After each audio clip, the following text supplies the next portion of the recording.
How do you think that we fund this organization, huh? We're not exactly the March of Dimes. Cash rules everything around me. Cream, get the money. Dollar, dollar bill, yo.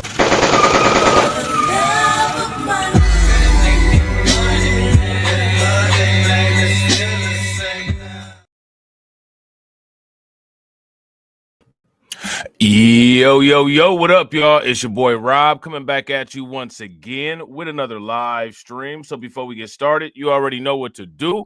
If you're not subscribed to the channel, make sure you hit the bell icon twice. Smash the like button, share this video out to all of your followers, and let's get it cracking. All right, so shout out to everybody who is in the building early.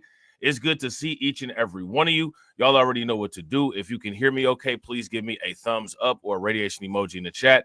If you cannot hear me or things are looking and sounding bad, please give me a thumbs down or an angry face.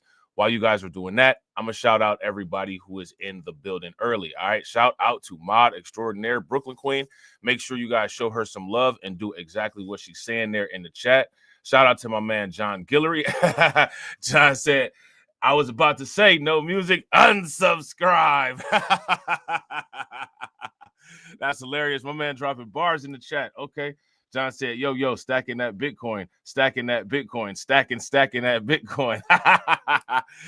Can't see you because my vision only sees zeros and ones and I keep stacking. Okay. Shout out to my man, John. Make sure y'all show my man, John, some love. Throw some flames, some radiation emoji, and some ducks in the chat for John for funding the organization and the off-rip ducats. Let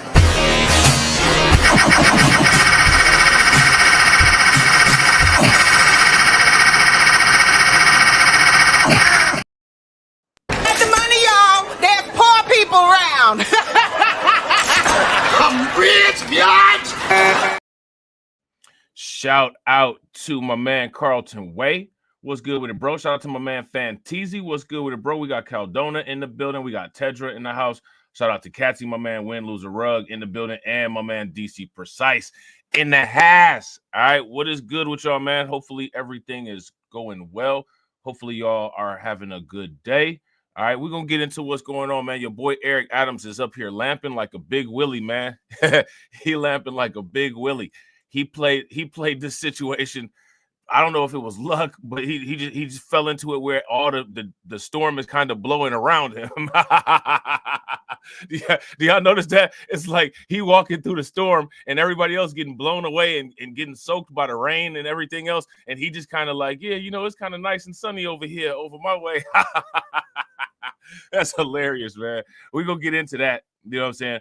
We're going to get into some of this other stuff first. All right. We're going to get into some of this other stuff first. And some of this stuff is in Florida, right? DeSantis signed a sweeping immigration bill after a feud with Florida Republicans. So he's fighting with his own party. You know what I'm saying? I don't know what they would be fighting about, but we'll see. All right, let's check it out real quick. Let's see what we got going on over here. Entrepreneurs, you need software that's tailored to your specific business. That's right. We need software that's tailored to our specific business. You know what I'm saying? So, you know, yeah. Fund the organization so your boy can get that. So your boy can get that. Hold on real quick. Let's see what we got. All right. Yeah, there we go.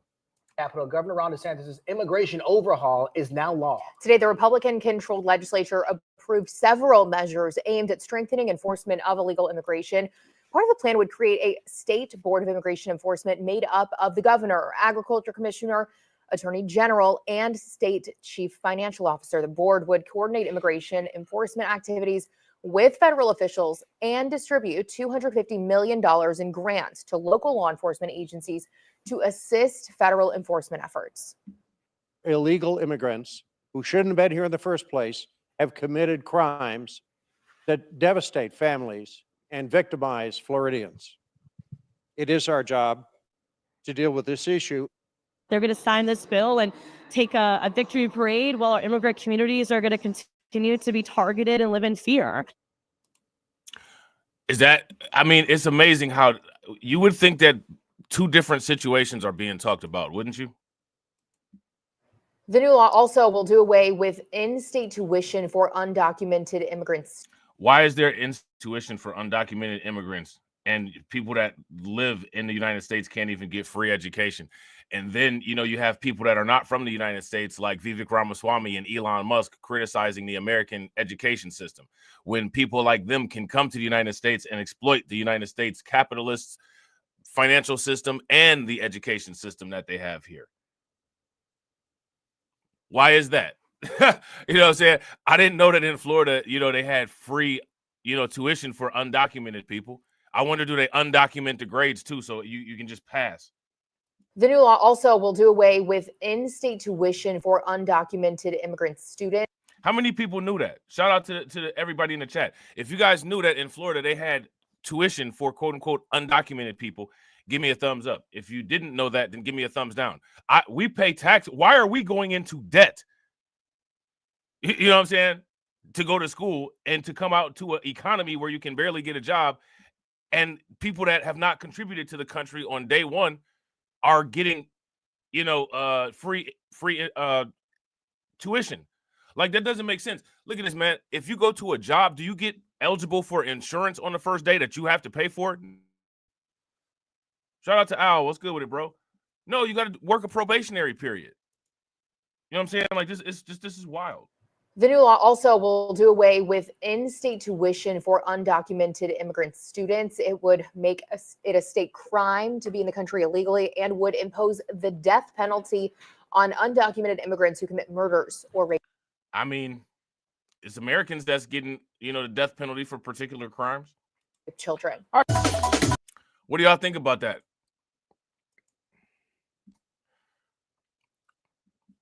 What do y'all think about that? Now, you know, hey, you know, people don't like Ron DeSantis. I'm not a big fan, but I'm a fan of that. You know what I'm saying?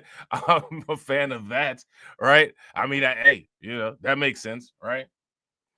So, yeah, so while Ron DeSantis is doing that, AOC is doing this. You know what I'm saying?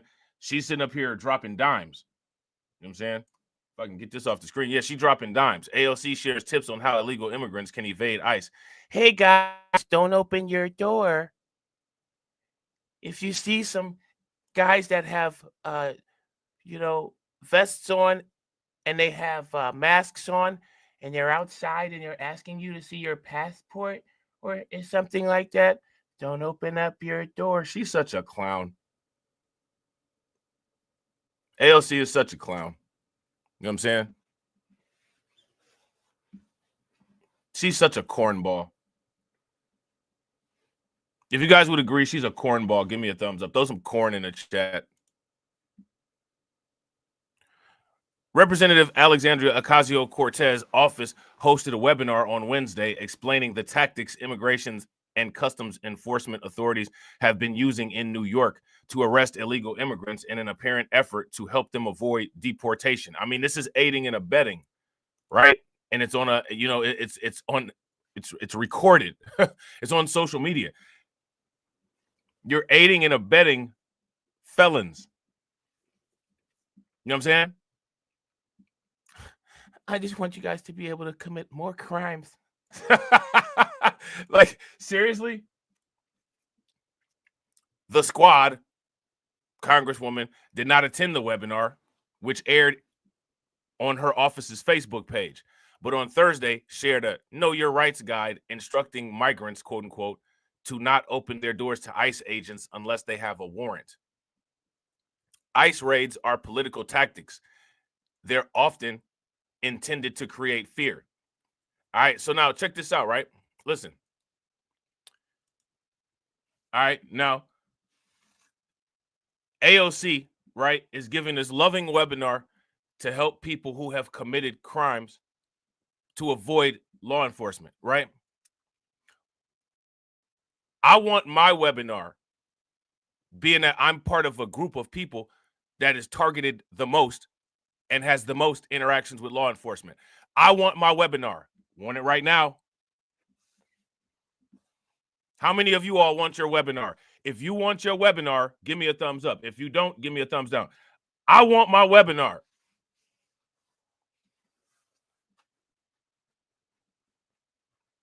Being that I'm not somebody that has voted for the Democrats ever, but since I, you know, unfortunately, right? Since we all, unfortunately, right, share a strong bond with the people who have, right? As a collective, we're responsible, you know what I'm saying, for her being in office. She and her party have a duty to give us our damn webinar. Would you guys agree? If you guys agree, give me a thumbs up. If you guys disagree, give me a thumbs down. And I want the webinar first. I want our webinar first. Whatever day the undocumented webinar is, I want ours the day before. And I want ours to be longer. If theirs is a half hour, ours better be 45 minutes. I don't even care if it's just wait time. Play some music. You know what I'm saying? I'll provide you with a nice little intro while I get stuff together. AOC got way more money than I do. She can get it together, right? If you guys agree, give me a thumbs up. If you disagree, give me a thumbs down. Shout out to DC Precise. DC Precise. DC Precise said, how dare you speak of our African sister that way? I know, right? I know, right? Hey, listen. If she's a sister, then she can definitely, you know, take a little meanness from a brother, right? So, you know, ain't nothing to it but to do it. Ain't nothing to it but to do it, right? Yeah, so come on, ALC, get on that. You know what I'm saying? Get down on it. Get down on it, right? She need to hurry up and get down on it. Get down on it. We really, really need some assistance with the police. We need that webinar. We really, really, really, really need some help with the cops. We need that webinar. Get down on it. Get down on it. Right? She better hurry up and get down on it. You know what I'm saying?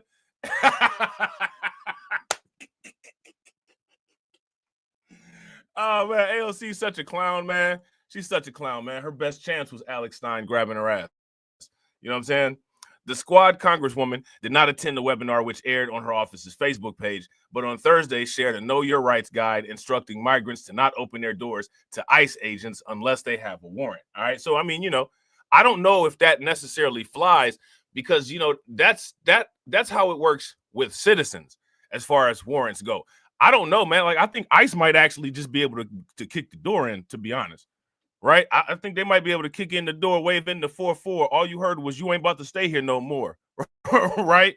Kick in the door, wave in the 4-4. All you heard is you ain't staying here no more. This goes out to those that choose to use disrespectful ways to enter the U.S. You just better pack your bags and just go before ICE come in with the mask and fofo, right? I mean, I'm just saying. You know what I'm saying? Right? I'm just saying. So she says that ICE raids are political tactics. A false statement, right? There's no community guideline update to clarify that.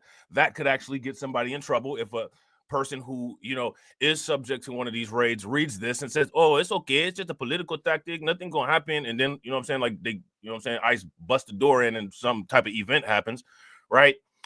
And they're often intended to create fear. Gina Blazer, a lawyer with the Immigrant Defense Project, claimed during the presentation streamed by the Bronx Queens Rep office. We see how ICE often uses rhetoric to criminalize immigrants and to normalize their tactics and justify what they're doing, she added, describing encounters between migrants and ICE as very aggressive. How many migrants have died in an encounter with ICE?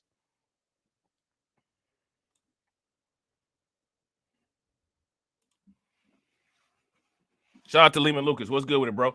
Yo, how many migrants have died in an encounter with ICE? Anybody got the numbers? How many unarmed migrants have been deleted by ICE?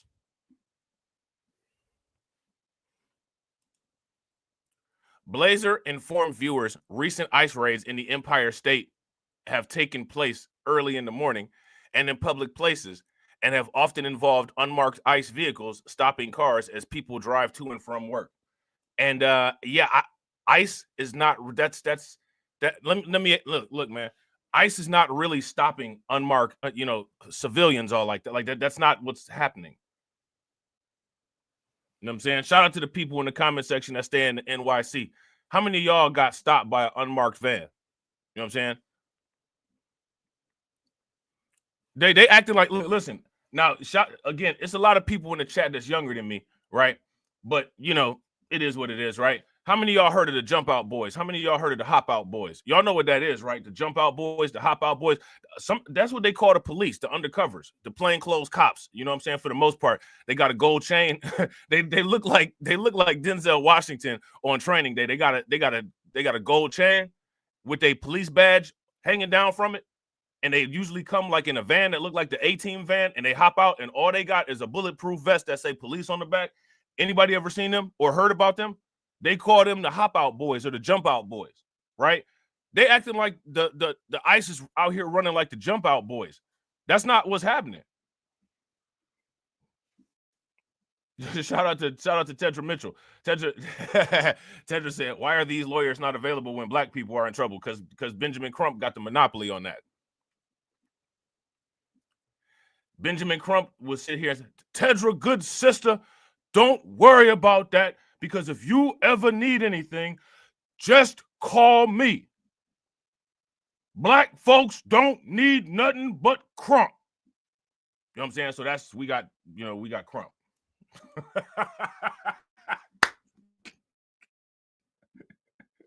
Right? we got Big Ben. You know what I'm saying? So, you know. Yeah, shout out to Carlton. They wear baseball hats and listen, the Hop Out Boys, you can't tell the difference between the police and the drug dealer. You don't know who they are. Like you literally just think it's a fight or a gang war or something going on. You can't tell the difference. You don't know who they are. Like the Hop Out Boys, when the Hop Out Boys is doing a bust, it looks like a dramatic robbery. Like it looked like somebody getting robbed, but it's actually the police robbing someone. You know what I'm saying? So now here it says, she also noted that ICE arrests have taken place during required check-ins with federal immigration authorities and outside of New York City during probation parole appointments when migrants are being transferred from police custody. Now, again, right, as far as this goes, right, how many people have ever heard about people that get arrested when they check in for their probation hearing? That happens all the time, right? That happens all the time. But what people need to pay very close attention to, and this is one of the things that I be telling people, man, look at what if you want to continue, right? And when I say you want to continue, I'm not talking about y'all, because I know y'all know what's happening, right? But to the people that do want to continue to like just blindly rock with the Democrats, you need to ask the Democrats, here's an itemized list of what you all have been doing for people who can't even vote for you. When are you going to do something for the people who, one, pay your paycheck, and for two, vote for you? And if you don't have an answer for that, or you plan on not doing anything, you're no longer going to receive our voter support, right? Would you guys agree? If you guys agree, give me a thumbs up. If you guys disagree, give me a thumbs down. And shout out to everybody watching. I appreciate you guys. If you all haven't smashed the like button yet, please do me a favor. Take a moment, smash that like button. Also, if you guys haven't hit the bell, please take a moment, hit that bell, and also please share the stream to your social media. So she goes on to say, believe it or not, in America, everyone has rights. Ocasio-Cortez wrote on X on Thursday, sharing a guide in English and in Spanish on how illegal immigrants can potentially avoid being deported. Here's one way: don't come to the United States illegally. I think my advice is the best advice. How can you help me to not get deported? Do not come to the United States through an illegal pathway. Come using a legal method. Shout out to DSA. What's good with it, bro? Shout out to Vovo. What's good with it? Right? I mean, that's just basic. Do not open your door. So she's basically telling people, quote unquote, to resist. Right? Do not open your door. Reads one of the tips in the AOC branded Know Your Rights in Case of ICE guide. ICE cannot enter your home without a warrant signed by a judge, the guide states. During the webinar, another speaker with the Immigrant Defense Project, identified as Laura, told viewers that her group has very, very rarely seen cases in New York where ICE agents have obtained judicial warrants. All right. But they often use ruses or intimidation to try to trick people into doing or saying anything that they can interpret as consent or to enter a private space, she alleged. And again, this is what all police do. This is a police tactic. Police are trained to ask leading questions to get you to admit things or to get you to give them consent that they can then go back and say, well, they consented. I mean, for all intents and purposes, that's what a Miranda reading is, right? That's what a Miranda reading is. You don't even get this type of guideline. You don't even get this type of guideline in order to deal with law enforcement if you're an American citizen. You know what I'm saying? Now we're going to talk about this situation here with AOC and or not AOC, but Pam Bondie and all them. I'm gonna pull this to the back because this might be a little bit, that might be a little bit later, right? AOC's guide goes on to tell migrants to ask ICE agents to leave if they don't produce a warrant and remain silent if questioned. Citizen or not, we should all know our rights to protect ourselves and others from illegal search and seizure, Ocasio-Cortez wrote. Now, let me ask you guys this question. When is the last time they executed a quote-unquote no-knock warrant on migrants? This is what I'm saying. This is what I'm saying. Now, let's ask a logical question that's going to sound strange, but there's a need for us to ask this question. Are migrants and undocumented migrants the Democrats' voter base? Yes or no? Let me hear the answer to that in the comment section. If you're pissed that I'm educating the people of this country on their constitutional rights, that's on you, the Congresswoman continued. This is a typical modern woman, unaccountable, inconsistent with reality, non-answer to a situation. This is just par for the course.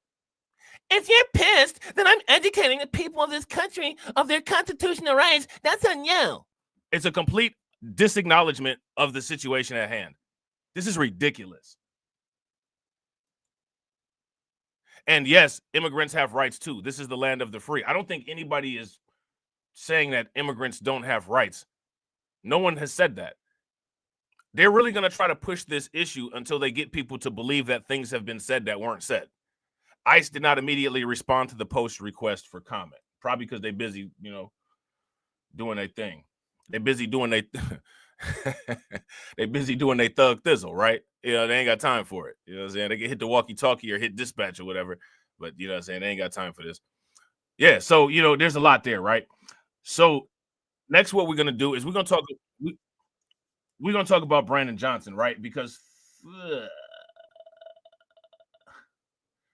for the most part, right? For the most part, it's over for Brandon Johnson. He's done. He's done. Right now, Eric Adams, if you ask me, he actually has if he plays this right, which Eric Adams been playing stuff right, you know what I'm saying? But if Eric Adams plays it right, he definitely has a chance to be able to he definitely has a chance to be able to get reelected. Not so much for Brandon Johnson. Brandon Johnson is done. It's over for him. You know what I'm saying? He's a wrap. You know what I'm saying? In Chicago, Mayor Brandon Johnson is making good on a promise made earlier this week to clean house in his administration. Today, several high-profile city employees have announced their departures. NBC5's Natalie Martinez on the story for us, and she joins us now in studio with much more. Natalie. Stephen and Allison, we're at least 3 tonight, but that number could grow. Illinois Comptroller Susana Mendoza says the dismissal of COPA's leader, for example, is long overdue. But now let me ask you guys this question. And again, we've talked about this, and you got to ask this question. Why does Brandon Johnson have so many rotten people surrounding him on his staff? Why? What, like, have you guys ever heard that quote unquote cliche, that phrase, that saying, birds of a feather flock together? If you ever heard that, let me know. You got to ask yourself, a question, even about Eric Adams too, right? Like, in all fairness, because Eric Adams got a lot of people going down for some weird stuff around him too. What's up with these people and who they surround themselves with? Aldermen are saying we don't need a mass exodus in city leadership. We need state and federal help right now.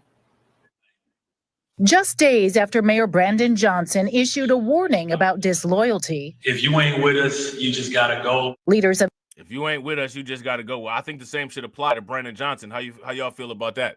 If y'all agree, we should definitely take Brandon Johnson up on his word. Throw some flames in the chat. Shout out to Carlton. Carlton said because he's rotten himself, bro. Facts. This dude is a clown. Will help right now. Just days after Mayor Brandon Johnson issued a warning about disloyalty. If you ain't with us, you just gotta go. Leaders of several key city agencies are out. We have OEMC, which helps coordinate safety. We have COPA, which deals with how do we ensure constitutional policing. We have the head of aviation. We're beyond crisis. 15th Ward Alderman Raymond Lopez says these moves appear to put the city second. We have never seen a situation like this, let alone a mayor vocalize this. Particularly at a time when we see so much divisive rhetoric politically, where it's always the us versus them kind of mentality. This is the city of Chicago. We are all in this together. OEMC Director Jose Tirado said in a statement in part that he thanks the Johnson administration and that his departure was. Now, look, shout out to the stream yesterday, right? I just want to make sure that, I'm not, together in this picture right here, that's probably close to about 600 pounds. Would you guys agree? If you guys would agree, give me a thumbs up. If you guys would disagree, give me a thumbs down. If you just look at this picture and you just do the math, it's probably close to about 600 pounds. I'm just saying. And that his departure was planned since early January. In a telling message, the Cook County State's attorney released a statement confirming that Tirado accepted a job offer. Eileen Burke adding in part, Jose's years of experience will prove to be an invaluable asset in our efforts to make Cook County safer and stronger. Also tonight, Aviation Commissioner Jamie Rhee said she is eternally grateful for her opportunities and extremely proud of the work that's been accomplished to move our city and our airports forward. But Secretary of State Alexi Giannoulias posted on X tonight that moving her out creates uncertainty. He writes, pushing out Jamie Rhee is more than unfortunate, it's dangerous. She's a consummate professional. Now, here's the thing, right? I'm telling you guys, this is what's going to happen. Brandon Johnson is doing all this extra stuff, right? And now he's pushing out all these people that have been working with him and have been part of his administration since he got into office. What's going to end up happening is that he's going to get a bunch of new people in. Those new people are going to stab him in the back. And then he's going to have the legacy of being a disloyal mayor who doesn't put his own constituents first. And he brought this on himself. Let me ask you guys this question. Where was the setup with Brandon Johnson? Shout out to Lehman Lucas. Lehman Lucas say 800 pounds. I wouldn't disagree with you, bro. I wouldn't disagree with you. You know what I'm saying? Where was the setup for Brandon Johnson? All the time people are like, yo, these politicians, XYZ, yada, yada, yada, they get set up and they get, where was the setup? Where was the setup? Hey, here go the setup right here. That's what's good. Shout out to Tedra. Make sure y'all show Tedra some love. Throw some flames, some radiation emoji, some ducks in the chat for Tedra. Tedra says, since today is supposed to be the day for love, I'm spreading love to you. Oh, I appreciate it. Spreading love back. Spreading love back. Shout out to you. I definitely appreciate it. Make sure y'all show her some love. Throw some flames, some radiation emoji, and some ducks in the chat for her, for funding the organization, for Tedra, and for buying y'all lunch. How do you think that we fund this organization, huh? We're not exactly the March of Dimes. Don't push me, ain't Donald Trump trying to grab him by the... Said it was some Haitians, somewhere out in Springfield. Women doing cartwheels. Have you seen Garfield? Have you seen Snowball? This about to snowball. I'm about to go off. I can't let this go on. Miss me like an airball. Tell me where my cat is, cough it up like a hairball. I gotta tell them if they even put the fingernail on Santa's little helper to turn them to hamburger helper. Somebody better help them, cause I'm going to jail for showing them fellas helter skelter. Usually I'm content, but if you touch my dog, then I'm turning into John Wick. I'm lit. Bird better drop it. If you take my pet, then I'm pulling up like CrossFit. Where they said Hello Kitty, but it ain't there. It's right here in your city. When I turn my back, now the cat goes missing in the where my peoples is at. Does anybody know where he took with that? Cause I heard they putting claws on felines, I'm mad. And my cat disappeared just like Felix the cat. And they got paid back. Thought she was a goner, but the cat came back. If you ain't a pussy cat, say drop that cat. Drop that cat. Drop that cat. Got paid back. Thought she was a goner, but the cat came back. If you ain't a pussy cat, say drop that cat. Drop that cat. Drop that cat. They're eating the dogs. They're eating cat, eat the cat, drop that cat.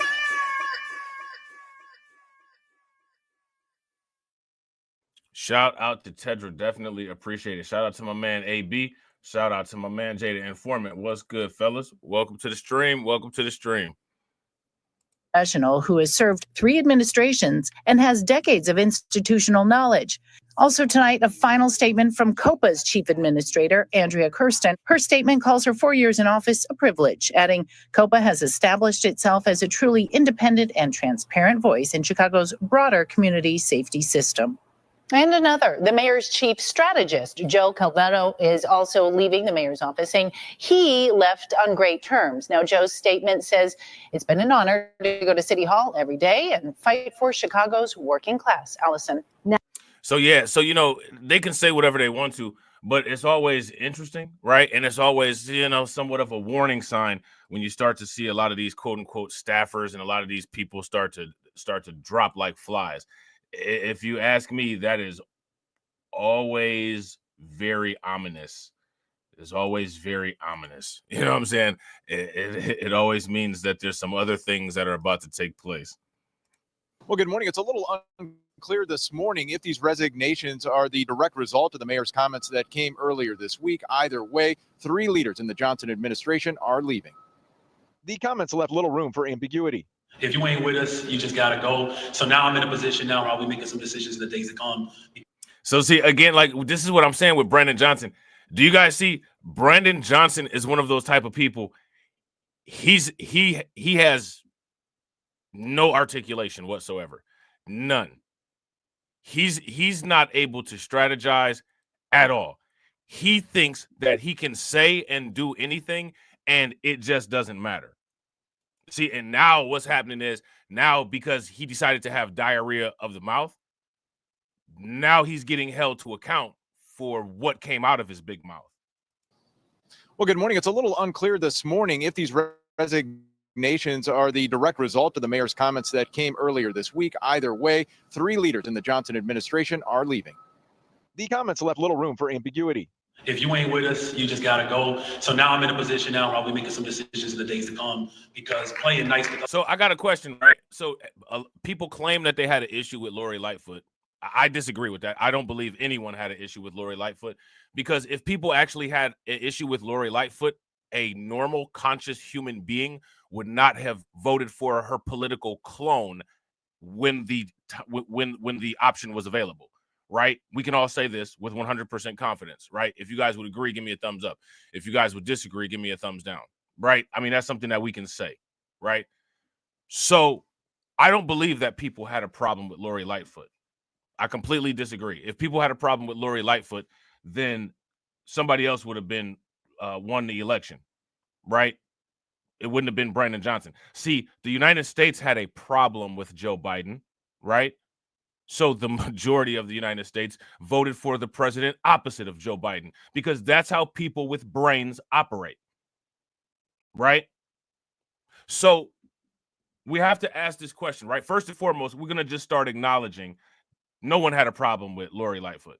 We're going to just, that's just what it is, right? No one had a problem with Lori Lightfoot. Now, first Lori Lightfoot, second Brandon Johnson. Now, here's my question. Is the third time going to be a charm? Is Chicago going to vote for a Democrat mayor again and then be all over Fox News crying about migration and immigration and illegal undocumented migrants and $212 million to favorite healthcare and billion-dollar budgets? Or do you think that actually this is the final knock on the head and the lump was big enough to get some blood circulating inside of their craniums and they're actually going to vote in a direction that might actually take the city where they want to go? What do you guys think is going to happen? The people point about us, it's just a waste of exercise. The mayor was speaking Monday at New Covenant Missionary Baptist Church. There's a whole bunch of people like, oh, shoot, who's about to get fired? Well, you're about to find out. Stay tuned. Yesterday, very reckless, very unprofessional, and he's sitting up there at the gossip house of the Lord. He's sitting there at the gossip house of the Lord, talking like a true reality show star. Speaking Monday at New Covenant Missionary Baptist Church. There's a whole bunch of people like, oh, shoot, who's about to get fired? Well, you're about to find out. Stay tuned. Yesterday, the administration announced 3 top city department leaders are leaving. Chicago Aviation Commissioner Jamie Rhee announcing her retirement as O'Hare begins the construction of new terminals. She's led Chicago's airport since 2018 and has served the city for decades. The head of Office of Emergency Management Communication, Jose. Yeah, facts. I got to agree with you guys in the comment section. Shout out to Catsy, shout out to Carlton, shout out to AB. We are under the impression that Chicago will go blue indefinitely. Yeah, I would agree. And, you know, if you go blue indefinitely, that's fine, right? But going forward, understand that you're going to go blue with the pathologies that come along with going blue. So nobody cares. There's not going to be any pity. We're not going to be analyzing any rhetorical questions. No one cares. Right? If you guys would agree, give me a thumbs up. If you guys would disagree, give me a thumbs down. Shout out to Sybil. What's good with it, Sybil? And also shout out to everybody watching. I appreciate you guys. If you all haven't smashed the like button yet, please do me a favor. Take a moment. Smash that like button. Also, if you guys haven't hit the bell, please take a moment. Hit that bell. And also, please share the stream to your social media. Shout out to Fantizzi. Yeah, you know, all of this coddling and, you know, there's got to be these circular arguments and we got to make excuses for things. No. If you're voting yourself into oblivion, that's the discussion that needs to be had. If you're actually voting and doing things politically and then things still aren't working, that's a different discussion. But if you keep ramming your head against the wall, we just about to point at you and say, look at this person is ramming their head against the wall and wondering why they have a headache. I don't care. No, you're not getting any of my Tylenol. No, I'm not giving you an ice pack. You know what I'm saying? The coddle culture has gone on for far too long. The coddle culture has gone on far too long, and it hasn't worked. And it never will work. For the most part, anybody that raises children, anybody that raises kids, you know that coddle culture doesn't work. Coddle culture creates entitled brats with bad behavior that grow up to be loser adults. You know what I'm saying? If you guys would agree, give me a thumbs up. If you guys would disagree, give me a thumbs down. So this is what we got. This is what we're working with. You know what I'm saying? Shout out to Sybil. I appreciate you, Sybil. Make sure you guys show Sybil some love. Throw some flames, some radiation emoji, and some ducks in the chat for Sybil for funding the organization. Definitely appreciate you. How do you think that we fund this organization, huh? We're not exactly the march of dimes. Cash rules everything around me. Cream, get the money. Dollar bill, yo.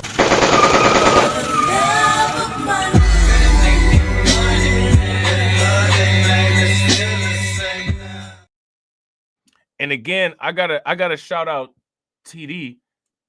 You know what I'm saying? Because, you know, TD and I both were questioning, you know, Brandon Johnson on a lot of our streams during when the Chicago mayoral race was. And I kept saying in the streams, man, because of the way that the content about Lori Lightfoot had been positioned, they're positioning it and phrasing everything to get people to blindly jump onto Brandon Johnson, and then they'll start criticizing the voters for voting for Brandon Johnson despite not giving enough information on him and purposely over critiquing Lori Lightfoot. And that's exactly what happened. And as you can see, no one's running it back talking about that. And they know why, because that's what the whole purpose of it was. You know what I'm saying? Tirado is transitioning out of his role, and the chief administrator of the Civil Office of Police Accountability, Andrea Kirsten, resigning after 4 years on the job, overseeing that office that investigates police misconduct complaints and officer-involved shootings. Morale in this building is lower than I've ever seen it right now. And comments like that from the leader of the organization, from the mayor, are not helpful. Tirado is leaving for a job at the Cook County State's Attorney's Office and says his departure had been in the works since last month. It's unclear why the head of COPA is leaving. It's also unclear why Rhee decided to retire. Her service dates back to the Daley years. This is a real loss to the city of Chicago. I can't overstate enough how difficult it will be losing. Let me ask you guys this: is Brandon Johnson getting reelected? If Brandon Johnson is getting reelected, give me a thumbs up. If he's not, give me a thumbs down. A leader like this at a time when O'Hare is in the middle of a major multi-billion-dollar construction project. The mayor in statements thanked each of the department heads for their service to the city. Alderman Brian Hopkins wants to remind people that is what this job is all about, not loyalty to any one mayor. When it comes to loyalty, if you're a city official, whether you're appointed by the mayor or not, your first loyalty is to the people of Chicago. Also leaving it. Now, listen, I'll tell you something that it seems consistent, right? When it comes to the quote unquote Democrats, it doesn't seem like their first loyalty is ever to anybody involved with voting for them. Which would make you ask the question, well, then why do people vote for them then? That would be the consistent thing, right? It doesn't seem like it's consistent. They never really do much for their constituencies, right? And you would think that people would see that and notice that and say, until they change something, these people don't need to get any votes. Is the mayor's chief strategist who just came on board last year. We're live at City Hall. I'm Eric Rung, WGN News. Now, I want to ask you guys this question, right? We should compare the Democrats, right? And we should compare them with the Republicans, right? Now, I want to ask you guys this question. How many people have ever heard Republicans or conservatives or any people like that complaining that the base of voters doesn't get serviced by the politicians that they vote for? There might be minor complaints here or there, but is there a constant onslaught of complaints and just irritation amongst that group versus amongst the Democrats? That's my question. And another question is, if you're not part of the conservative base, my question is, why do people complain about what conservatives are doing? You didn't vote for them. Of course they're not going to do what you want them to do.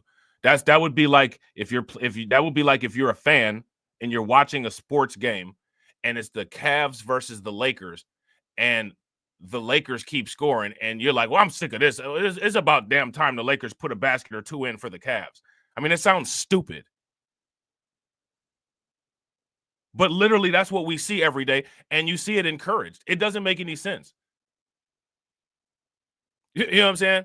How many people, like, have you ever watched a football team? The Super Bowl, right? It was recently the Chiefs versus the Eagles, and who and somebody got their ass beat. I think it was the Chiefs. Didn't the Chiefs get their ass beat?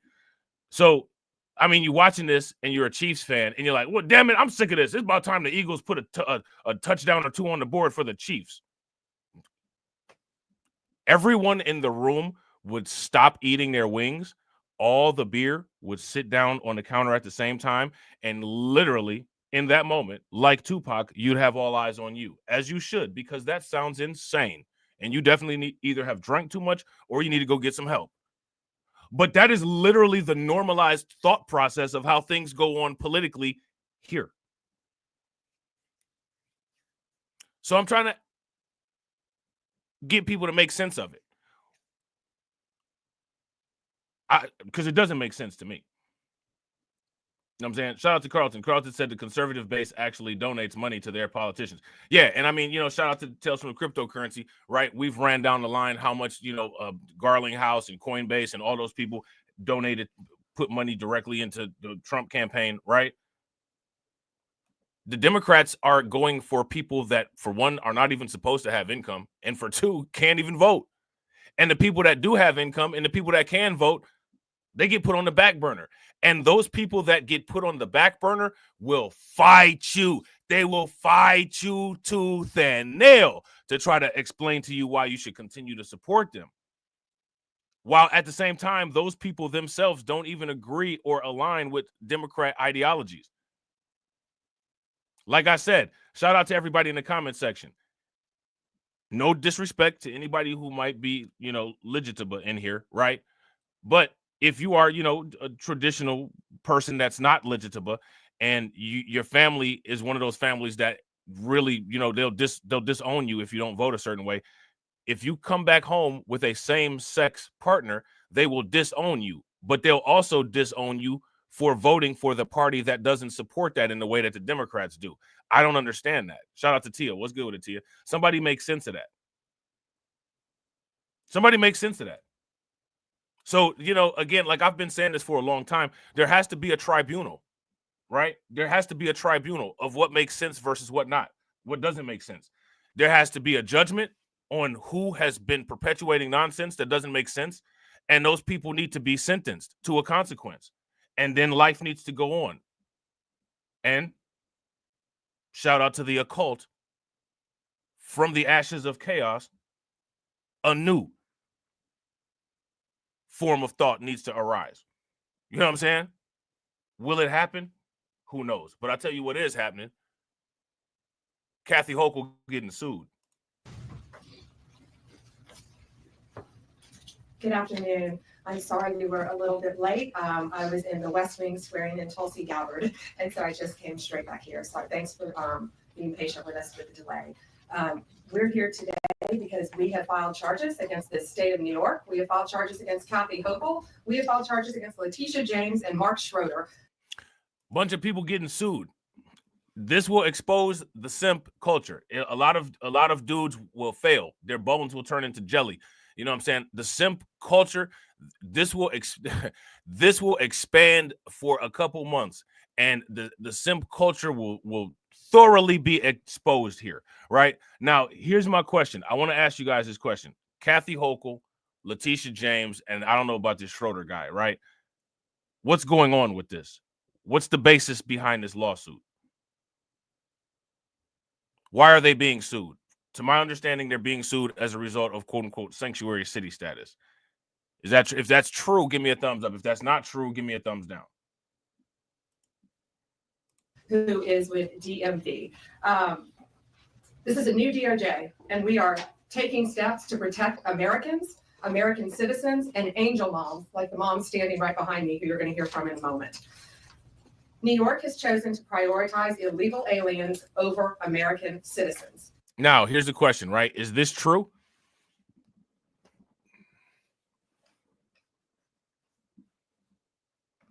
Here's how we can answer this question. Did American citizens get a debit card with grocery money on it? Did Americans get XYZ amount of free rent paid? Right? We can run this down the line. Do Americans have political parties advocating for them against speeding tickets and things like that? Shout out to Kathy. Kathy says she's not lying. In this instance, in this particular situation, yeah, I would agree. She's not lying. Right? So anybody who has an issue with the illegal migrant crisis in New York City should not have an issue with this situation here, right? If you guys would agree, give me a thumbs up. If you guys disagree, give me a thumbs down. Shout out to Jay. Jay said, come on, Black Light, we need to study first before you answer that. All right. All right. Wait for it. Wait for it. Wait for it. The simp videos going completely around the basis of this are coming, and pay attention to who makes them. It stops today. As you know, we sued Illinois, and New York didn't listen. So now you're next. Millions of illegal aliens with violent records have flooded into our communities, bringing violence and deadly drugs with them. With me today, I'm so proud to be joined by Tammy Nobles. Tammy is an angel mom. Her beautiful daughter, Kayla Hamilton, was murdered by an MS-13 member in 2022. Kayla had just turned 20 years old, and she was raped and murdered by someone who should not have been in our country. Yet he was released. Now look, and again, so this scenario that she's about to go over, right? The person shouldn't have been in the country. Then they were released. How many times have we gone over situations like that where this has happened and these people have been the victims of crimes as a result of a quote unquote illegal migrant being released as a result of non-compliance with ICE because of sanctuary city status? We've gone over that multiple times, right? If I'm not mistaken, that Trinidad Aragua member who was scuffling with the police in New York City, right? When they did the research and ran his information, he was somehow involved with that apartment building situation out there in Colorado. And again, you know, I don't know how them people move around like that, but I guess if you skipping from continent to continent, I guess skipping states ain't no thing for you. You know what I'm saying? But, you know, that's besides the point, right? who has a problem with this is my question. What's she saying right here? Is there anybody that opposes this? Is there anybody that has an issue with this?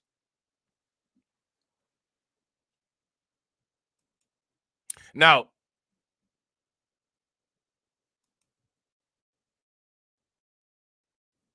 this is trickle-down benefits, because there's a lot of people that, are not on this side of the political aisle, right? And there's a lot of people who did not, vote for any of these people, or who don't support these people politically, but they're getting trickle-down benefit, right? So if you agree with what Pam Bondie is doing here, what is there to say in regards to this? And here's the question: why haven't the political aspirations that have been voted for the last 60 years produced situations where this wouldn't be necessary? That's my question.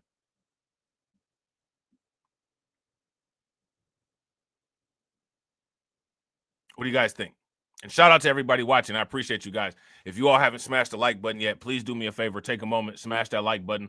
Also, if you guys haven't hit the bell, please take a moment, hit that bell. Also, please share the stream to your social media. Now, here's the thing, right? Like I said, there's going to be all these talk arounds, right? And like I said, these talk arounds create information pollution.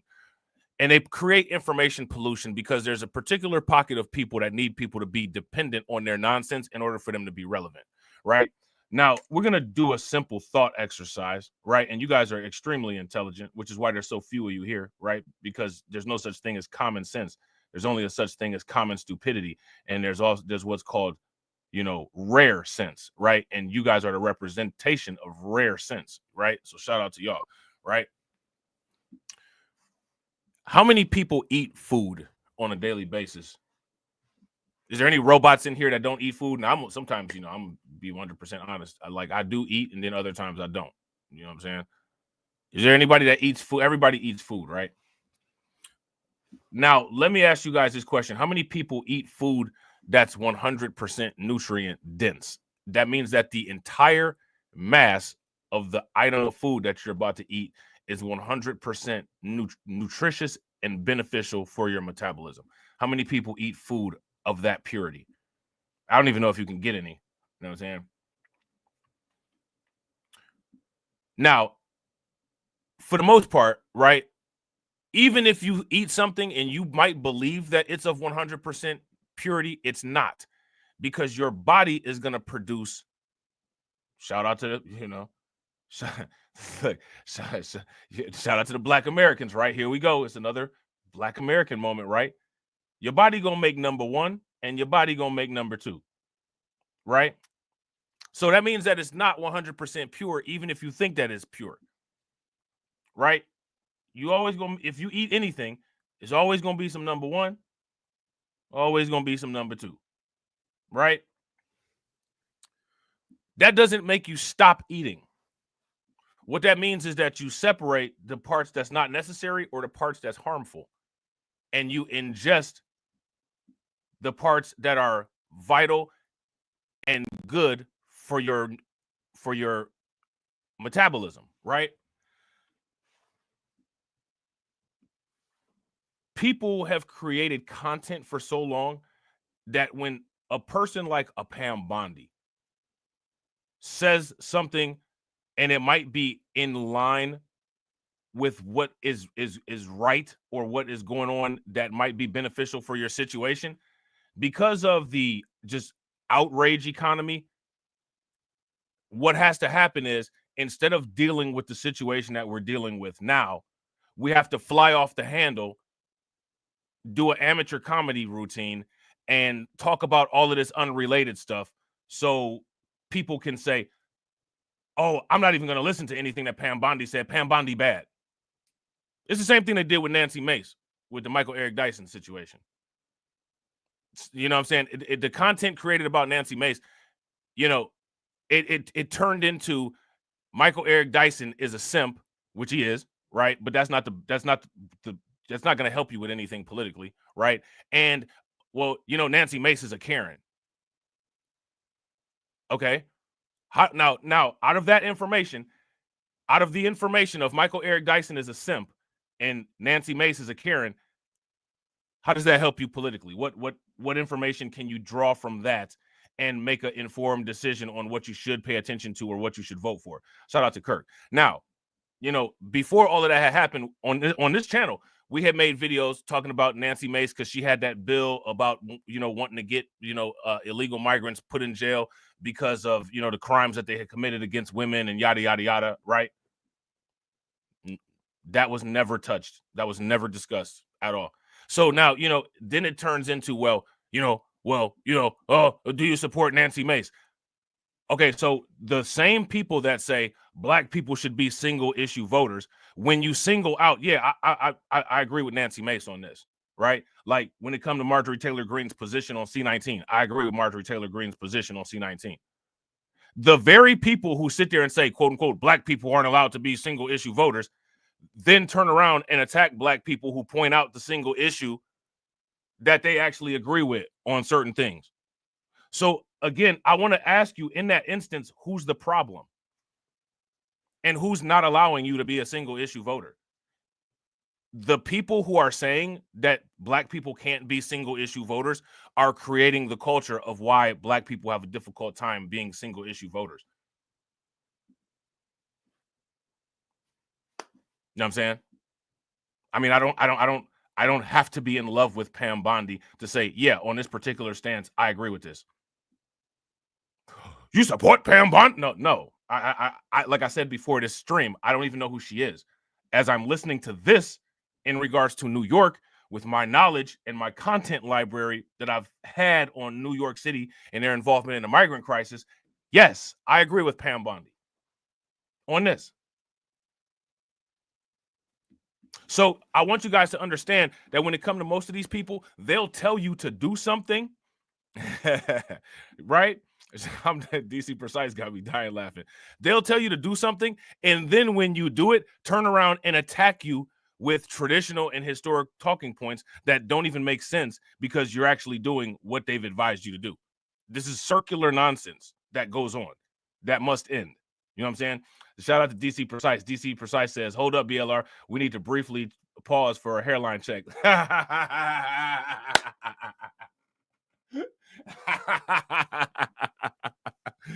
Oh, man. Shout out to DC, man. That's hilarious.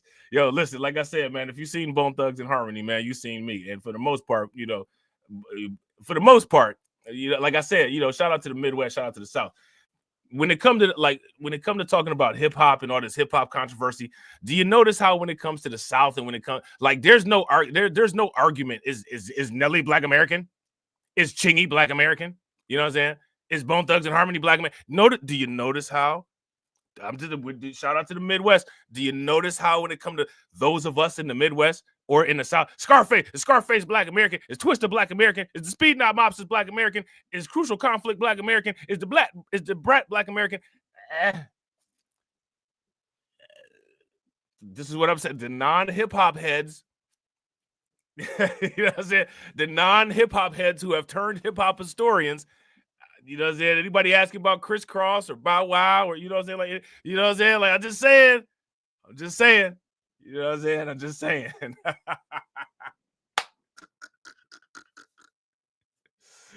Oh, man. Shout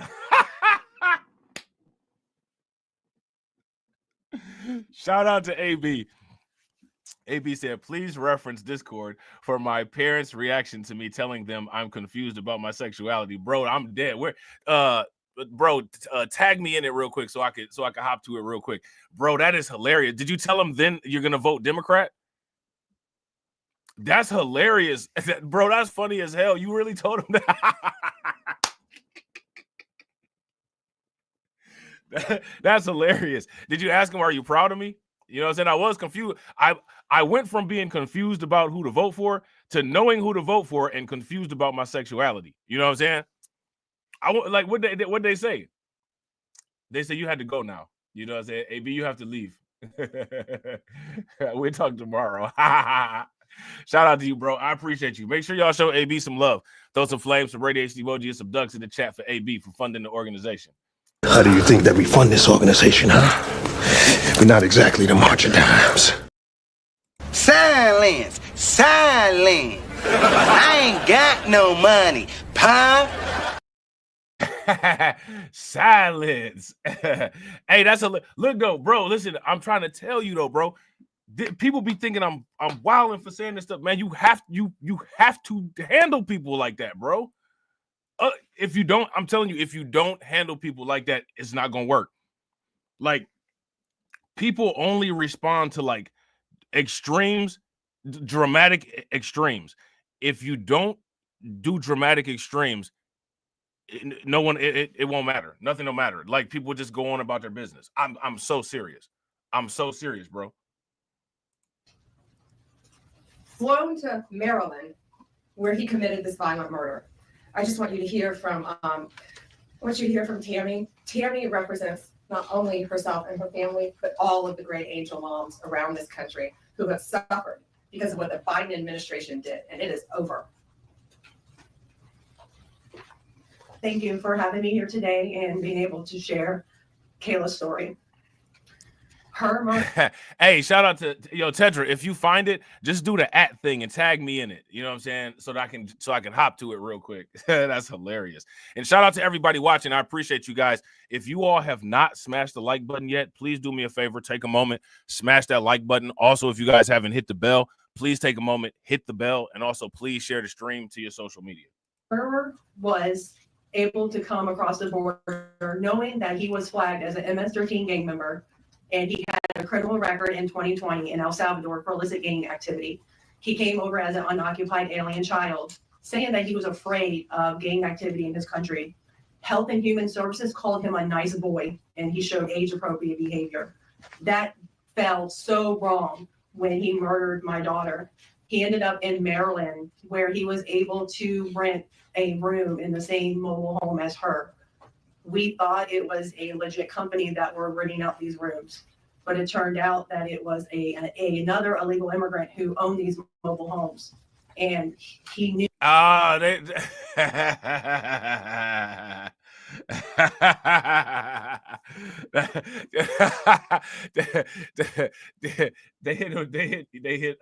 They hit AB with the Ugandan goat. You know what I'm saying? They hit him with the Ugandan goat. Why are you gay?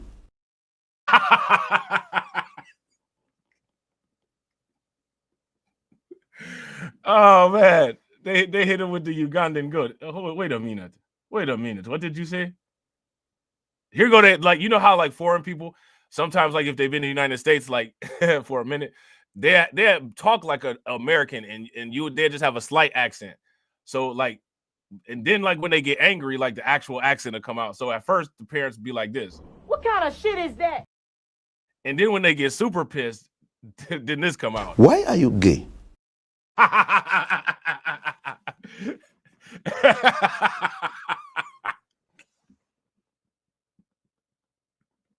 That's hilarious, man. That's wild. Then you gotta tell them, but I know how I'm gonna vote now because of my sexual confusion. I am now not confused about how I'm gonna vote. How do you guys feel about that? You want to go to the dinner parties and brag to everybody about your son? You know what I'm saying? And I'll show up, you know, with my significant other. You know what I'm saying? Do them like that. See what they say. You know what I'm saying? They'll just start ignoring you. Like, oh, we're going to church next Sunday. You want to come with us? They'll do something like that. You know what I'm saying? Shout out to Tedra. I appreciate it, Tedra. That's hilarious, man. Knew Walter from El Salvador. He knew him and allowed him to rent a room with my child. Shout out to Kiko. Kayla What's good with it, bro? 20 years old, 3 days before she was murdered. Her murderer was only living there for 5 days before he viciously strangled her. So I want to ask y'all this question. Do you guys see how the laxed, like the laxed requirements and the laxed analysis, like they just put this dude through and it was just okay. They just put this dude through and it was just okay. This is what they were talking about people not being vetted. You know what I'm saying? Like they really don't have a quote unquote or they have a insufficient, right, vetting process.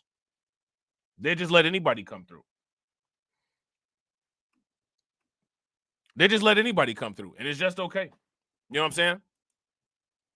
raped her and left her on the floor like trash and robbed her of $6. I have been sharing her story for over 2.5 years to bring change, because this should have not have ever happened to Kayla, and it shouldn't be happening to other families being hurt by the border. Homeland Security did not do their jobs. They did not check his background. You know, they did say that he was processed. So it's funny that she's mentioning the vetting part, right? Because this is what I was just mentioning, right? But again, let me ask you guys this question, right? And we have to ask this. We have to put it this way. How many people would go as far as to say Democrat immigration policies are dangerous? If you guys would agree, the Democrats have dangerous, harmful immigration policy, give me a thumbs up. If you guys disagree, give me a thumbs down. Why am I asking that? I'm asking that to ask this. Does it help or hurt to support and vote for, quote unquote, dangerous policy? If it does, give me a thumbs up. If it doesn't, give me a thumbs down. Yeah, I mean, me too. I don't listen. Shout out to Jay. Me too, bro. I don't care. Listen, I don't care who it is. I don't care who it is. No parent should ever have to bury their child. There's not a lot that really kind of, you know, gets me kind of emotionally weird, right? That does. And the reason why that does is because I can't say how I would react if I ever had to deal with that situation. And that's probably one of the few things that I'm actually scared of. You know what I'm saying? I'm actually scared of that. You know what I'm saying? I don't know how I would react to that. I can't give no guarantees. You know what I'm saying? And anybody that's a parent, that's a decent parent that actually loves their children, you know what I'm saying? As a parent, knowing what that would do to me, I wouldn't want anybody else to have to go through that. That would be absurd to go through mentally. I don't know how I give anybody who has lost a child, you know, and I'm not talking about them people that live super long. Like if you've lived like to like, you know, 100 years old, or if you live to like 93 years old and your child passed away at 70. And now, mind you, right, I'm not saying I don't feel sorry for you, but that's a different scenario. I'm talking about, you know, like younger people who lose younger children who haven't had a full adult life. That irks me really bad. You know what I'm saying? And I don't like even going and talking about these type of situations. That's why I try to avoid on the Crimecast channel.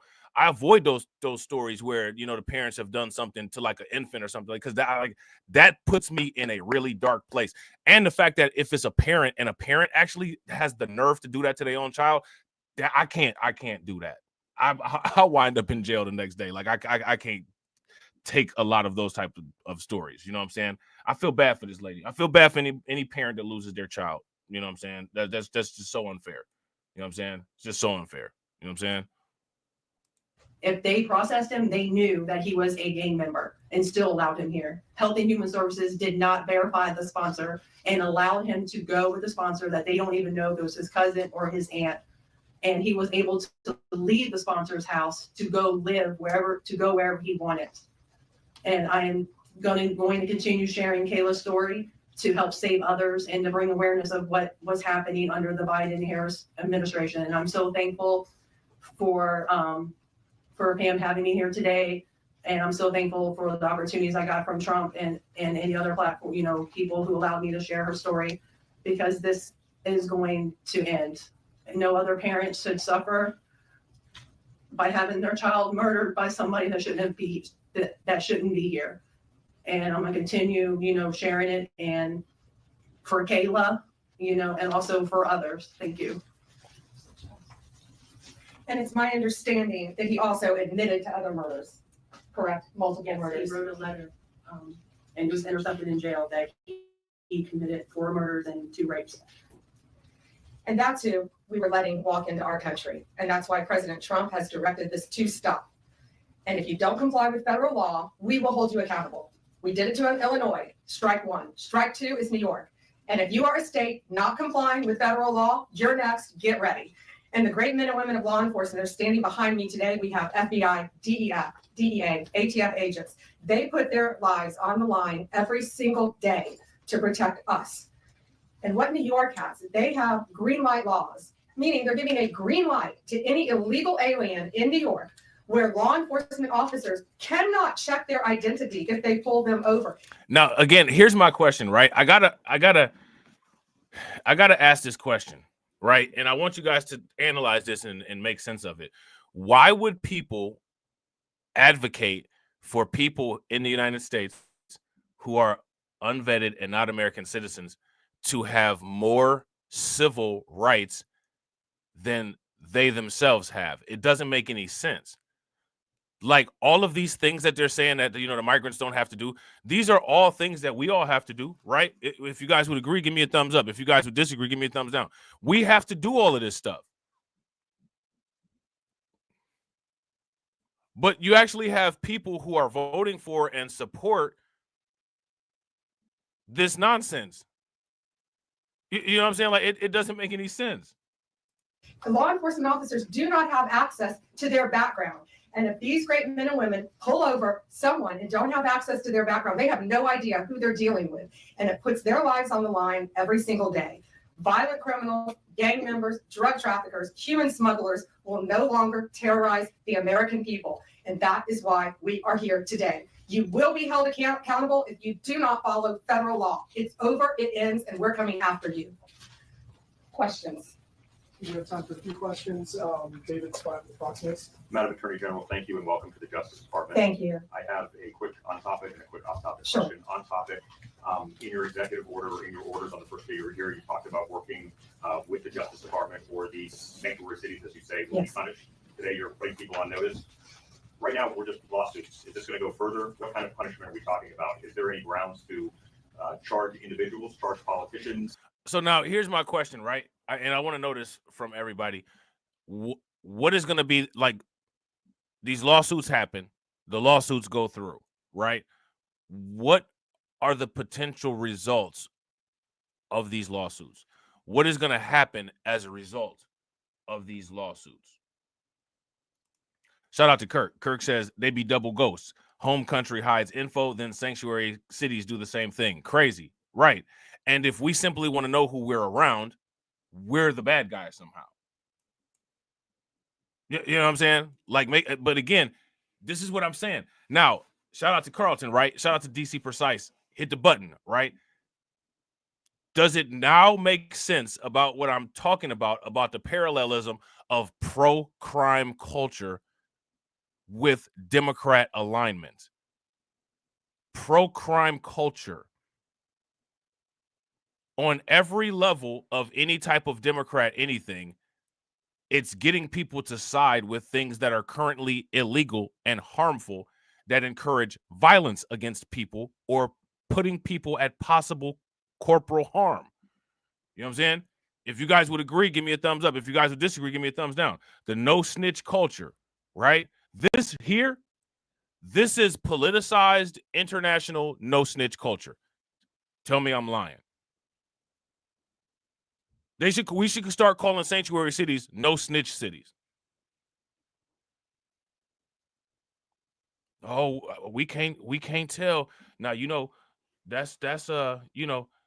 that's Miss Johnson's son over there. And, I know he went up there in the corner store and caused a ruckus, but he a good boy. We not going to tell on him. We're not going to say anything. We know Emilio came into the country illegally and, he just want to come here. He messing around with Trende Aragua, but, he don't mean no harm. He going to get a job eventually. Pro snitch culture. It's pro snitch culture. Except for the fact that when it comes to the pro-snitch culture, as we deal with it, we don't have no sanctuary protection. Somebody going to jail or somebody going to end up dead. You know what I'm saying? We don't have no protection for our quote-unquote pro-snitch culture. The pro-snitch culture is the only protection when it comes to us. They got a whole government infrastructure that supports their pro-snitch culture. Or anti-snitch culture, I should say. Or pro-snitch culture. Anti-snitch culture. Right? Tell me, prove me wrong. Don't tell. Don't tell. See, AOC, don't tell guys. You know what I'm saying? Yeah. Facts. Shout out to Brooklyn Queen. Make sure y'all show Brooklyn Queen some love. Throw some flames, some radiation emoji, and some ducks in the chat for Brooklyn Queen for funding the organization. Brooklyn Queen says, while they give and get political pardons, and what have they done to earn them? What have they done to earn those political pardons? Listen, let me ask you guys this question. If 60 years of loyalty at an 80% ratio is not enough to get you first priority and on demand what you want politically, what else? There's nothing you can do to exceed that. There's no group of people that will ever exceed black people's political loyalty to the Democrats. And what they've shown is that at a maximum political loyalty, you will get nothing. Why keep doing the most for the lowest pay? Why?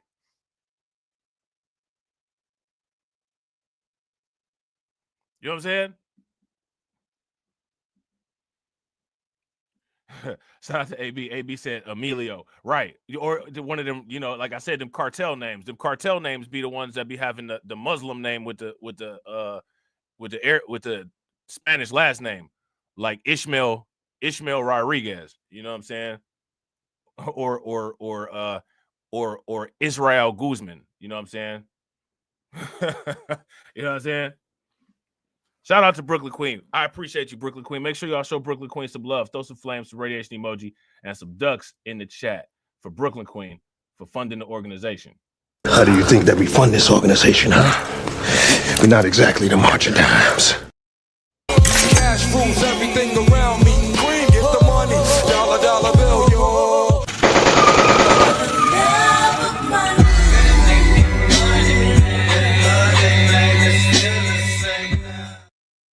Definitely appreciate it. We're getting close to that goal, man. Shout out to y'all, man. Yeah, Ahmed Gonzalez. And y'all be thinking that I'll be joking about this stuff. Shout out to anybody that is like from California or any area where there's actually a lot of Latino people. Those type of names do exist. Like that. This is for real. Like I'm dead serious. Like I'm not joking or making that up. You know what I'm saying? Shout out to Ryan. Ryan says exactly, and the excuse is always we didn't vote enough or they faced opposition, even when they hold majorities. Right? Who is the opposition that they face? Joe Manchin? The opposition that they face is Eric Adams, some moderate Democrat. Like, come on, man. Ain't nobody trying to hear that. I'm not trying to hear a Joe Manchin or Eric Adams excuse. I'm not trying to hear no moderate Democrat excuse. You know what I'm saying? There's liberal Republicans too. You know what I'm saying? I'm not like I'm not trying to be funny. But for all intents and purposes, Trump is a liberal Republican. Like, I ain't trying to hear that. You know what I'm saying? Like, I'm not trying to hear that. you know what I mean? So, you know, like these are the questions that people should be asking. They got to put these people to the test. Now, the thing is that you're going to see the same reaction. When you put them to the test, they all going to buck up like Brandon Johnson. They're not going to be able to answer the question. And, you know, as far as I'm concerned, if people don't want to answer the questions, then the answer they give should be the answer, right? Like that should be the answer. So basically your answer is no. Basically your answer is you just want us to do something for free. Got it. Right? If you guys would agree, give me a thumbs up. If you guys would disagree, give me a thumbs down. And that's how people got to move forward. See, like if you ask me, like it's too much debate, you know what I'm saying? It's too much, you know, wheeling and dealing. I'm not going to wheel and deal, you know, and waste my time wheeling and dealing for nothing. Like, nah, we ain't about to do that. You know what I'm saying? How far is this going to go? Well, we're going to see what they do next, David. We have sued them all. We personally sued the governor, the attorney general, Letitia James, and Mark Schroeder with DMV because he has the green light laws. Now, do you notice they talk about New York, right? Did anybody happen to notice who didn't get sued?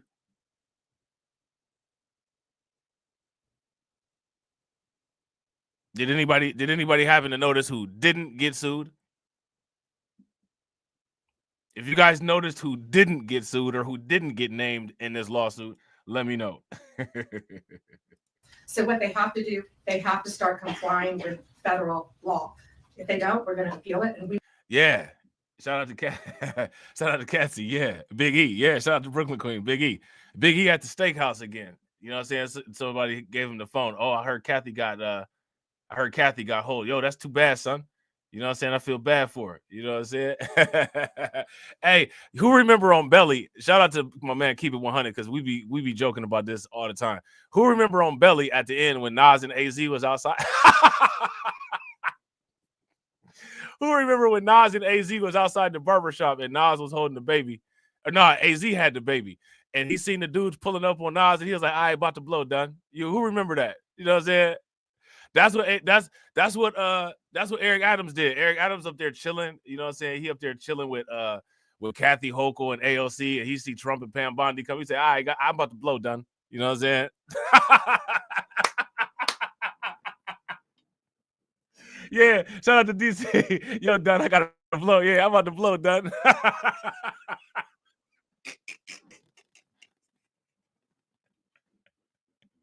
I'm about to blow, done. That's exactly what he did. When Trump got elected, Eric Adams told the Democrats, I'm about to blow, done.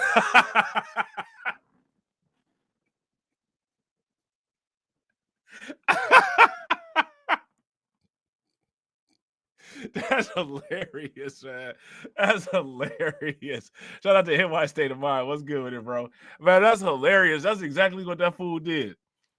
Will win. They have to comply with federal law. Did you have a second question? I did have a second off-topic question in this regard to the judiciary. Today, Elon Musk, who has enormous influence in the Trump administration, posted on X, quote, "There needs to be an immediate wave of judicial impeachments, not just one." As the Attorney General of the United States, how do you respond to that? Should the process work out in the courts before we talk about judicial impeachments? I mean, these are just TROs now at this time. Shouldn't these just play out? Yeah, I haven't seen Hey. Elon Musk tweet. Look, hey, shout out to AB. AB said, "Mr. Treat him right, Eric." Right. Now he treating the Republicans right. Now he treating the Trump administration right.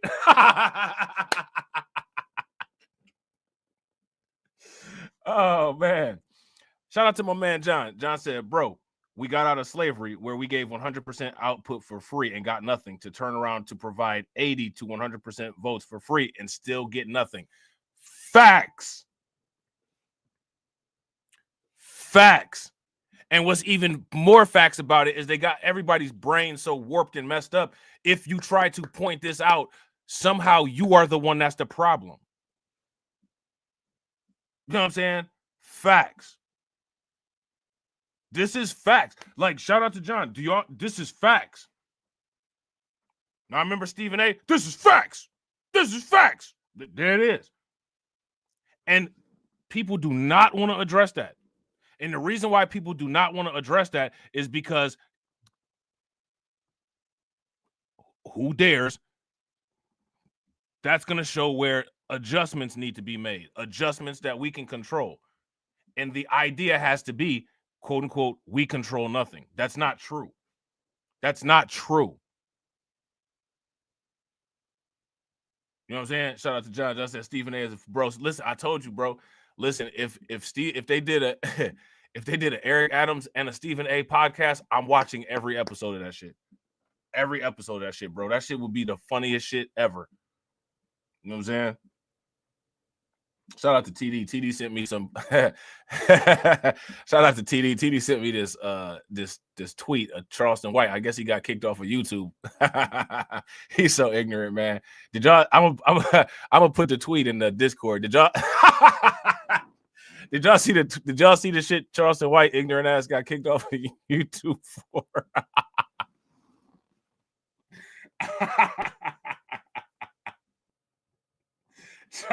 Charleston White crazy, man. Shout out to AB. You know that's AB man right there. That's AB homie.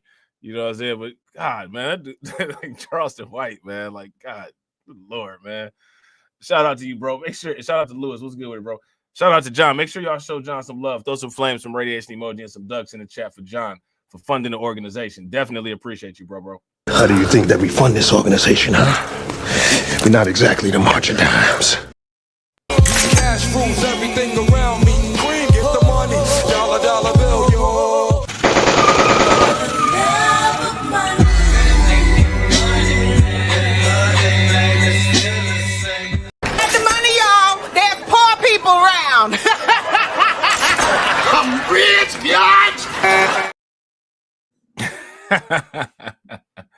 Man, that's hilarious, man. All right, so yeah, let's keep on with this, right? So again, here's my question. How many people have an issue with what Pam Bondie is doing with this right here? If there's anybody that's got an issue with what Pam Bondie is doing, give me a thumbs up. If you don't have an issue with what Pam Bondie is doing, give me a thumbs down.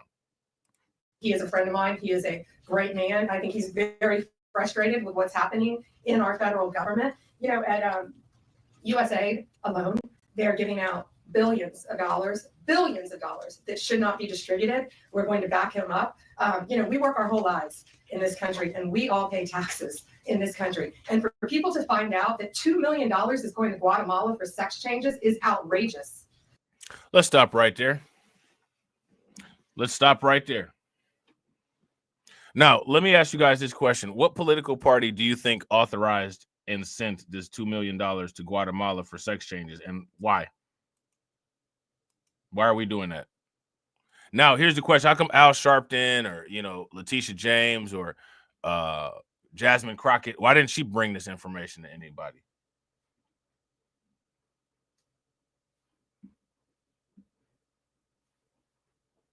Let me ask you guys that question. Let me ask you guys this question. How many people was that $2 million that the United States government provided to Guatemala for sex changes?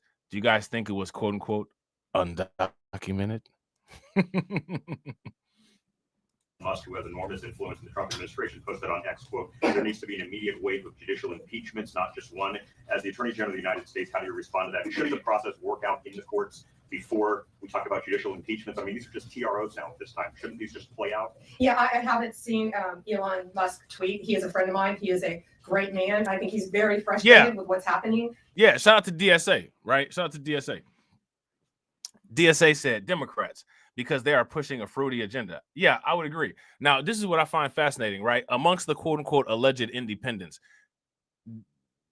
there's very few times when they will defend anybody, but when they do defend anybody, don't you guys find it interesting that it's always Democrats that they defend? They never really defend any, you know, conservatives at all, despite the fact that the conservatives' politics on paper line up more with what these alleged independents are on.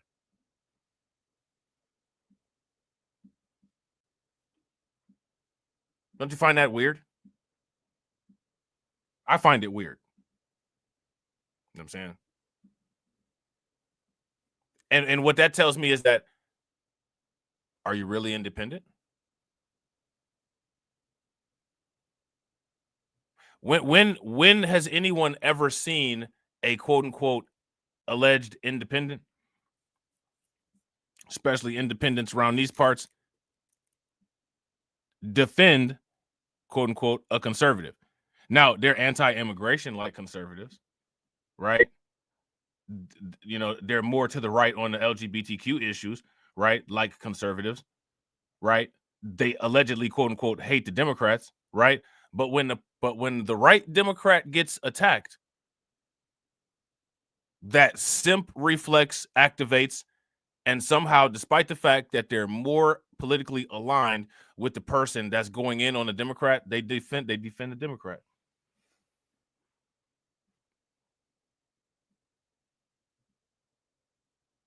Why do you guys think that happens?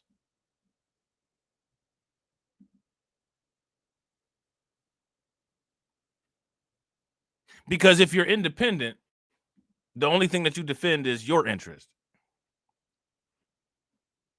right? And there's not going to be a consistent pattern. But there is a consistent pattern, right? Shout out to DSA. DSA says, I don't find none they do weird because they apparently are all in it one way or another. Yeah, I agree. Now, my thing is, how do we break it up? Even the independents fuck with everybody but us. Well, when I say independents, I'm talking about us. I'm talking about us. Right? And you know, so when we say independents, I'm talking about us. Right? Because there's a lot of quote unquote us that say that we're independents. So like that's who I'm talking about. I'm talking about us. As far as other, I couldn't even tell you anybody who's not quote unquote one of us who's an independent. When I say independent, I'm talking about us. The independents that are quote unquote us jump out the window and crash out to defend certain Democrats because they're simps. And if you're a simp, you're not an independent. You know what I'm saying? And a lot of these people are simps. And that's the reason why they have so much of a problem with the quote unquote red pill. And that's the reason why they push the idea that, oh, the quote unquote red pill has to do with quote unquote female nature. That's not what the red pill is about. They push this idea that the red pill is about female nature so that their simp nature and intellectual dishonesty and reflexive thought processes don't get exposed. If you invalidate the idea of the red pill and you can completely water down the definition of what a simp is, you never have to worry about the simp critique because people will be scared to use it because people call everybody a simp.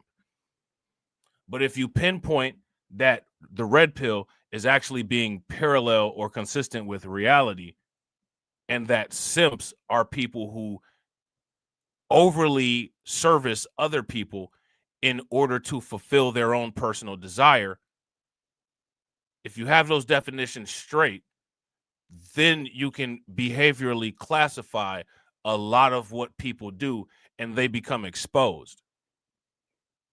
And those people that are vulnerable to that type of exposure need to maintain so that they can't be exposed.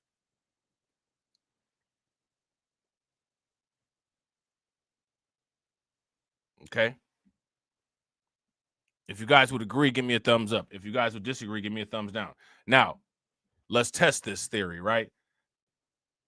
Look up the definition of quote unquote red pill.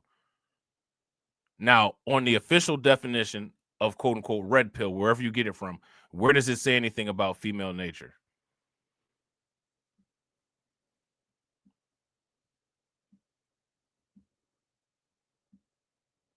That's my question.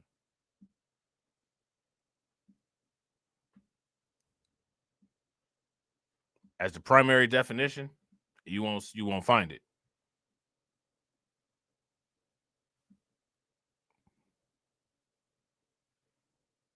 Right?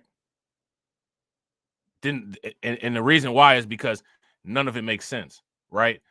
The red pill is based on the situation in the Matrix movie, right? Then they turn around and say the red pill is anti-woman. How is the red pill anti-woman when the whole idea of the Matrix movie was Neo and Trinity together? See, this is what I'm saying. These people are lying.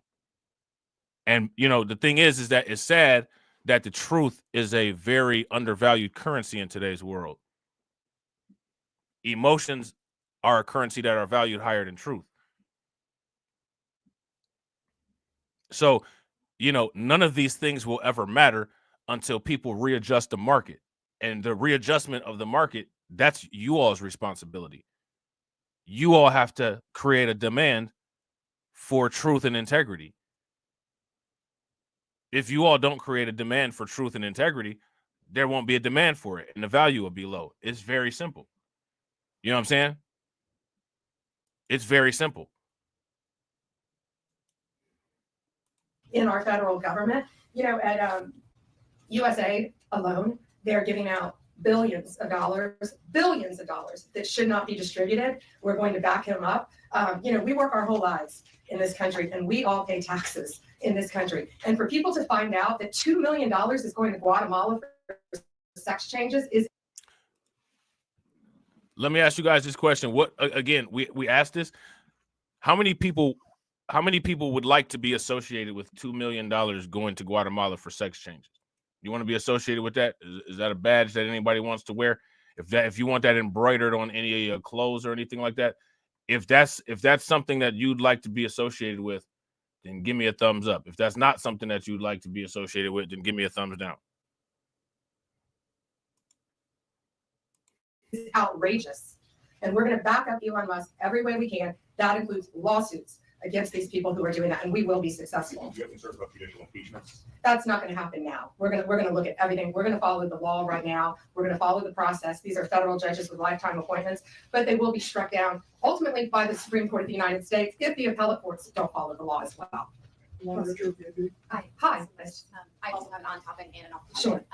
First of all, can you just briefly walk us through what the legal claims are you're making in this lawsuit? Yeah, absolutely. So the green light laws are that this is what the green light law says. It's a green light to illegal immigration, which says they can comply. That law is unconstitutional. Why is there a green light law? How many people knew about this quote unquote green light law?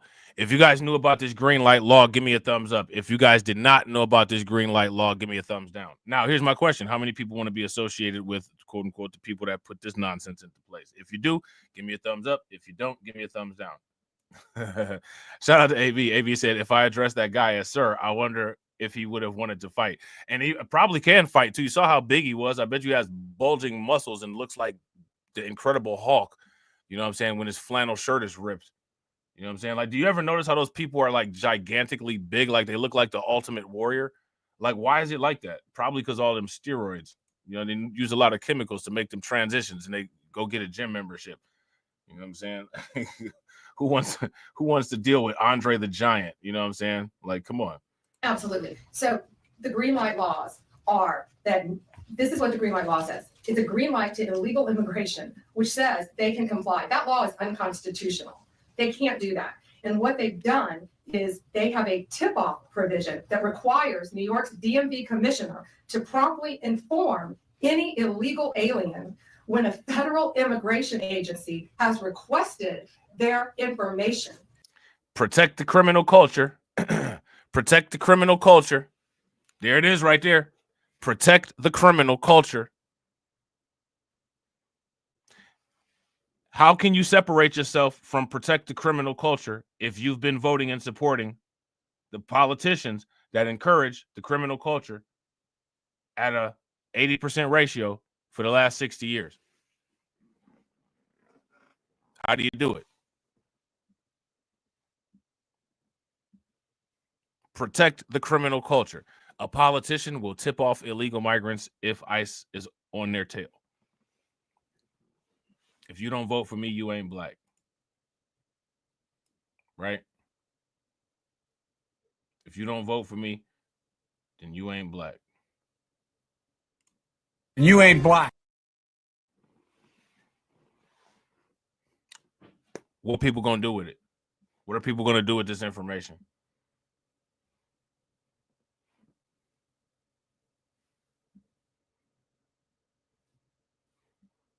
People wonder why they get looked at like they're crazy. I'm looking at people crazy that vote for this type of nonsense. You voted for this, you're crazy.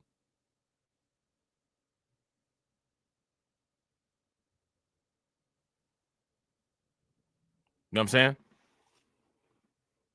Some crazy looks are warranted.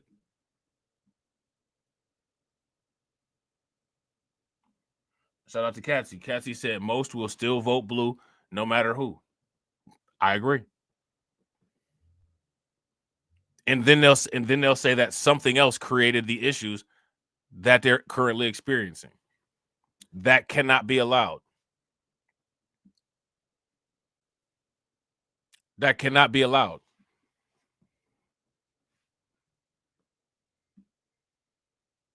If you guys agree that cannot be allowed, give me a thumbs up. If you disagree and you think that it should be allowed, then give me a thumbs down.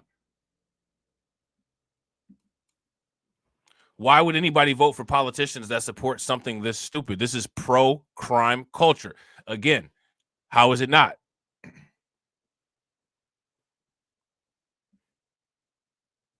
It's in line with everything else with the Democrats. Pro-crime culture. Protect these criminals. Because we value, who else values criminals?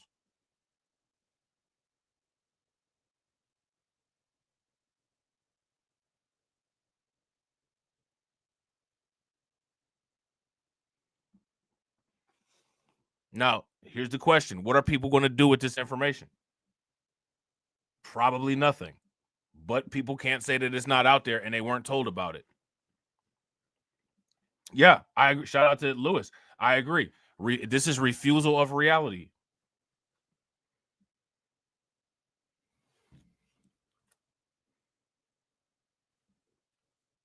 And this is what I'm saying. There is a upholding, an encouragement, and a system amongst us of refusing to acknowledge reality, and it's reinforced and encouraged. And people don't say anything about it. And then they get upset when things don't work out. This is why when I ask these, no one has any answers when I ask these questions. I'm not asking crazy questions.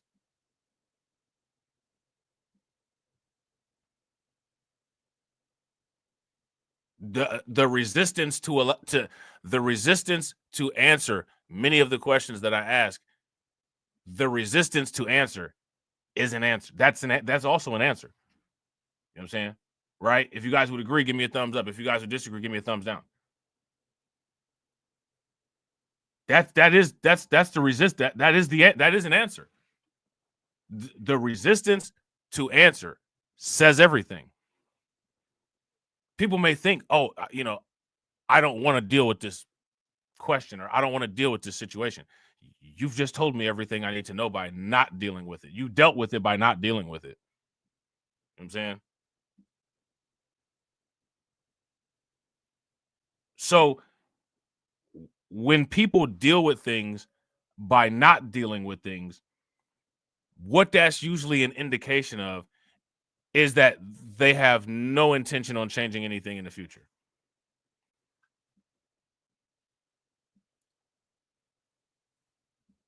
That's what that's usually an indication of. So I don't expect any of this stuff to change. The only thing that's gonna be different is that now, when people say, oh, well, we weren't told about that, they can't use that one. Can't use that one. Robb messed that one up for us. Because the thing is, like, in my opinion, if people actually wanted to deal with this kind of stuff, literally, there should just be nonstop answers, nonstop suggestions, nonstop flow of innovation and ideas. And it would just be an overpouring of how to change things. But that's not what you see.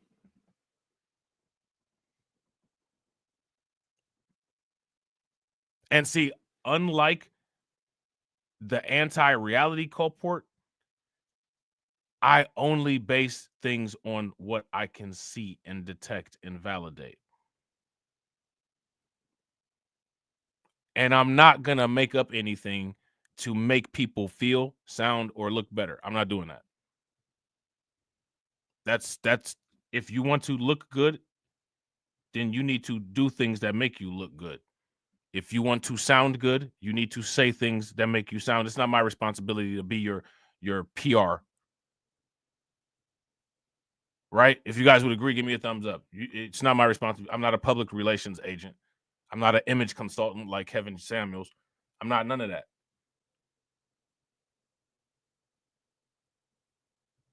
You know what I'm saying? I would rather talk about good news than bad, but I don't make the news. People make the news. So if you want good news reported, make good news.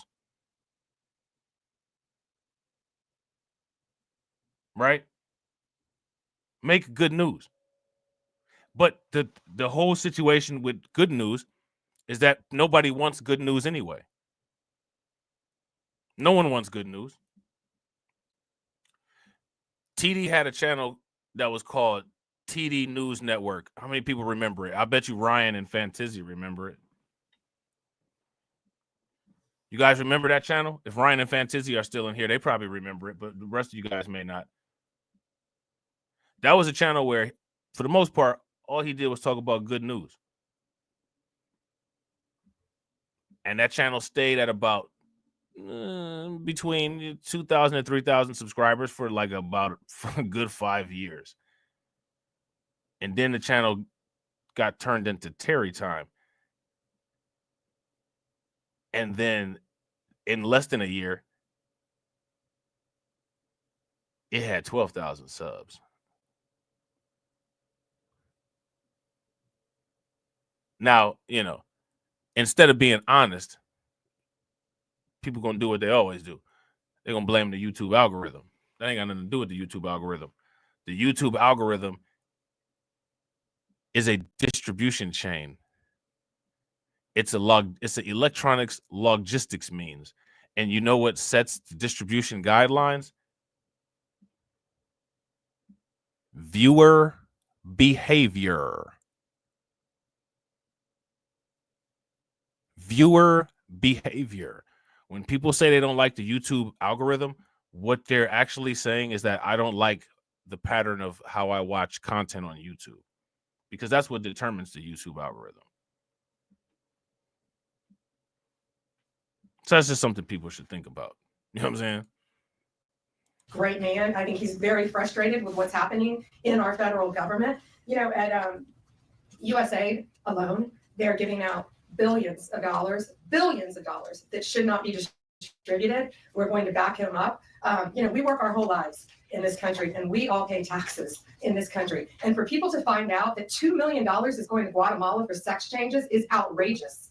So again, let me ask you guys this question. How many people have gone to their parents and said, hey, you guys know that you voted for some people that supported sex changes in Guatemala? How y'all feel about that? Who did that? Who said that? Yeah, shout out to AB Promotions. AB Promotions said the YouTube algorithm is undeniable. Facts. And the only people that deny the YouTube algorithm are people that can't write one line of programming language. Why would you listen to anybody that can't write a line of programming language about programming? The YouTube algorithm is unfavorable towards me. Okay, well, do you do everything that it says to do on the YouTube Academy? No. Well, there you go. That's one reason why it's unfavorable to you. You know what I'm saying? Like, why are you making the choice to not do what they recommend in the YouTube Academy that's free, that offers new modules every, week? Anti-education, anti-innovation, somebody else's fault. Consistent. It's a culture creation. You know what I'm saying? Yeah, shout out to Lewis. $2 million. Now, like I said, how many people have gone and asked their family, hey, I just wanted you guys to, did you know that the people that you voted for approved $2 million for some sex changes, for some meat shaving in Guatemala? Did you know about that? No one's said that though. Why? Here's my question. Why not?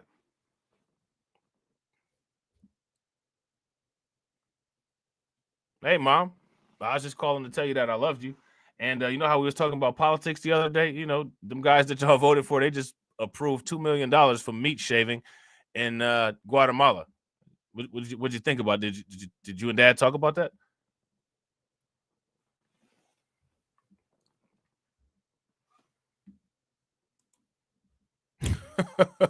You know what I'm saying? I highly doubt anybody had that conversation. But if you did, shout out to you. You know what I'm saying? And we're going to back up Elon Musk every way we can. That includes lawsuits against these people who are doing that, and we will be successful. That's not going to happen now. Again, right now, shout out to everybody, right? Because anytime anybody, like, people have been programmed. The YouTube people have been around for a very long time, and they've done a very good job programming people, right? So immediately, anytime anybody hears any amount of money, what's the first thing that anybody says? Is always comma, but zero for black people, right? And that's what, everybody's favorite YouTubers have programmed them to say and to think, right? That's pretty easy, right? It's pretty, not complicated, pretty simplistic, right? Pretty marble counting, right? Okay, so let's look at this situation, right? $2 million, right? We're going to use the YouTube guidelines of how to do politics. $2 million, comma, but none for black people.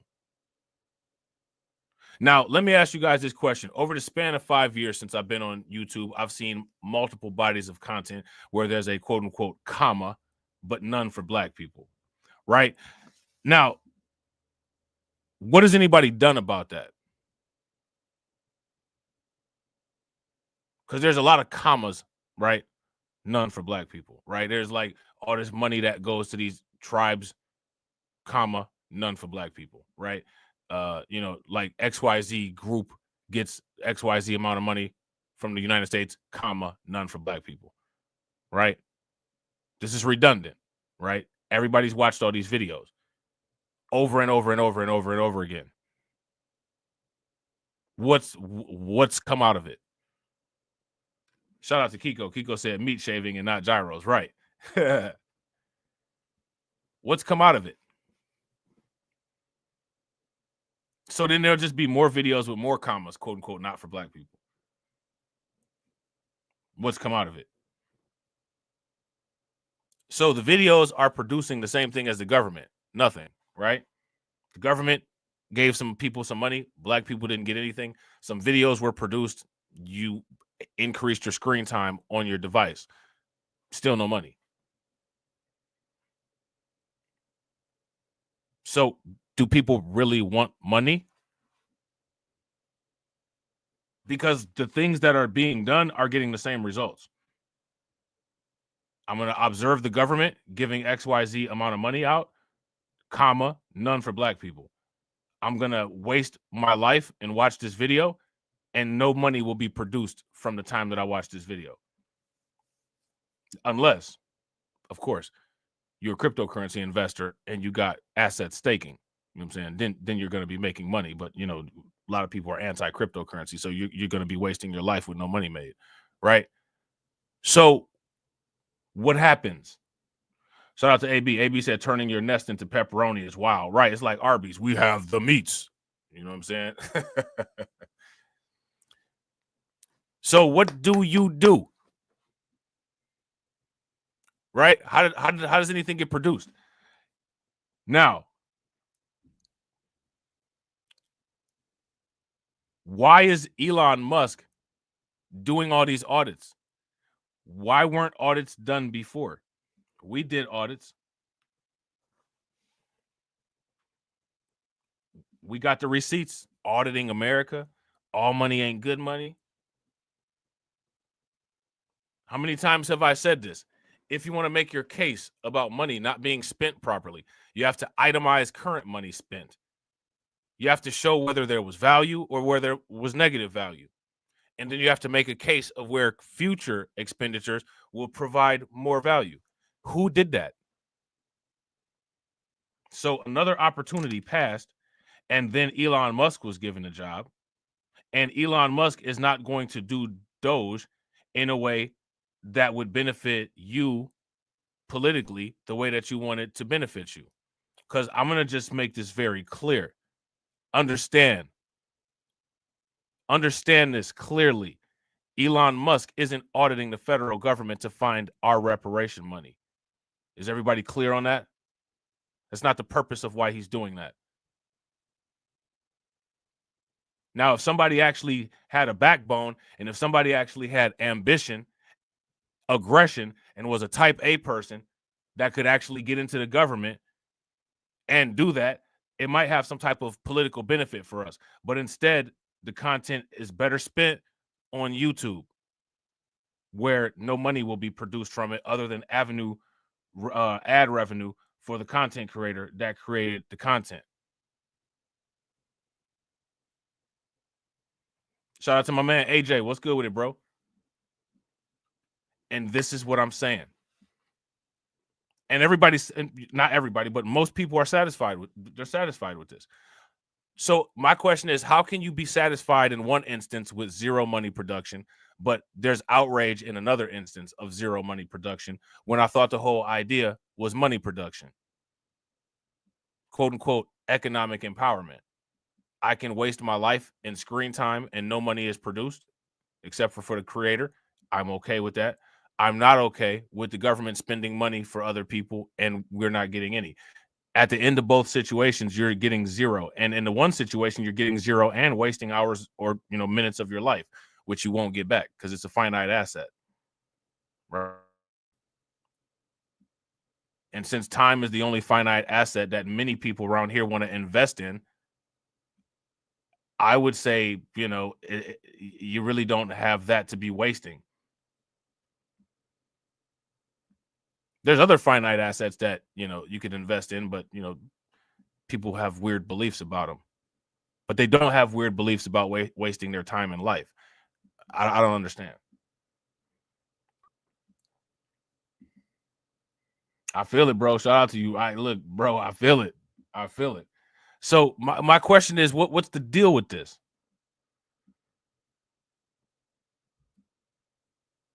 You know what I'm saying? Like what's really happening?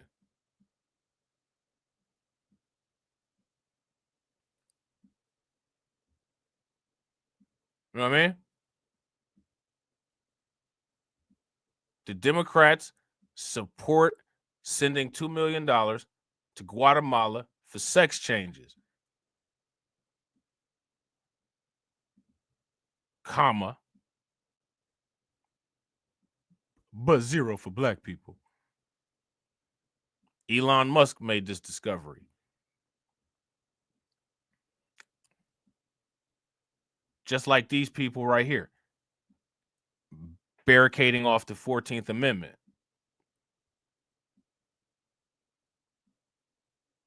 Right? Should have been barricaded off before.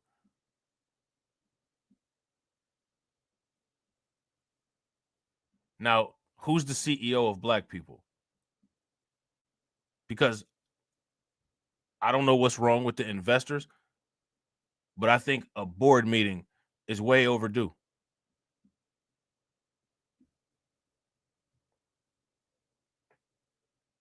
And people should be voting on some things.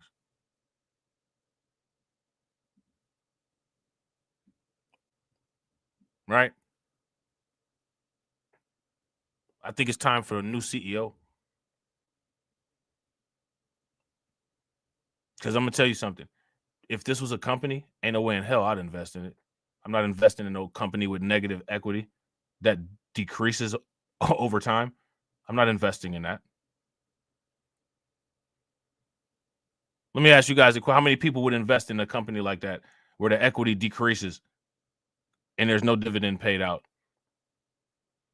over time? Because, whether you like it or not, that's what's happening. That's what the racial wealth gap means. That means negative equity increasing over time. No one will invest in an asset that behaves like that. No one. No one. No one. No one. So, like I said, who's the CEO? Who's the CEO of this sinking, failing ship so that some reorganization can take place and save the business?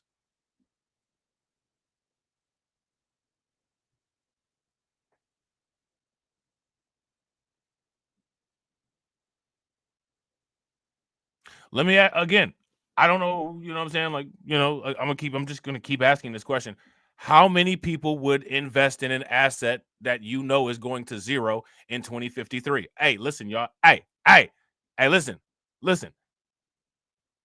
I'm investing in Bitcoin because Bitcoin is going to $1 million.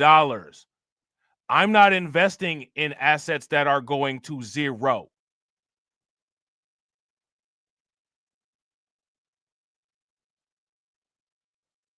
The same way no one else should.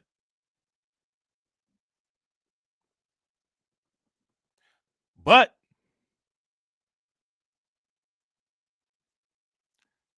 the asset that's on a course to zero don't like the asset that's on the course to $1 million. It's a bizarre mathematical riddle that I don't have the answer to. But maybe the CEO does. And this is why I keep asking, who's the CEO? Where's the CEO? We know who the CEO is, for the United States, right? That's Trump, the chief executive officer, right? Would you guys, if you guys would agree, give me a thumbs up. If you guys disagree, give me a thumbs down. Who's the chief executive officer of Black people? So we can get these valuations in order. Maybe people don't want the valuations looked at. Maybe people don't want things quantized. Maybe people don't want people asking questions.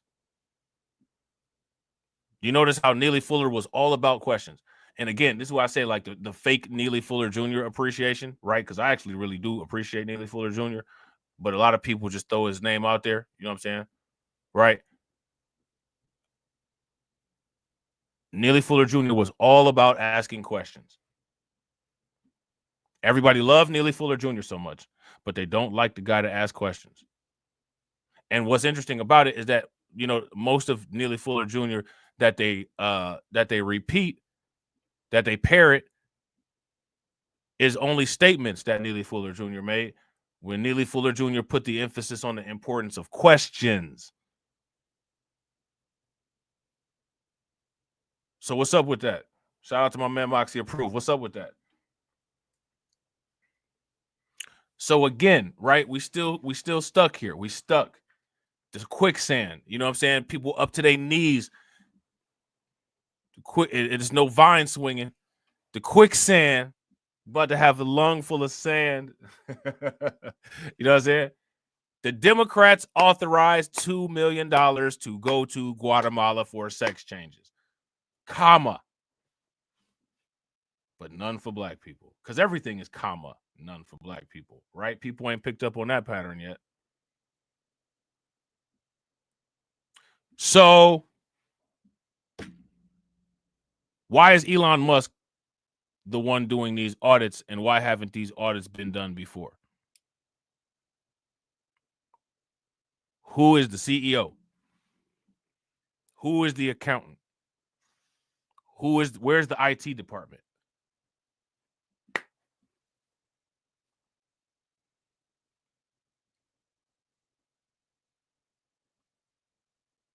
Where is any of this stuff?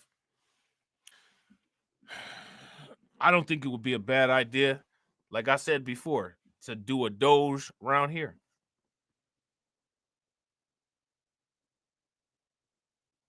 I don't think it would be a bad idea.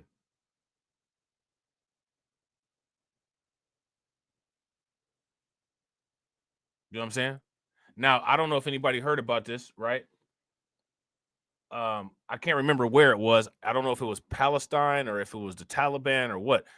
But the United States government spent a couple $1 million on shipping condoms to some people over there in the Middle East. How many people heard about that? Shout out to my man Kiko. I appreciate you, bro. Make sure y'all show Kiko some love. Throw some flames, some radiation emoji, and some ducks in the chat for Kiko, for funding the organization, and for standing on business. Definitely appreciate you, bro. Make sure y'all show Kiko some love. How do you think that we fund this organization, huh? We're not exactly the March of Dimes. Cash rules everything around me. Queen, get the money. Dollar bill, yo.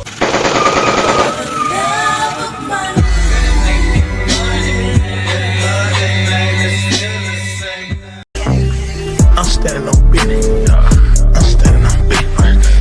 I'm standing on business. Shout out to you, bro. I appreciate it. Yeah, shout out to Katsu. You see that? Condoms to Afghanistan. How many people heard about the condoms to Afghanistan? If you guys heard about the condoms to Afghanistan, give me a thumbs up. If you guys didn't, give me a thumbs down. Condoms to Afghanistan. Who paid for that? Now, they paying for sex changes. Now, listen, they paying for a sex change. The woman is going to have what you pull the condom over. Like, who going to get the, like, what? You know what I'm saying? They paying for the sex changes. Now they buying condoms. And after the sex change, the woman is going to have a thing to pull the condom over. Like that, what are we doing here? You know what I'm saying? How does that make any sense? Shout out to my man DSB, always showing love. I appreciate you, bro. Make sure y'all show DSB some love. Throw some flames, some radiation emoji, and some ducks in the chat for my man DSB for funding the organization and for growing the organization. Definitely appreciate you, bro. How do you think that we fund this organization, huh? We're not exactly the March of Dimes.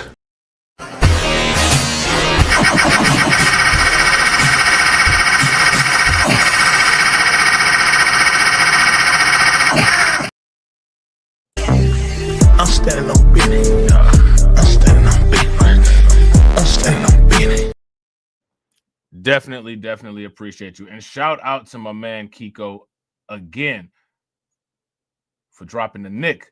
You know what I'm saying?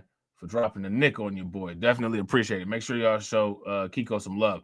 Throw some flames, some radiation emoji, and some ducks in the chat for Kiko for funding the organization. How do you think that we fund this organization, huh? We're not exactly the March of Dimes.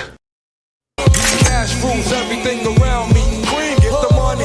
Dollar bill, yo.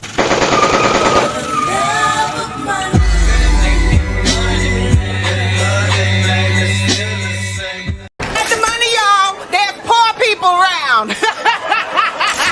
I'm rich, bitch. Definitely appreciate you, bro. Yeah, shout out to AB. Facts. This is what I'm saying. He said stay in the question lane. Facts. He said, what did he say? He said stay in the question lane and do what else? Use logic. Two things that are never, ever encouraged. Everybody always has the answer and the statement, and everybody has everything to say and nothing to ask. And we have already established how, people are anti-logic.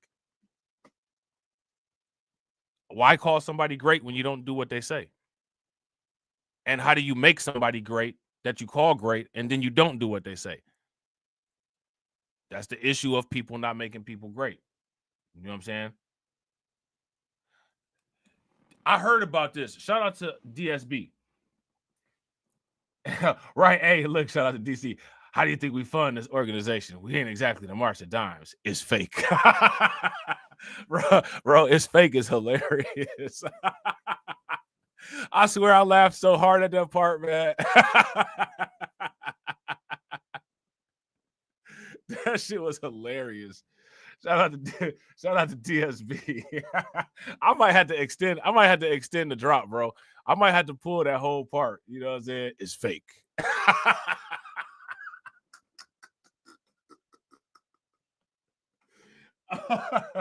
Oh man, that is hilarious, man. Shout out to DSB. Make sure y'all show DSB some love. Throw some flames, some radiation emoji, and some ducks in the chat for DSB.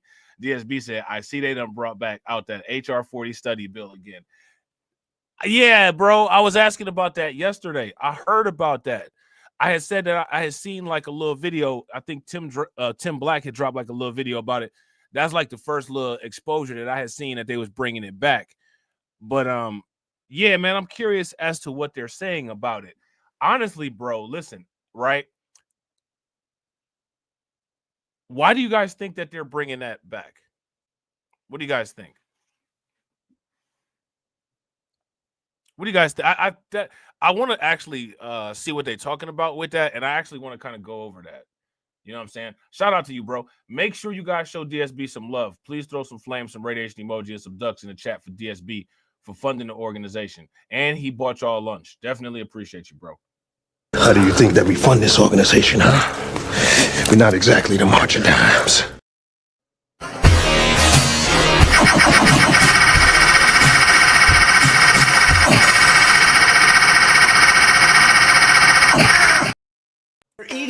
Gone overseas where they said Hello Kitty, but it ain't there, it's right here in your city. When I turn my back, now the cat goes missing and where my peoples is at. Does anybody know where he took when that? Cause I heard they putting claws on felines, I'm mad. And my cat disappeared just like Felix the cat. Got paid back, thought she was a goner, but the cat came back. If you ain't a pussy cat, say drop that cat. Drop that cat, drop that cat. Got paid back, thought she was a goner, but the cat came back. If you ain't a pussy cat, say drop that cat. Drop that cat, drop that cat. They're eating the dogs, they're eating the cats. Eat the cat, eat the cat. They're eating the cats, they're eating the dogs. Eat the cat, drop that cat. Shout out to you, bro. I appreciate it. Now, check this out, right? See, immediately, right, with this HR 40 thing, we got to ask this question, right? Why are you here? Here's my question. The first initial thing that I would ask, because I can't say this for certain, right? It's a lot of YouTube content creators that act like they got inside information, and they don't. No one has inside information, right? Let's just start that off. No one has inside information. So they'll state something as a fact and say, this is why. I'm not going to state something as a fact because I don't know if it's why, right? this is what I think, and this is what I want to ask, and I want to throw this out here and see how you all feel about it. First question, right? And again, question in honor of Neely Fuller Jr., right? Why are the Democrats coming out beating their chest about an HR 40 bill when they have absolutely no way of doing anything with it at all? We just experienced a record-setting red wave in the United States. Why are we even talking about a reparations bill from the Democrats, being presented by the Democrats? Well, I'm going to beat my chest and demand these reparations. I'm going to beat my chest and demand these reparations. You're going to beat your chest and demand these reparations to Trump? You sound about crazy. You have 4 years to beat your chest and demand them reparations from the person who was part of the party that claimed that they supported it. We see the support, right? Still ain't got it. So why, when the dementia guy was in office, didn't they beat their chest and do that? Trump don't love y'all. He ain't gonna pay y'all no reparation. Trump don't like y'all. He ain't gonna pay y'all no reparation.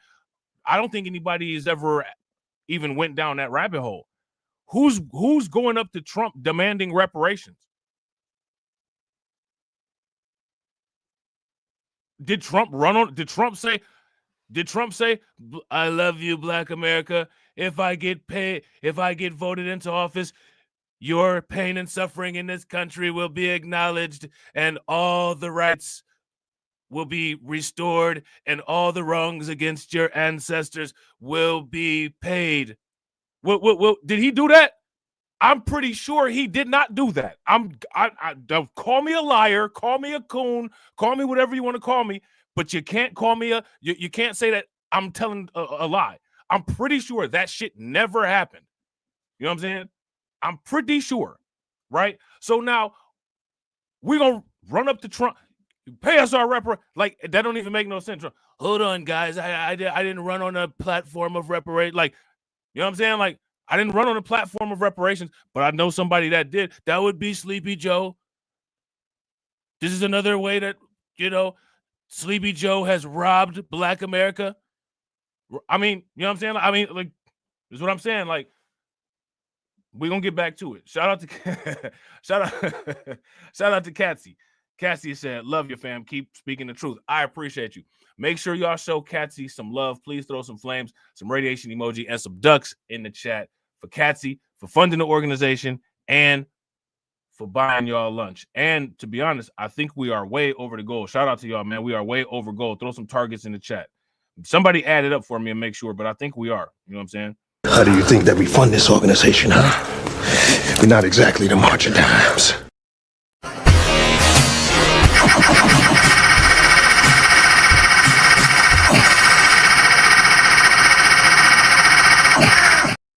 Get the money, y'all. There's poor people around.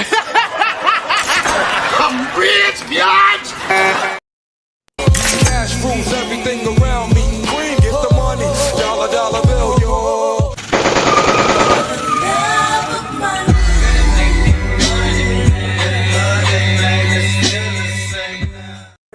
The dogs, don't push me, ain't Donald Trump trying to grab them by the. Said it was some Haitians, somewhere out in Springfield. Women doing cartwheels. Have you seen Garfield? Have you seen Snowball? This about to snowball. I'm about to go off. I can't let this go on. Miss me like an airball. Tell me when my cat is coughing up like a hairball. I gotta tell them if they even put the fingernail on Santa's little helper to turn them to hamburger helper. Somebody better help them, cause I'm going to jail for showing them fellas helter skelter. Usually I'm content, but if you touch my dog, then I'm turning into John Wick. I'm lit. Bird better drop it. If you touch my pet, then I'm pulling up like CrossFit. Said Hello Kitty, but it ain't there. It's right here in your city. When I turn my back, now the cat goes missing in the where my peoples is at. Does anybody know where he took when that? Cause I heard they putting claws on felines, I'm mad. And my cat disappeared just like Felix the cat. And they got paid back. Thought she was a goner, but the cat came back. If you ain't a pussy cat, say drop that cat. Drop that cat. Drop that cat. Got paid back. Thought she was a goner, but the cat came back. If you ain't a pussy cat, say drop that cat. Drop that cat. Drop that cat. They're eating the dogs, they're eating the cats. Eat the cat. Eat the cat. They're eating the the cats. They're eating the dogs. Eat the cat. Fuck that cat.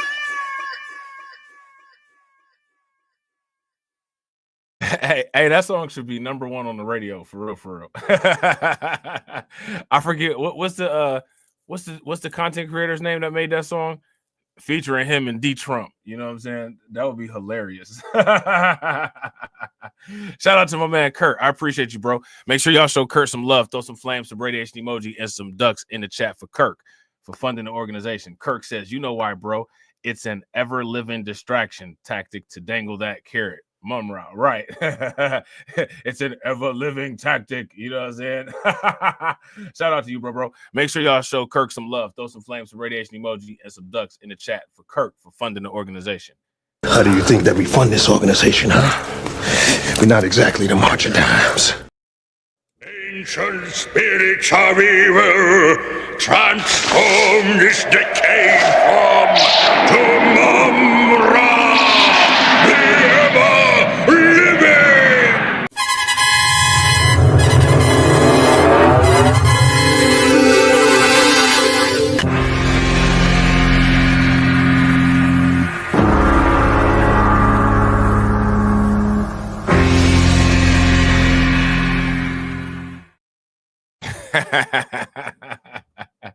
Shout out to you, bro. I appreciate you. Shout out to everybody watching. I really appreciate you guys. If you all haven't smashed the like button yet, please do me a favor. Take a moment, smash that like button. Also, if you guys haven't hit the bell, please take a moment, hit that bell. Also, please share the stream to your social media. And if you are not part of our Discord, please take a moment, hit that link in the chat and join the Discord. All right. Shout out to my man, AB Promotions. I appreciate you, bro. Make sure y'all show AB some love. Throw some flames, some radiation emoji, and some ducks in the chat for AB for funding the organization. AB said the old HR40 play. Right, they got the clipboard and the dry erase marker. Okay, so now we're going to have black people over here, and we're going to have HR40 over here, and we're going to get them to look this way while we got this going over here. All right, go. You know what I'm saying? Like, they doing it like that with Bill Belichick with the little ear thing with the microphone on it. You know what I'm saying? AB said the old HR40 play is sure a sign of desperation. In 50 Cent's voice, is that what you got for me? Right. Is that what you got for me? You know what I'm saying? What people really need to say in 50 Cent voices, what up, cuz? What up, blood? You know what I'm saying? What up, cuz? What up, blood? What up, gangsta? That's what they really need to say. You know what I'm saying? Oh, man. Shout out to you, bro. Make sure y'all show AB some love. Throw some flames, some radiation emoji, and some ducks in the chat for AB for funding the organization. How do you think that we fund this organization, huh? We're not exactly the march of dimes. Cash rules everything around me. Green, get the money. Dollar bill, yo.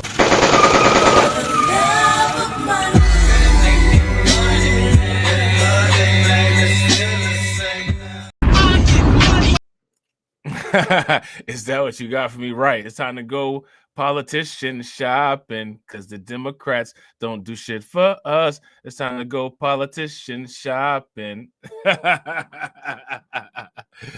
Forget the Democrats, give them on up.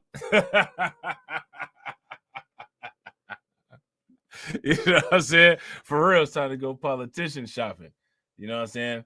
Or we need to hit them with some piggy bank. Click good D, clank, click good D, clank. The Democrats got nothing but skanks. Click good D, clank, click good D, clank. The Democrats got nothing but skanks. I get at you. We ain't gonna vote for you. I get at you. Right? My vote go for him. I get at you, right? They keep screaming, please vote for me, dog. You know?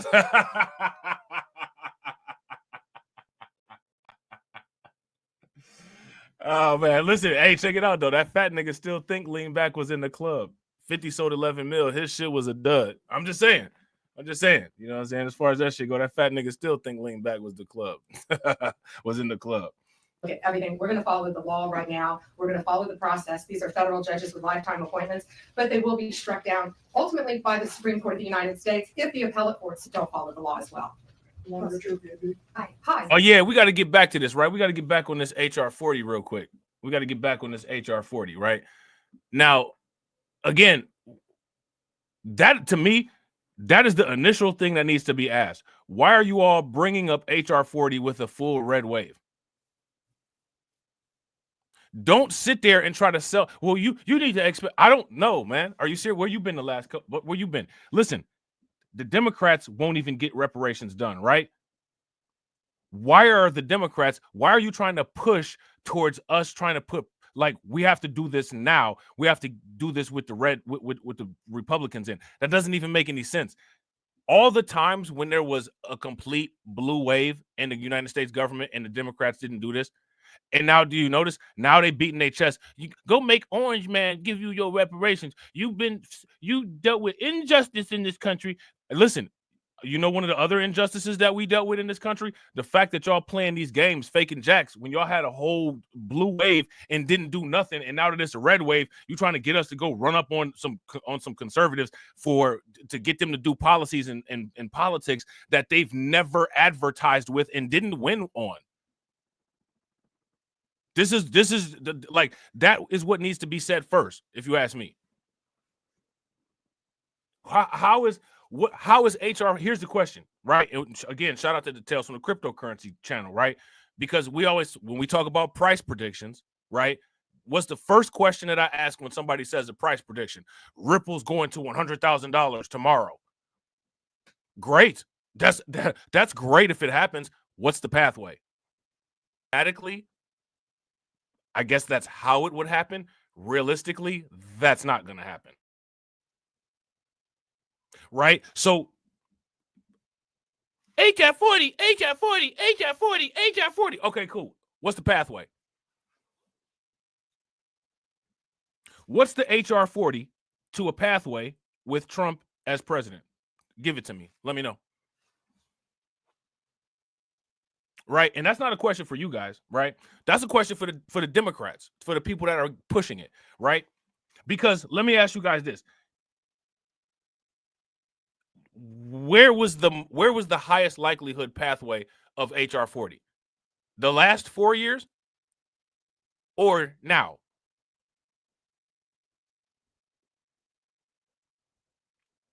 And then it'll be the taking of both sides, right? Because as much as people say that they hate HR 40, they actually really like HR 40 because HR 40 presents a unique opportunity to where people can just, they can just, I don't know, they can be weird. You know what I'm saying? Like they can get on, all the stuff that they want to say about Trump and go in on the Democrats, and it gives them a unique opportunity to try to position themselves as a fake independent, right?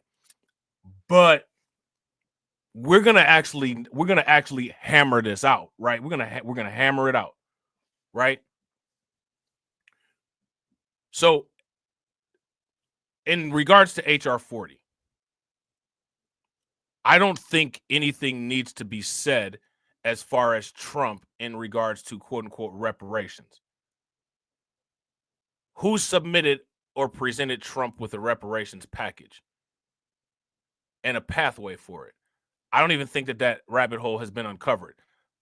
As far as reparations go with Trump, the only thing that's ever occurred is that he answered a question about it during the press release. And the question that he answered, he said, it sounds interesting. I don't think it's going to happen. Right? Now, let me ask you guys this question. When it comes to press releases, are press releases or press conferences ever binding political policy? Not so much. Usually there's a process. That process hasn't taken place. Right? If you guys would agree, give me a thumbs up. If you guys would disagree, give me a thumbs down. So as much as people will fly off the handle to be able to get off their issues that they have with Trump,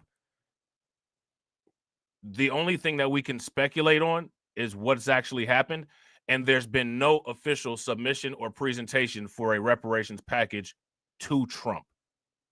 He's only answered press conference questions in regards to it. If you guys would agree, give me a thumbs up. If you guys would disagree, give me a thumbs down. Now, as much as somebody will be upset, sweating, angry, mad about that, that's fine. You know what I'm saying? Like, once you get over yourself, is this true or false? Right? Now, that's not the same situation with Joe Biden. and the Democrats. It's not the same situation with Joe Biden and the Democrats. There's a different reparations situation with Trump versus the Democrats. Politically, right, who would be more expected to address reparations, Trump or Biden? Let me know. Let me know.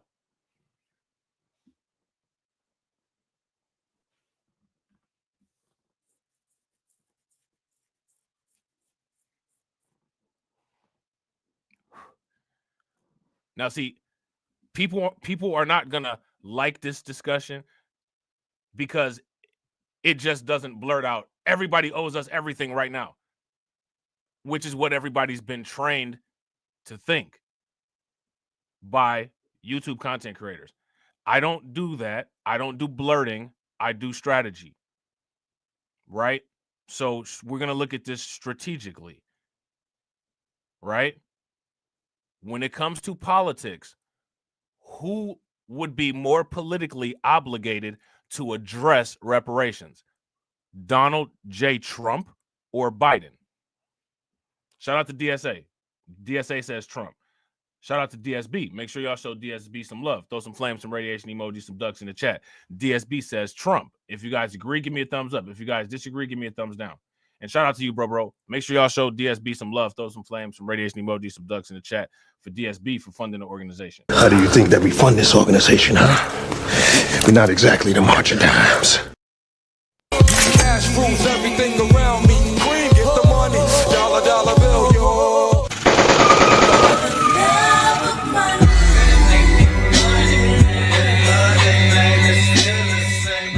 Silence. I ain't got no money, pop. Shout out to Katsy. Katsy says Biden more obligated. I agree 100%. Shout out to Kurt. Kurt says Democrats the one dangling the carrot. I agree 100%. The Democrats have run on a campaign and a pattern of breaking promises to black people for 60 years. Now, mind you, you know that it is what it is, right? I don't feel sorry for anybody as a result of that, because if somebody slaps you in the face one time and you just continuously let them slap you, I got to start looking at you kind of funny. You know what I'm saying? But, you know, regardless, they've put these things out there, so they can't be taken back, right? You know, so there's quote unquote proof of work there, right? Proof of work there is that, you know, they've run on these things. They haven't even, listen, as far as HR 40 goes, they haven't even actually done the study. Like, we can't even say like, oh, well, you know, we're talking about a study. They ain't even get the study done. This is just a bill to initiate the study. They haven't even initiated it yet. They don't even have a finished work in process. You see what I'm saying? Shout out to DSB. Make sure y'all show DSB some love. Throw some flames, some radiation emoji, and some ducks in the chat for DSB for funding the organization and growing the organization. Definitely appreciate you, bro. How do you think that we fund this organization, huh? We're not exactly the March of Dimes. I'm standing on business. I'm standing on business. I'm standing on business. Shout out to DC Precise. DC Precise says, look at one African American over there. Shout out to Kirk. Kirk says Republicans will tell you to kick rocks. Here's the thing, right? Let's just say that they might. Let's just say that they might, right? Let's just say that they might. Now, you know, what I would rather say is a package hasn't been presented.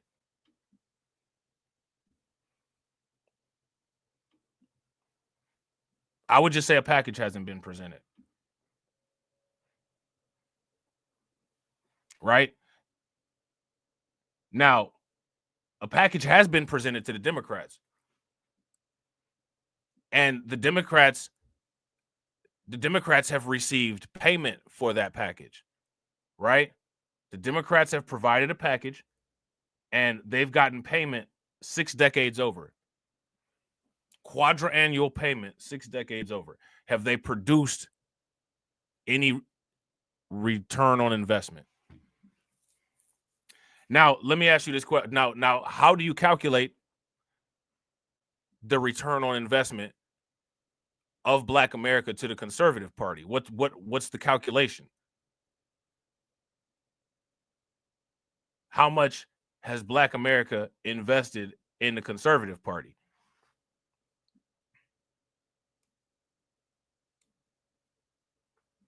Right? So there's with zero, like okay, so if you have a stock, right? Say for instance, we all bought a bunch of stock. We all bought a bunch of course, MicroStrategies, right? We all buy a bunch of MicroStrategy stock, right? Michael Saylor holds a meeting and he says, I'm about to buy 100,000 more Bitcoin. We vote. Go ahead, Mike, do your thing. Go buy the Bitcoin. We vote because we own stock in MicroStrategy. We're stockholders, stakeholders, right? Now, we're stakeholders and stockholders in the Democrats, and we voted quadra-annually, right, for the last 60 years. The CEO of the Democrat Party has not delivered on the promises. Now, if the MicroStrategies shareholders voted for Michael Saylor to buy 100,000 Bitcoin by the end of next quarter, and Michael Saylor only bought 25,000 Bitcoin and pocketed the rest of the money and created no convertible bonds, what would happen to Michael Saylor? See, but that's not what happened in terms of the Democrats, though. The stakeholders continue to vote. They never sold their stock, right? Because you could sell your stock and go buy Republican stock by voting, right? But they didn't do that. They kept the stock, right? Continued to vote and continued to maintain stakeholdership in an organization that's not servicing the stakeholders.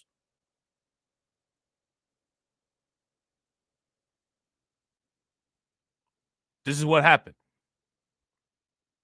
right? If you guys would agree, give me a thumbs up. If you guys would disagree, give me a thumbs down. So again, I'm gonna ask the question, right? So, yes, based on rhetoric, right? Based on rhetoric, yes, we can say it might be likely that the Republicans might say XYZ, right? But at the same time, no, expecting the Republicans to do something is like owning stock in MicroStrategy, expecting Michael Saylor to buy 100 Ethereum. He's not going to do that. Michael Saylor is strictly dedicated to servicing his company and shareholders through use of Bitcoin. If you buy MicroStrategy's stock and you're outraged because they don't have Solana or Ethereum on their portfolio, you sound crazy, right? We have not invested anything at all in the Conservative Party. So as far as conservatives are concerned, we're just extensions of Democrats. So what would the conservatives be obligated to do? What's the expectation? Now, why am I saying that? I'm saying that to say this. They never made that promise. I don't even think it makes sense to even have any outrage about conservatives servicing those ideas. They never made those promises. They're clearly against those things. They have issues with them, right? But the Republicans or the Democrats are the ones that claim that they're not. They claim, give us your vote and you'll get these things, right? However, despite no investment in the conservatives and despite 80% investment in the Democrats over 60 years, both have produced the same amount for Black people, 0. One is obligated, the other is not. Why then does the one who is obligated bring forth a proposal about, HR 40 when the non-obligated party is in power? Yeah, exactly. Shout out to Kirk. That's it. Exactly. I agree 100%. That's like going to Target to complain about your Walmart refund. All right. That's like going to Burger King to complain about a taco. Hey, man, they didn't put, you know what I'm saying? I ordered Nacho Del Grande with this. Hey, we serve Whoppers here. I don't know what you're talking about. We got the Baconator here. I don't know what you're talking about. You're talking about some Nacho Del Grande.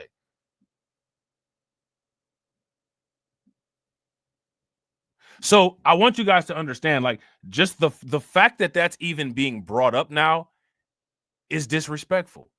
It's an attack on people's, like, they're literally attacking people's political intelligence. And they're blatantly doing this in front of the world and saying, this is a last-ditch effort, but even within our last-ditch effort, we're going to service these stupid people in a stupid way. That's what they're saying. What are we? What's going to happen? Again, seriously, what's the expectation of an HR 40 right now?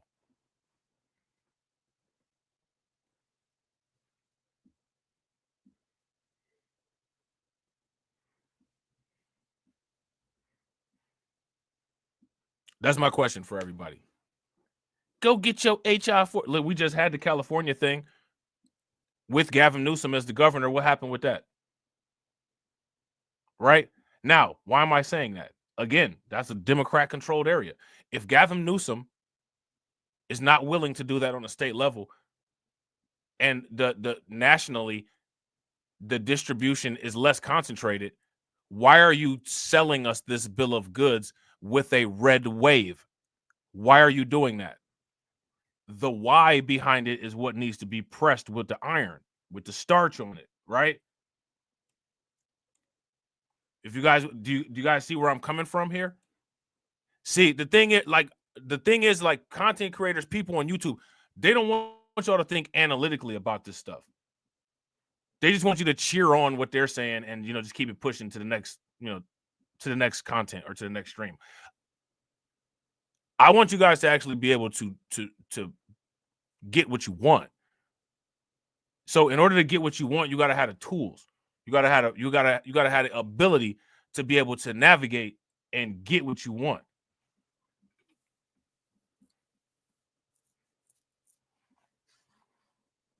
You know what I'm saying? So, again, what the YouTube content creators to do is the YouTube content creators to go fly off the handle, and they'll talk about a bunch of stuff that we already know about Trump and conservatives. And then they'll turn around and say, well, the Democrats ain't nothing either, and yada, yada, yada. And as you listen to it, you'll be like, yeah, screw these people. And then at the end of the day, after the video, it'll be the same as after Democrats and Republicans. You still don't have anything.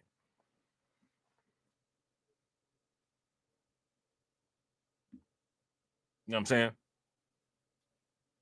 Which, if you don't have anything, what's the point of watching the video? Like, I don't want anybody, if you watch my video and you don't get anything out of my video that you can use after the video, you know what I'm saying? Like, I'm not doing my job, because my job is for, once you leave the video, you can have something that you can use.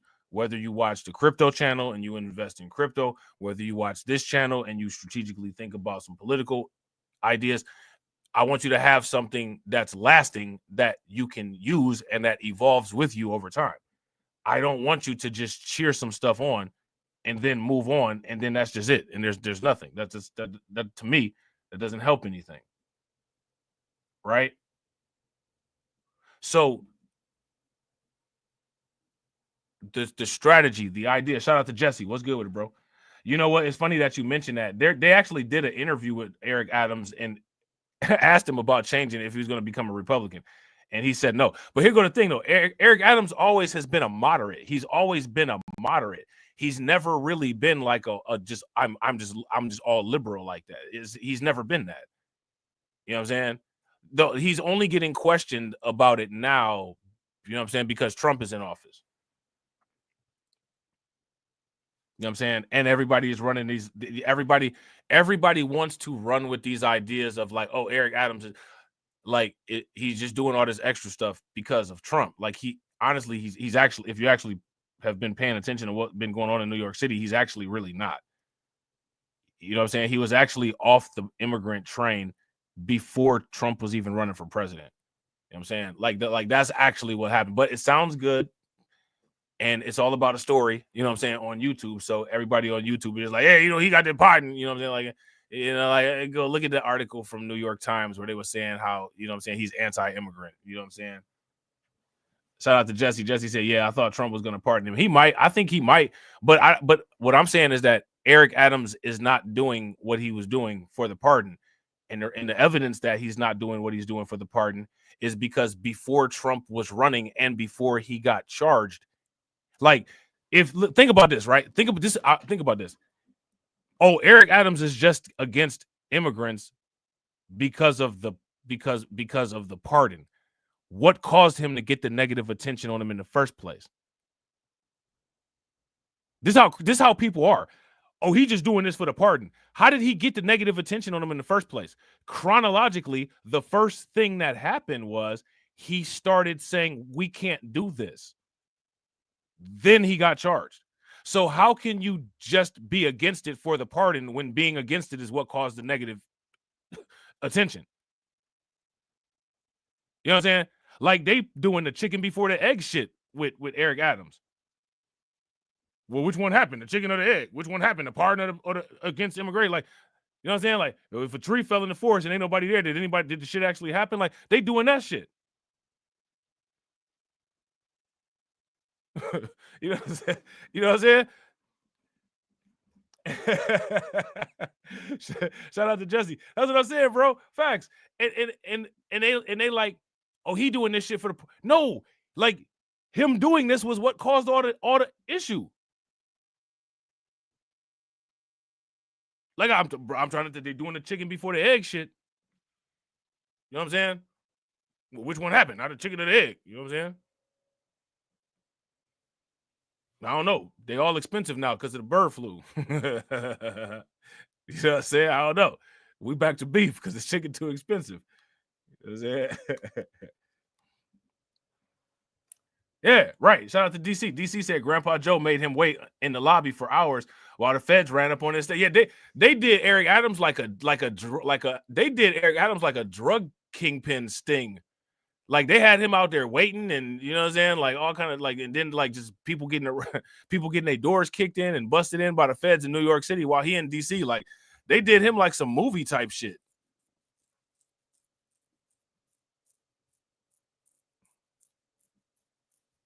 Shout out to Jesse. Jesse said he went down to Columbia and told them, we can't have no more. You in the Big Apple, stop coming. That's when Biden was still president. Exactly. And it was before he had any charges on him. But everybody, oh, he just doing this for. How can you do something for something that what you did is what caused the negative attention on you? Like people don't even sit down and think when they be saying stuff. You know what I'm saying? Like I'm listening to all these people just assert with authority. Eric Adams is doing this for. What is he doing? He's not doing anything other than what he was already doing.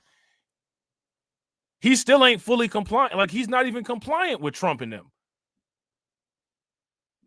Eric Adams is only cooperating in regards to criminal migrants. He's still, you know what I'm saying, like with letting everybody else just do whatever they want. He's only compliant with the criminal shit. And the thing is that as much as unreasonable as they saying Trump is, Trump ain't got nobody going after Eric Adams, and Eric Adams ain't even fully compliant. Eric Adams like, look, I ain't about to do this, but I'll do this. And they like, bet. We're gonna send ICE through here. We're gonna get everybody. Now, if we do get some collaterals, we get the collaterals, but we ain't going after the collaterals.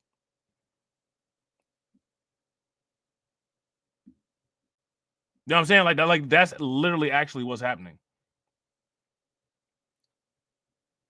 Shout out to AB. AB said you should hear the local New York tri-state area news. They are kicking his back end as if he committed some type of heinous crime. Liberal media is the word. Like, bro, like this is what this is. And on YouTube, the way that the content creators on YouTube have talked about Eric Adams, they did the same thing that they always did.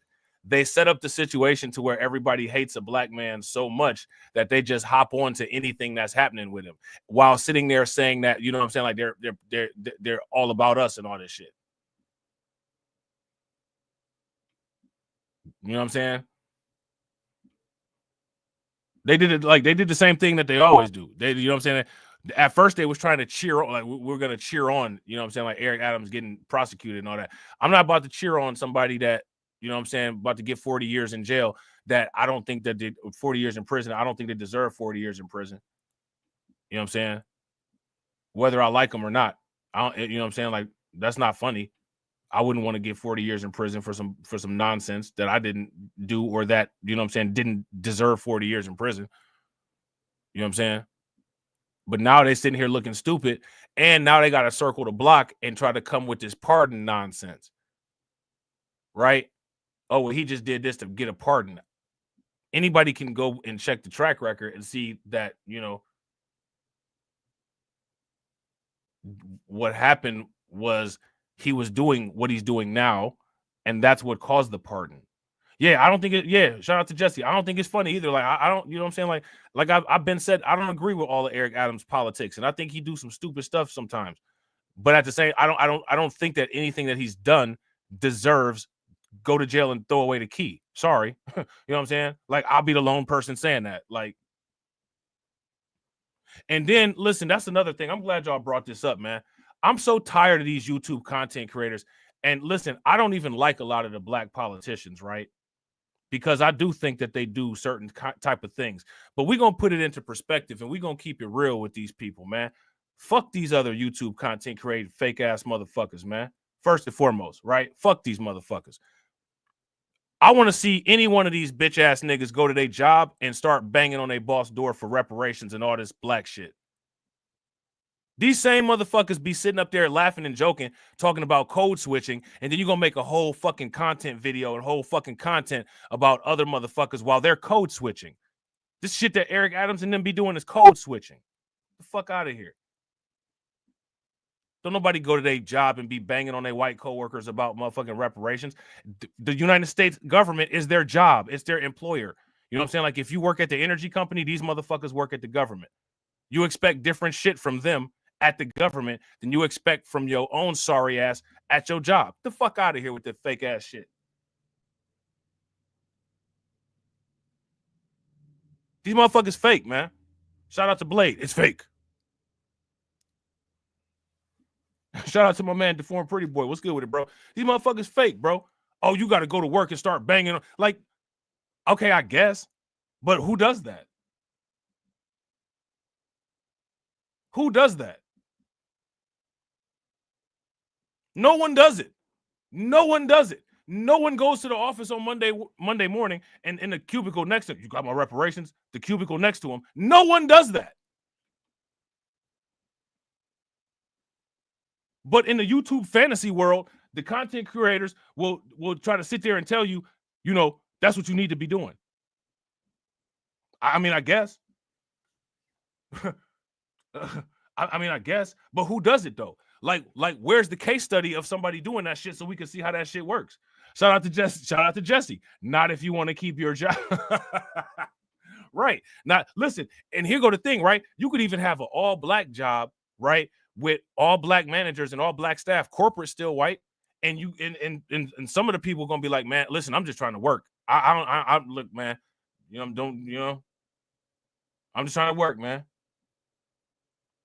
But they're supposed to do that shit. You're supposed to put on a cape and be some type of superhero that's impossible to be. You don't, that's not how that works. First and foremost, we should own the employment so that we can employ ourselves. Then we can use that money from our businesses to pour large amounts of money into a legal fund that goes after that type of stuff for us, for the government. Then we get black politicians in office to not worry about that shit, and they can do that shit by collaborating with the businesses. Shout out to AB. AB said right now on the radio they pushing Andrew Cuomo. I know Trump don't want Andrew Cuomo. And listen, honestly, I don't know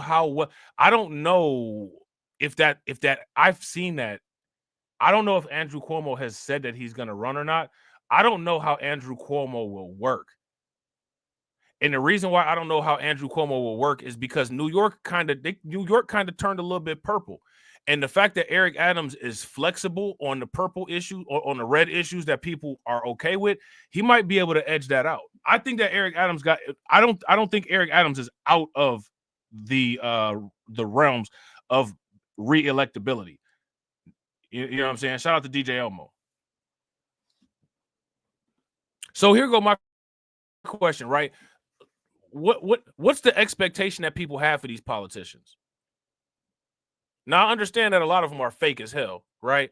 But at the same time, the people with the expectations is fake as hell too, because they're expecting these politicians to do shit that they're not doing on a daily basis. Anybody that makes a content creation video banging on these politicians, saying that these politicians should be doing X, Y, Z, you're not doing that. You're not doing none of what you're saying. You're not doing none of what you're saying. You're not knocking at your office, at your boss's door, throwing your hand down on the desk saying, give me my rep. You're not doing any of that. Shut the hell up. Shut your dumb ass up. You know what I'm saying? You're lying. Fuck out of here. You know what I'm saying? You know what I'm saying? No one's doing that. Show me where they are. Man, listen, I push the envelope at work. Right? With shit that I be saying and shit that I do. And I don't do that. You know what I'm saying? I know nobody else. I know no one else is doing that. Go to who's standing at the time clock punking they white coworkers or they non-black coworkers. You ain't touching this time. The only way you get into this time clock is if you make sure my reparations. Ain't nobody doing that shit. And we're gonna sit here and act like the government ain't the employer of these people. Man, no one, everybody got the little dainty little jokes. Oh, you know, like when I be answering the phone and shit, you know what I'm saying? Like I be answering the phone like, hi, how you doing? If you answering the phone like, hi, how you doing? You definitely ain't banging on nobody for no reparations at your job. Shut the fuck up with that shit. You answering the phone customer service like your name is Mallory and shit. And then you about to turn around after that and go bang on somebody about reparations. Man, shut the fuck up with that shit. These motherfuckers need to shut the fuck up with that shit. Shut it up. Shut it up and shut it down. You know, I be doing my little customer service. No, the fuck you don't. You know what I'm saying? You're not doing that in one instance, and then in the other instance, you know what I'm saying? You Malcolm Little at the job. Like, man, shut the fuck up with that shit.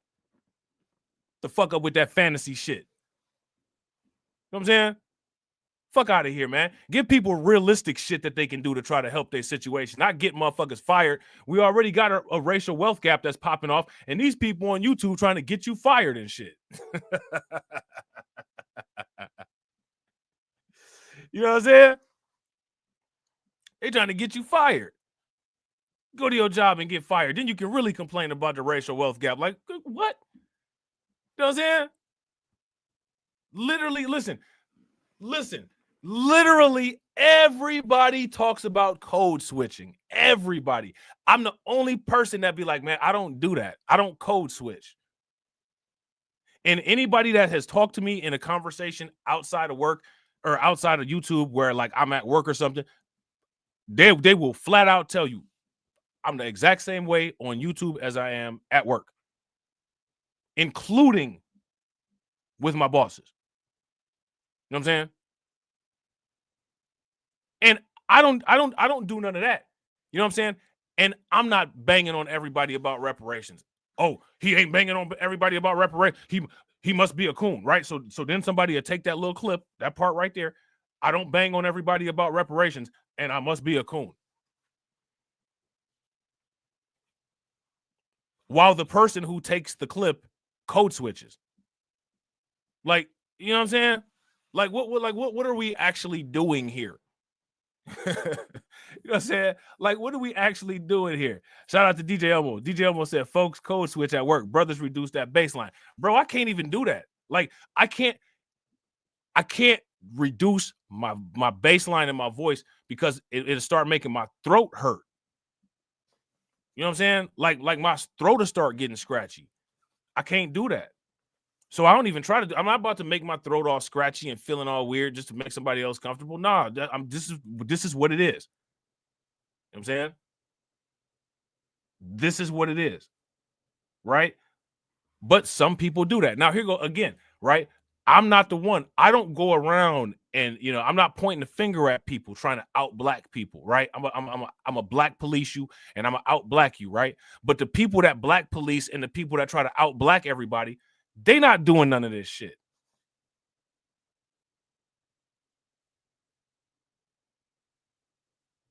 They don't listen, man. Listen. All these people them got, you know, channel strikes and stuff like that. None of these people in any of their appeals to YouTube, you better take this strike off my channel and give me reparations. No one does that. People be nice as hell in their appeal letters. Oh, yes, hi, Mr. and Mrs. YouTube. I think there's been a misunderstanding. You know, I didn't violate copyright principle. I added, you know, differentiating commentary to the existing content. And, you know, I am actually within the compliance of YouTube guidelines. Nobody responds to the YouTube appeals like, your guidelines ain't nothing but part of structured white supremacy anyway, so I'm just doing whatever the fuck I want. No one does that. No, literally no one does that. Sorry. You know what I'm saying? Shout out to the modern investor. Sorry, right? No one does that.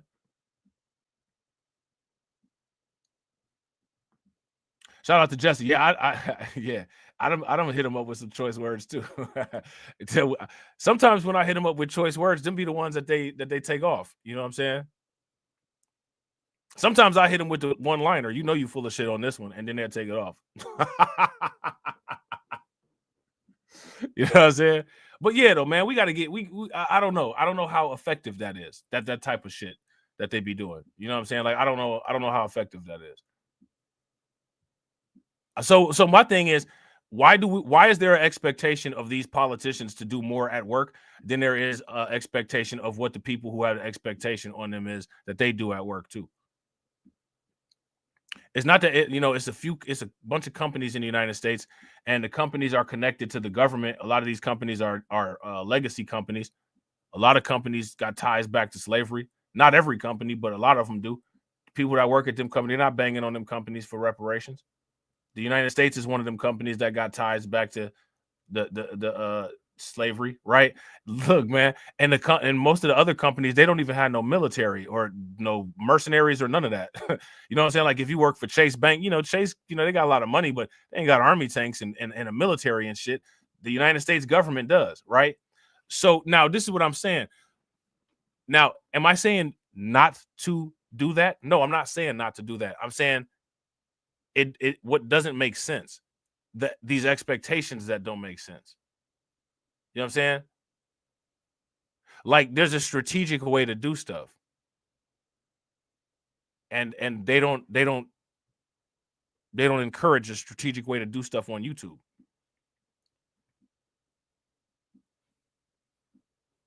Shout out to Jesse, right? Wells Fargo and JP Chase, for instance, facts, right? And then, of course, right, they're all housed inside of the United States Corporation of America, which is the capital of all that shit, right?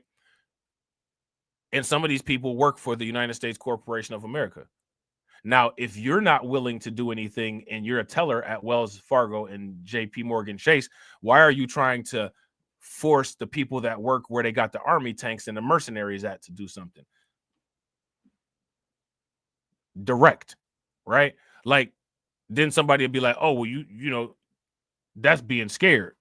It's using strategy is not being scared. See, like this is how you get this stupid shit. Somebody will sit there and say that like using strategy is being scared. Like you don't have to directly come up to somebody and be direct all the time. You know what I'm saying? Like you can do indirect stuff. That's like saying somebody is scared if they box for using head movement and putting up a guard. You know what I'm saying? Like if I'm southpaw and I got good head movement. Oh, you just scared to take a punch. What's wrong with you, boy? You soft. You just scared to take a punch. Why would I just sit there and take a punch? Yes, I'm using head movement. Yes, I have a guard up. It's called defense. It's called strategy. It's called setting myself up so I can counter. I want you guys to understand, like, do you all see how, like, when we run this stuff down the line, literally none of what anybody says ever makes sense.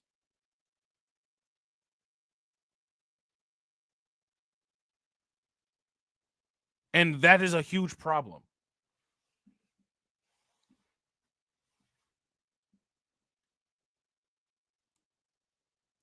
That's a huge problem. Shout out to DC Precise. You are so articulate. Yeah, people be saying that. Listen, last time somebody said that to me, they said, somebody said, you are so articulate. I said, do you be around a bunch of people with English as a second language or something? Where you be at where people don't know how to talk at? Look, hey, they didn't know what to say. Bro, they didn't know what to say.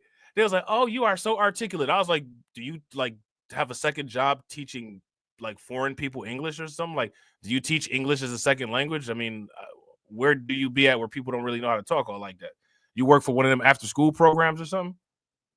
You know what I'm saying? They didn't know what to say, bro. They was like, I was like, yeah, because where I be at, you know, for the most part, you know, everybody can talk and spell, but I mean, I guess, you know what I'm saying? Like, I'll take the compliment. I'll take your money too if you got any. You know what I'm saying? Look, man, I swear they ain't know what to say. Bro, I be talking shit, man. I be talking shit. I love talking shit. It's hilarious. You know what I'm saying? Right. Shout out to Cassie. Cassie said, why would anyone take a punch when you can dodge? Right. I mean, it show you what kind of man you is, like, I guess. You know what I'm saying? Taking a punch and make a man out of you. You know what I'm saying? Like, I guess. That's what that dude on Dodgeball said. He said he drank urine because it's sterile. I mean, I guess. You know what I'm saying? Like, you could boil water too and not drink urine, but he chose to drink urine. You know what I'm saying? Like, I guess. You know what I'm saying? Like, I don't know. I don't know, like, a lot of these things. And to me, right, they need to get looked at. This is what I'm saying. Like, I'm not mad at the idea of that Doge thing because, like, a lot of stuff needs to get looked at. Like I said, where's the CEO? Who's the CEO? Where's the CEO? Shout out to everybody watching, man. I appreciate you guys. If you all haven't smashed the like button yet, please do me a favor. Take a moment, smash that like button. Also, if you guys haven't hit the bell, please take a moment, hit that bell, and also please share the stream to your social media. So, yeah, man, we need to run that HR 40 thing down the line because it's going to be a bunch of people that actually be confused by that. They're going to think like something supposed to happen right now. And the content creators on YouTube are going to opportunize on that and falsely say, yes, something should happen, and then turn around and go back on it. Shout out to Katsy. Katsy said, I would have the how fucking dumb are you look on my face. I have that look, like, that's almost damn near my regular face. You know what I'm saying? That's damn near my regular face nowadays. Shout out to Lewis. Lewis said, then get knocked out and start complaining that you lost. That's just like people voting a certain way and then asking why there's a bunch of migrants running around in their neighborhood, right? There it is right there. So shout out to Lewis. Right. That's what I'm saying. You know what I'm saying? Shout out to DJ Elmo. DJ Elmo says, will Doge audit the Federal Reserve? I believe so. And I believe they're trying to. And I believe that they're trying to access some type of payment systems now, and the government is trying to block them. So I think that will come if they're able to get it through. You know what I'm saying? I also have an on-topic and an off-topic. Sure. First of all, can you just briefly walk us through what the legal claims are you're making in this lawsuit? Yeah, absolutely. So the green light laws are that this is what the green light law says. It's a green light to illegal immigration, which says they can comply. That law is unconstitutional. They can't do that. And what they've done is they have a tip-off provision that requires New York's DMV commissioner to promptly inform any illegal alien when a federal immigration agency has requested their information.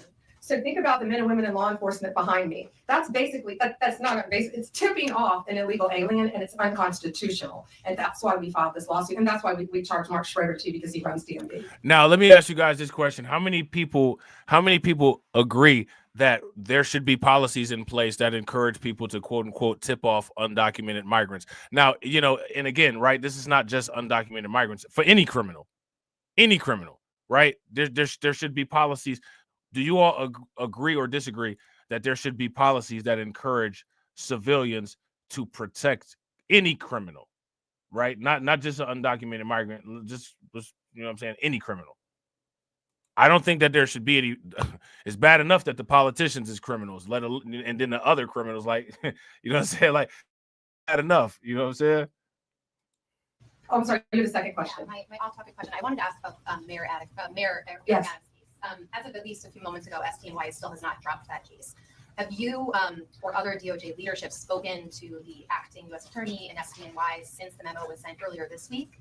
And what will you do if she refuses to drop the case? I have not spoken to her. I know our acting DAG, Emil Bove, has spoken to her, and Chad Mizell may have spoken to her. Now, if I'm not mistaken, this woman that they're talking about here, this individual, she has resigned from her current position.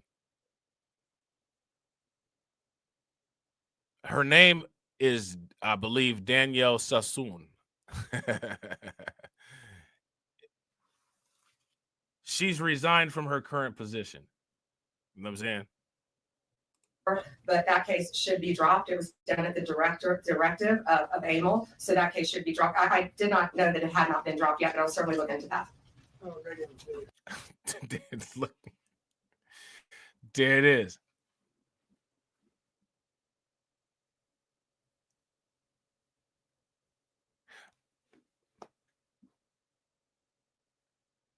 Now, thoughts.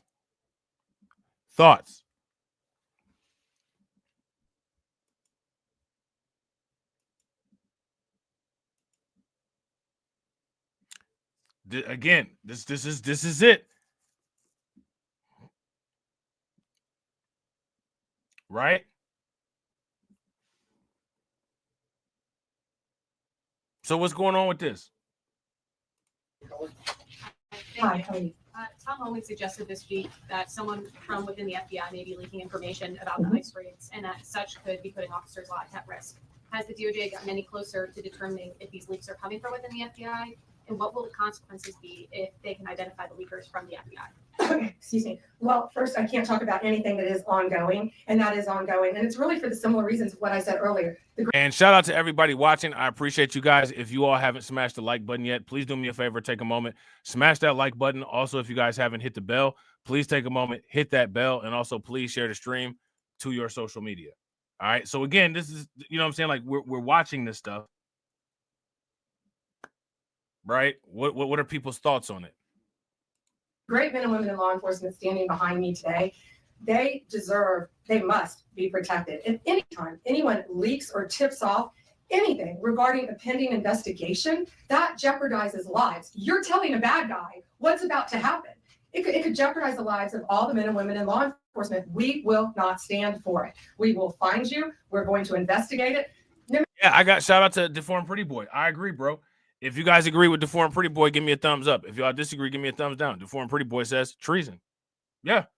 And again, like this is what I'm saying about the pro-criminal culture. So now here's my thing, right? I want to ask everybody in the comment section, how can the idea of quote unquote pro-criminal culture, how can it be denied? Somebody tell me how we deny that.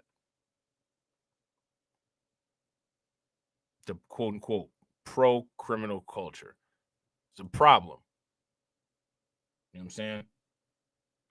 The Democrats have policies and they encourage, we saw AOC do it, to aid and abet criminals in their criminal actions.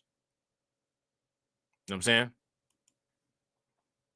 No matter what agency it came from, we don't know for certain. We have an open investigation, so I can't talk about it in detail, but we will do everything in our power to hold you accountable, and it is a crime, and you will be prosecuted when we find you.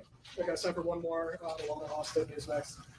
Hi, Madam Attorney General. Thank you so much for your time. I was also interested in hearing specifically what the interactions have been like with Mayor Adams.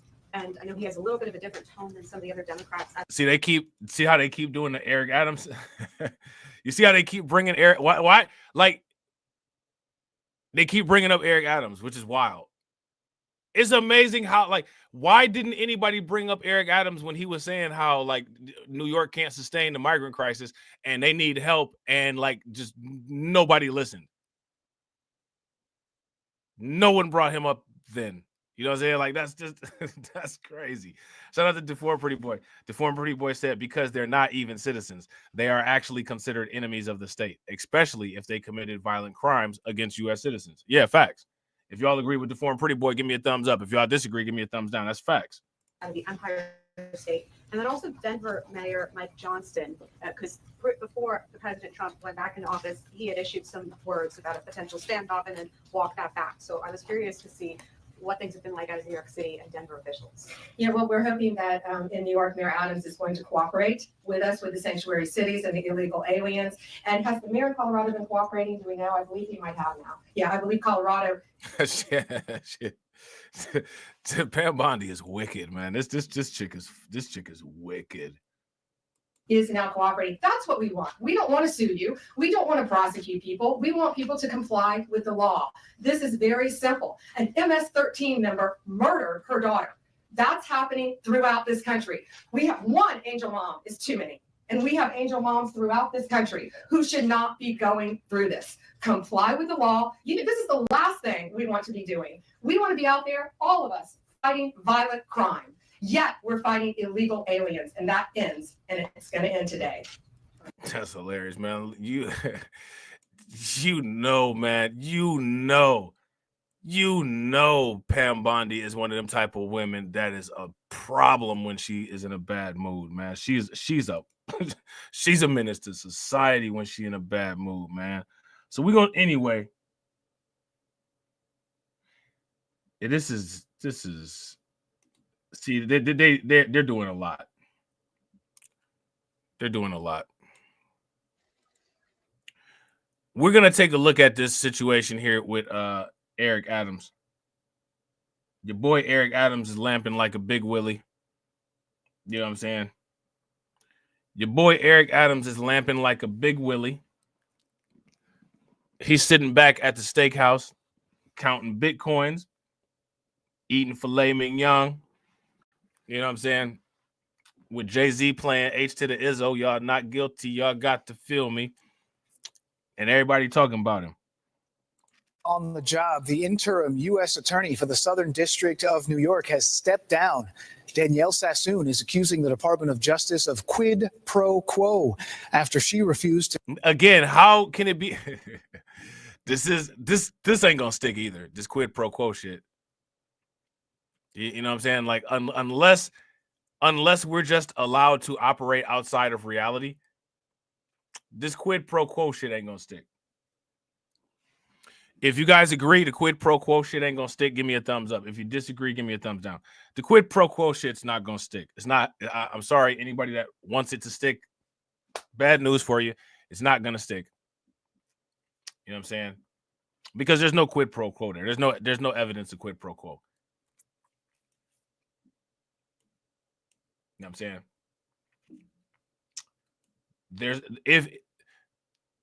If we're gonna say what is going on is quid pro quo, right?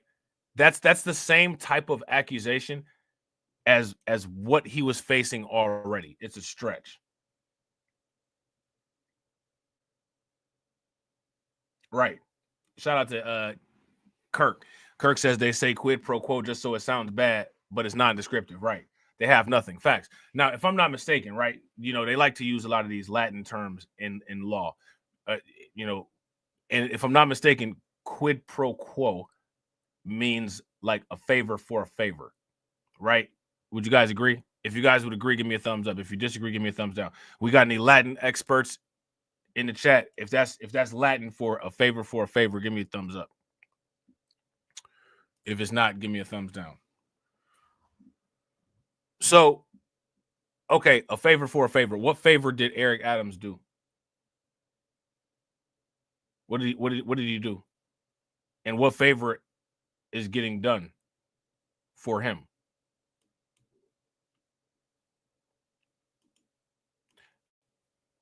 Eric Adams is not taking the stance on immigration that he has currently in order to receive anything other than federal aid.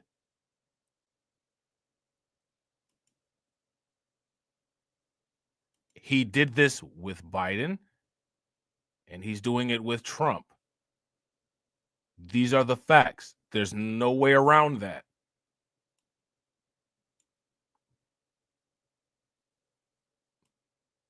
Everything that Eric Adams has been doing, he's been doing it to get help. Because the federal government said, we're not helping you anymore.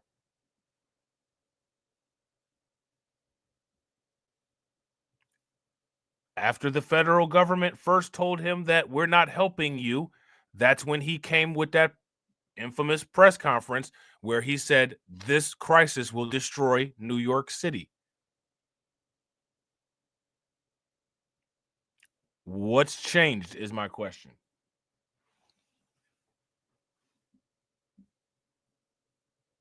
So what's again, this is like, you could look at this, right? And you could look at this as a test of MK Ultra, right, on the public, and show how easily manipulatable the majority of the public is. The majority of the public has been easily manipulated. He just doing it for Biden. He just doing it for Biden. You know what I'm saying? He just doing it for Biden, is he?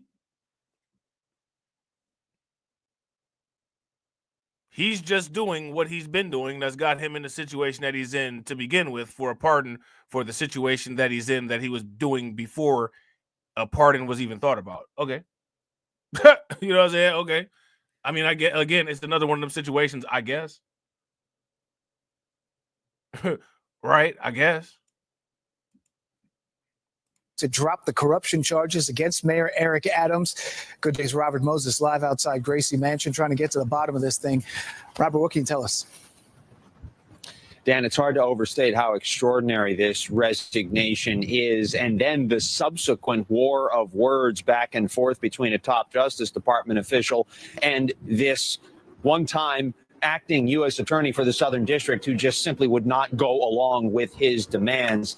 That woman we're talking about, Danielle Sassoon, the acting U.S. attorney for the Southern District of New York, at one point hardly a liberal Democrat. She is a registered Republican. President Donald Trump himself appointed her. She at one point clerked for that. Look, how many people knew all this about this lady? How many people knew all this about this lady?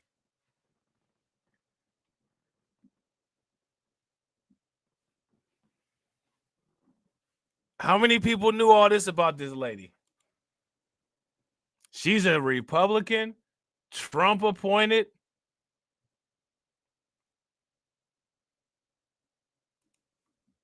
Interesting. Interesting. Let's run it back. After less than a month on the job, the interim U.S. attorney for the Southern District of New York has stepped down. Danielle Sassoon is accusing the Department of Justice of quid pro quo after she refused to drop the corruption charges against Mayor Eric Adams. Good day's Robert Moses live outside Gracie Mansion trying to get to the bottom of this thing. Robert, what can you tell us? Dan, it's hard to overstate how extraordinary this resignation is, and then the subsequent war of words back and forth between a top Justice Department official and this one-time acting U.S. attorney for the Southern District who just simply would not go along with his demands. That woman we're talking about, Danielle Sassoon, the acting U.S. attorney for the Southern District of New York, at one point hardly a liberal Democrat. She is a registered Republican. President Donald Trump himself appointed her.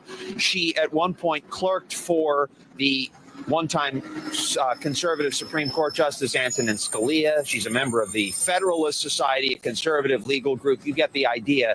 But after the acting attorney, Deputy Attorney General Emil Bove, who has represented President Donald Trump in the past, told Sassoon to drop the case against Mayor Eric Adams, she had had enough. She tendered her resignation, and Bove then accepted it. That's wild. What y'all think, man?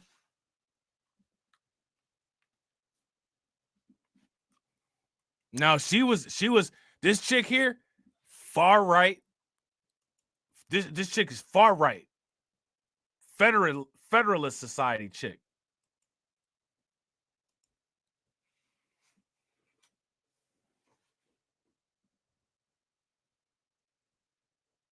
What's that all about?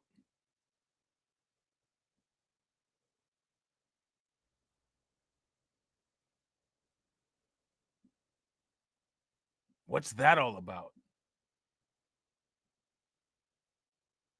I'm more interested in what went on there than I am with the Eric Adams stuff. What happened there? Shout out to DJ Elmo. DJ Elmo said the Federalist Society sounds like some secret society fraternity. It's a think tank like the Manhattan Institute. Far right. You know what I'm saying?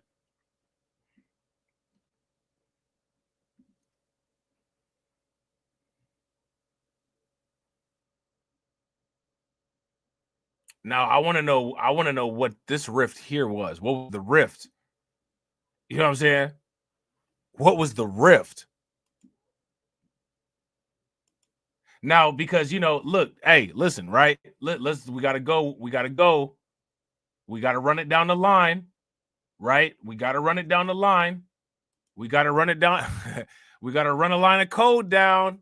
We gotta run down a line of code, right? Because if we run down the line of code, running down the line of code says she stays and Eric Adams goes to jail.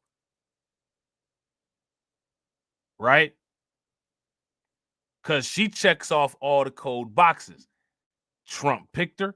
She's far right. She's part of the Federalist Society. All right? So, running down the code, right? We know, right? They be on code. That's what people be saying. Okay, they be on code. All right. So if they be on code, right?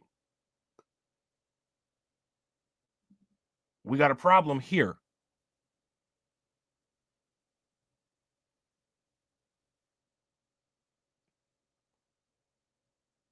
We got a big problem. We got a glitch. we got a glitch in the code right here. So somebody explain this glitch. We got any computer programmers in the building?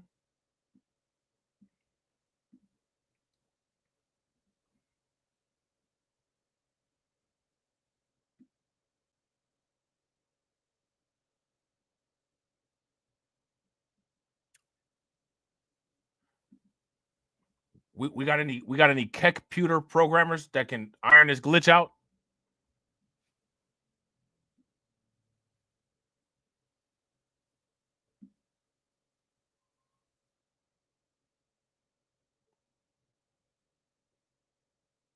What happened here?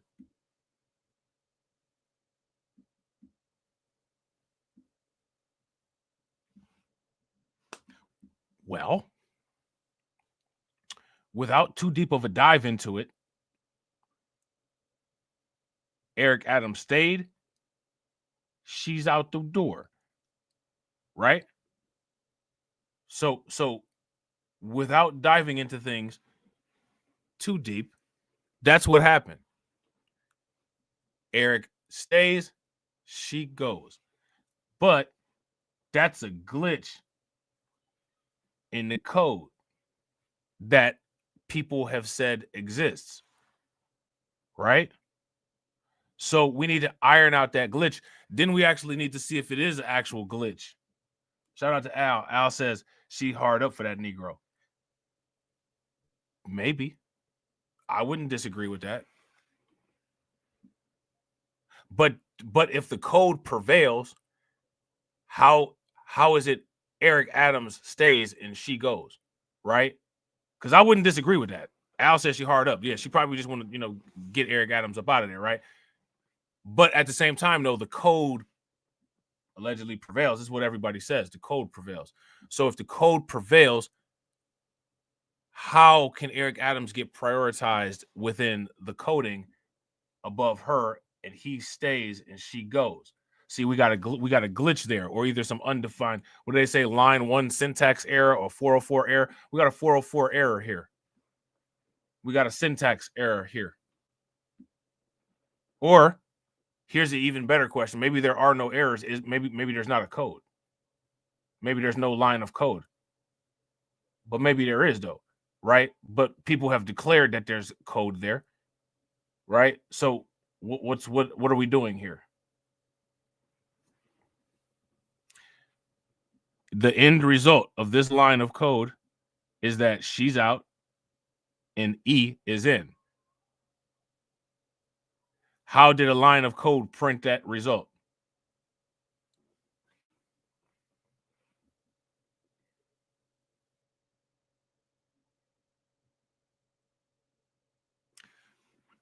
Shout out to Katsy. Katsy said not a glitch. She went against what Trump wanted. Maybe. Maybe. Possibly. I mean, that's a true statement, right? Well, actually, maybe it's not a true statement. She didn't get a chance to go against what Trump wanted. She just resigned, right? So she didn't necessarily go against what Trump wanted. She just resigned.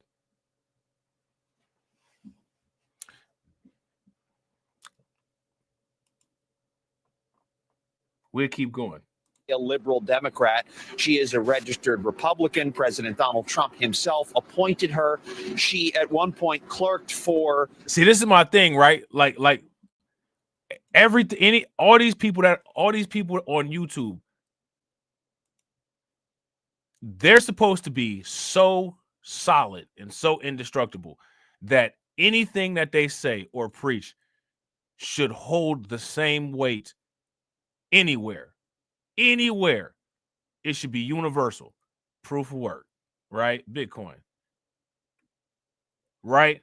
So whatever somebody's explanation for how this glitch in line of code occurred, somebody should be able to say it here. It should be transacted. It should be accurate. The query should be satisfied, and we should be able to move on.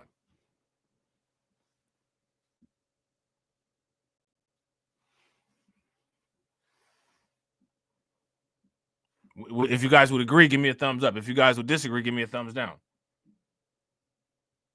But as you guys can see, in many cases, that doesn't happen. The one-time conservative Supreme Court Justice Antonin Scalia. She's a member of the Federalist Society, a conservative legal group. You get the idea. Hey, I just want to run this back. Do y'all see running across the screen at the bottom? 30-degree conditions near Portland lead to over 100 vehicle pileup. A 100 vehicle pileup is crazy. A 100 vehicle pileup is wild. Conservative legal group. You get the idea. But after the acting Deputy Attorney General Emil Bove, who has represented President Donald Trump in the past, told Sassoon to drop the case against Mayor Eric Adams, she had had enough. She tendered her resignation, and Bove then accepted it. And then she had enough what?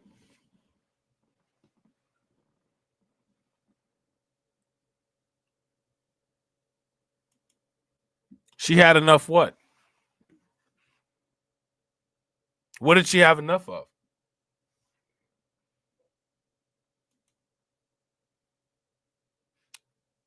And 5 officials who work in the public integrity section of the Justice Department in Washington also resigned. Yeah, so this is what I'm saying. Shout out to Jesse, right? Shout out to Jesse. Jesse said, good question, or a glitch in the matrix. Right, we got to figure out which one it is. I have my ideas, right? I have my ideas, but we've gotten 3 hours and 38 minutes of my ideas. I want to hear you guys' ideas. In her 8-page letter to the new Attorney General, Pam Bondie, Sassoon wrote, rather than be rewarded, Adams's advocacy should be called out for what it is, an improper offer of immigration enforcement assistance in exchange for a dismissal of his case. Is that what's happening? Rather than be rewarded, Adams' advocacy should be called out for what it is, an improper offer of immigration enforcement assistance in exchange for dismissal of his case. Is that what's happening? I don't necessarily know if this is an accurate comment.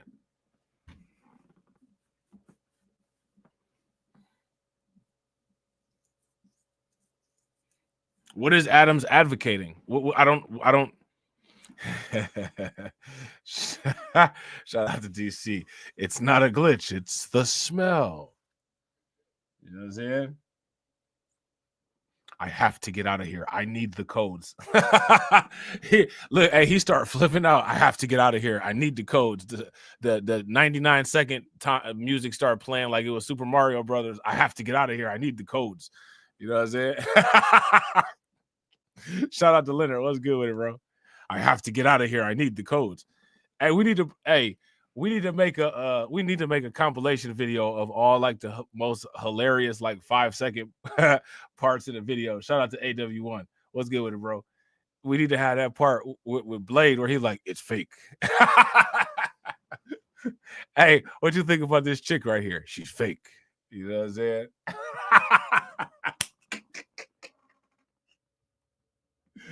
She's fake. You know what I'm saying? She faking jacks. You know what I'm saying? His homeboy said, I catch the rest on CNN. That's what somebody told Eric Adams. You doing too much, bro. I catch the rest on CNN. And Eric said, nah, son. You know what I'm saying? I'm rocking with a new crew these days. You catch the rest on Fox, baby. You know what I'm saying? You catch the rest on Fox, baby. You know what I'm saying? You catch the rest on Fox, done. I got a blow right now, though. You know what I'm saying? So yeah, so let's get at this, right? Is this a true statement? Danielle Sassoon, she's upset. You know what I'm saying? Rather than be rewarded, Adams' advocacy should be called out for what it is: an improper offer of immigration enforcement assistance in exchange for dismissal of his case. Yeah, I don't think that's exactly how that went. Yes, sir. Shout out to AW1. AW1 said, yo, Rob, your target goal is complete. Good job. I appreciate it, bro. Make sure y'all throw some targets in the chat. Shout out to y'all, man. I appreciate y'all. Shout out to DJ Elmo. DJ Elmo said, maybe Trump and Adams are friends. I remember I told everybody, I said, man, Trump actually rocks with Eric Adams on the low. Y'all just don't know. Remember I said that? You know what I'm saying?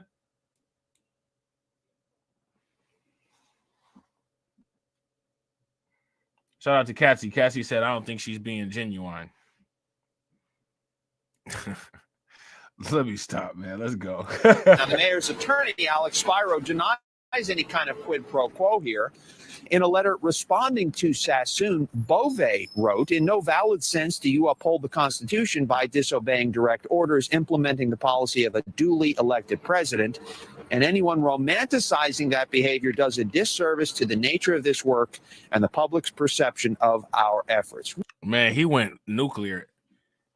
He went nuclear on her. And shout out to everybody watching, man. I appreciate you guys. If you all haven't smashed the like button, please do me a favor. Take a moment, smash that like button. Also, if you guys haven't hit the bell, please take a moment, hit that bell. And also, please share the stream to your social media. Really extraordinary back and forth here. So where does all of this leave the mayor? Well, criminally, it looks like he's in the clear. Politically, that's harder to tell. The only person... Yes, son, I'm all right. They just wanted to ask a few questions. You know, I'm all good. I ain't got nothing to worry about. Now, let's get back to work. I'm good, son. Let's go. Politically, that's harder to tell. The only person who has the power to remove him from office is Governor Kathy Hochul. She spoke last night on... And now, you know, I don't know if anybody is aware of this. Right? I don't know if anybody is aware of this, but you know, Kathy Hochul has stated that she is not opposed to removing Eric Adams as the mayor. You know what I'm saying? I don't know why that would be a conversation. You know what I'm saying? Like I think that's kind of extreme. You know what I mean? But I guess that's currently in discussion. So I'm gonna show you guys this headline real quick, and then we're gonna get back to that. All right. Now I want to ask you guys this question. Why would a removal of Eric Adams as mayor by Kathy Hochul be justified?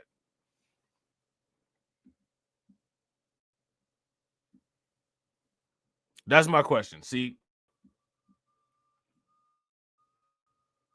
Governor Kathy Hochul doesn't rule out removing Eric Adams from office following allegations NYC mayor was involved in quid pro quo with DOJ.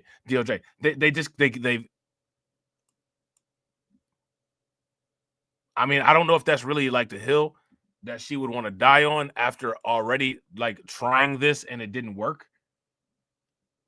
But again, where's the evidence of the quid pro quo? You know what I'm saying? Where's the evidence of the quid pro quo? All we have right now is just speculation. You know what I'm saying? Let's look at this real quick.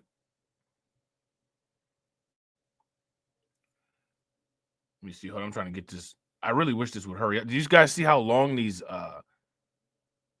what does this say? Ohio and Mississippi bills to aim making ejaculating without intent to conceive a felony. Are you serious? So they finna make busting a nut illegal, a $10,000 offense. It's ridiculous.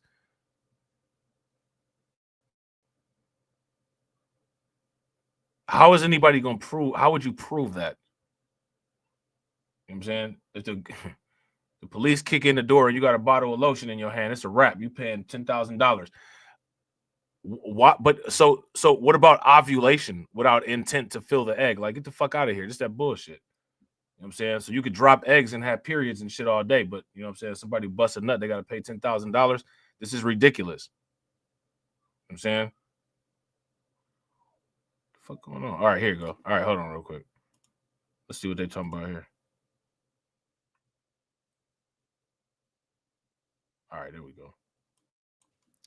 As you may have heard, the Department of Justice has directed that the case against me be dismissed. Finally ending months. Now, you know he using every muscle in his face. He using every muscle in his face to not start smiling. My fellow New Yorkers, as you may have heard, the Department of Justice has directed that the case against me be dismissed, finally ending a months-long saga that put me, my family, and this city through an unnecessary ordeal. As I said from the outset, I never broke the law, and I never would. I would never put any personal benefit above my solemn responsibility as your mayor. So let me be clear. I never ask anyone to break the law on my behalf or on behalf of my campaign. Never. And I absolutely never traded my power as an elected official for any personal benefit. No witness ever came forward publicly to make claims against me. None of the baseless threats from prosecutors of new charges and new evidence ever materialized. And this case will no longer continue. So I thank the Justice Department for its honesty. Now, we can put this cruel episode behind us and focus entirely on the future of our city. It's time to move forward.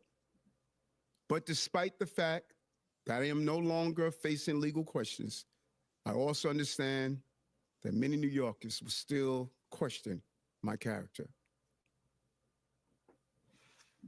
The real news is that the women and men of my administration have delivered for the working people of New York, just like I promised we would. Those are the facts. Many people continue to feed whatever false narratives they want, but no one can dispute the numbers. Continue to improve those numbers even more month after month, and dedicating myself to the values and fights that New Yorkers believe in. is how I will restore the faith in those who have lost it in me. This has been the most difficult 15 months of my life, but my inspiration was knowing I was fighting for the people of this city.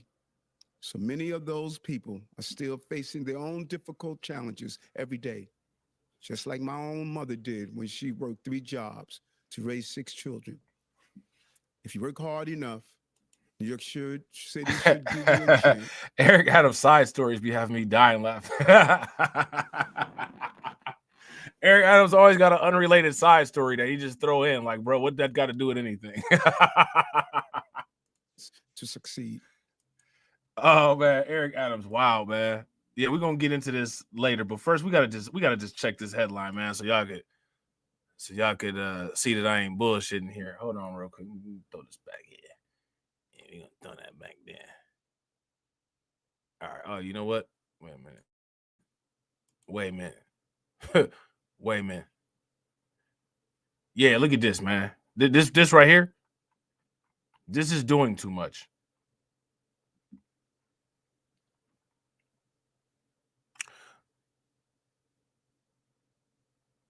Wait a minute, hold on. Yeah, lead prosecutor. We're bringing that back there. Look at this right here, man. Right, shout out to AB, just like my mom. You know, I just like my mom. I love her, my old earth. You know what I'm saying? My old earth since birth. Eric Adams, one of them cats that call his mom his old earth. Shout out to Detroit 313. What's good with it, bro? My old earth. You know what I'm saying? Look at this.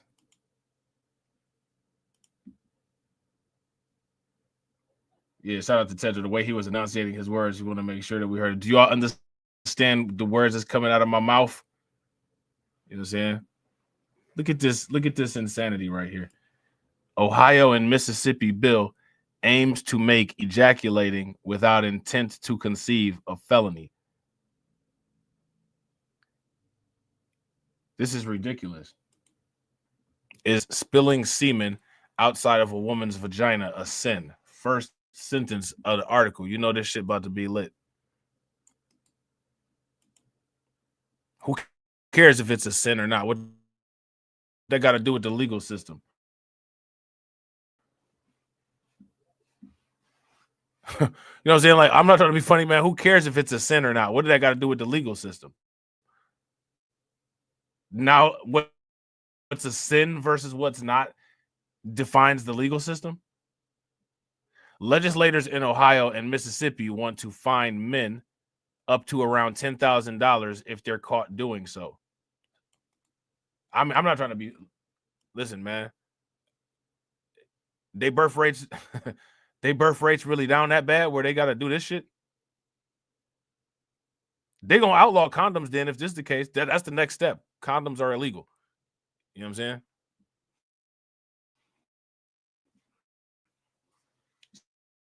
Shout out to Kirk. Kirk says it's a troll bill.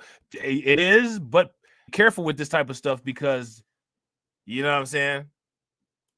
They could turn around and weaponize this too. A draft bill was released in Ohio this week seeking to make ejaculation without the intent of conceiving a baby a felony offense. Its advocates say the intent is to spur up public debate over reproductive rights and the interpretation of application of biblical law. I don't understand why biblical law has a place in society. You know what I'm saying? That right there is an immediate issue. I'm saying does it say in the Bible that you have to, you know what I'm saying? Like, I don't know, I guess ejaculate inside of a woman. Is that, you know what I'm saying? Like the Bible don't say, you know, if you can't get none, you ain't allowed to jack off or you going to hell. Like, I feel bad for a lot of people in the United States. Then this the MGTOW era. A lot of motherfuckers buying lotion. You know what I'm saying? Like the lotion stock price is up because, you know, motherfuckers ain't really getting access to wet all like that these days. At least according to social media. You know what I'm saying? People ain't really getting access to wet all like that. So if you ain't getting access to wet all like that, and they got a no-knock warrant and they catch you in the bathroom, you know what I'm saying? You might have some problems on your hand.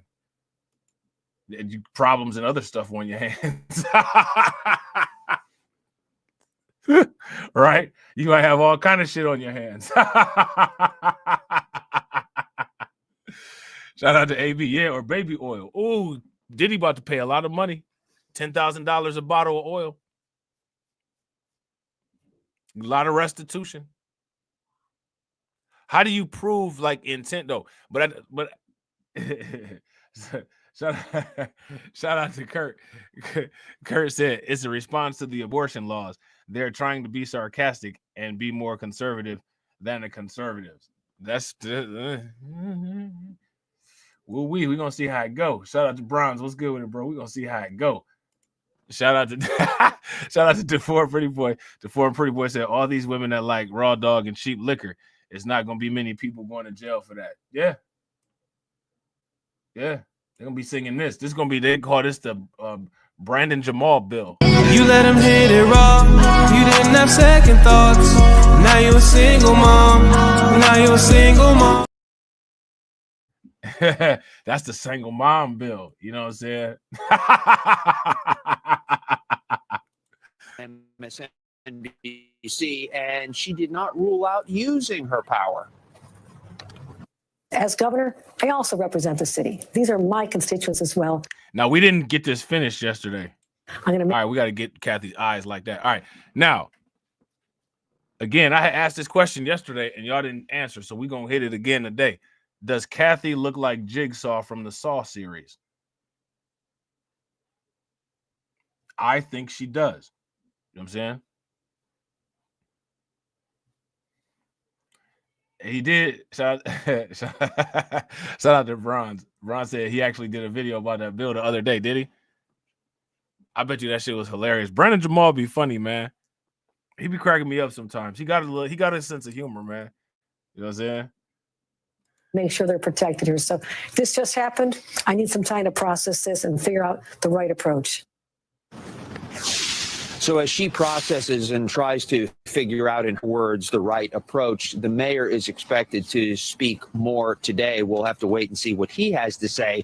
All along, though, he has been adamant in denying any wrongdoing. He'll have to convince New York City voters that he deserves another term at City Hall, with the Democratic primary looming in about 4.5 months. We're live, Gracie Mansion, this morning. Dan, back to you. All right. So yeah, that's gonna be interesting, man. I wonder how that's gonna turn out for Big E. You know what I'm saying? I wonder if he's gonna win that race or not. I don't know, man. I don't think Cuomo will, though. I don't think Cuomo will. Now check this out. Do y'all remember that taco truck that we talked about that got raided? We talked about it. That's so stereotypical and wild. Like, I'm not trying to like, somebody would think that we was trolling. You know what I'm saying? Like, if we like, yo, remember that taco truck that got raided? Like, nah, but that's actually what we're talking about, though. You know what I'm saying? A taco truck that had got raided. Y'all remember that yesterday, the taco truck? So the owner came out and said some things. So we're going to see what the owner of the taco truck had to say. You know what I'm saying? He probably like, man, y'all killed my workforce with that. I don't appreciate that shit. I don't appreciate these raids. You know what I'm saying? You took two of my best chefs. Shout out to Patrick. What's good with it, bro? You took two of my best chefs. You know what I'm saying? I need them.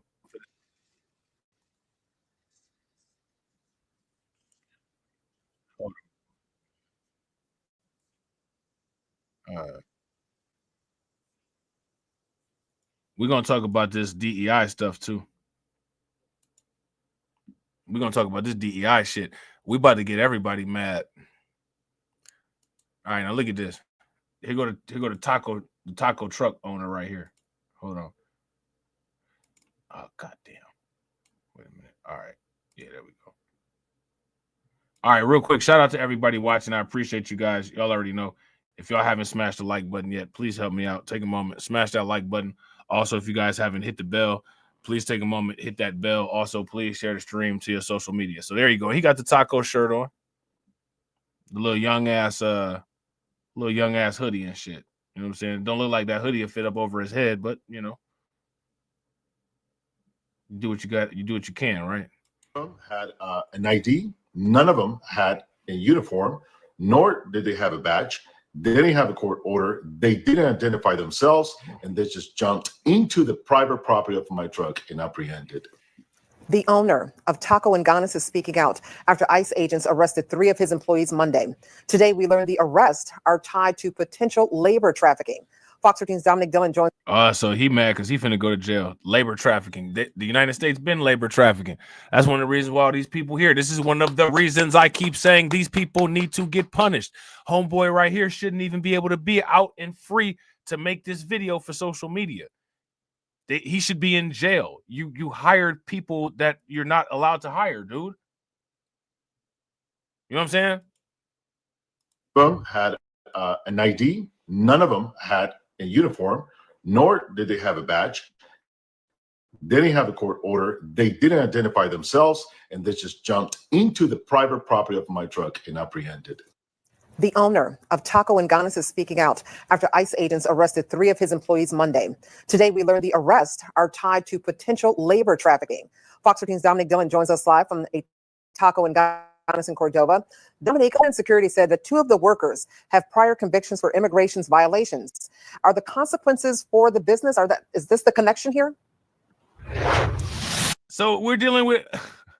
I want to make sure that y'all heard that we're dealing with more repeat offenders. Like, let me ask y'all this: are all of these people repeat offenders?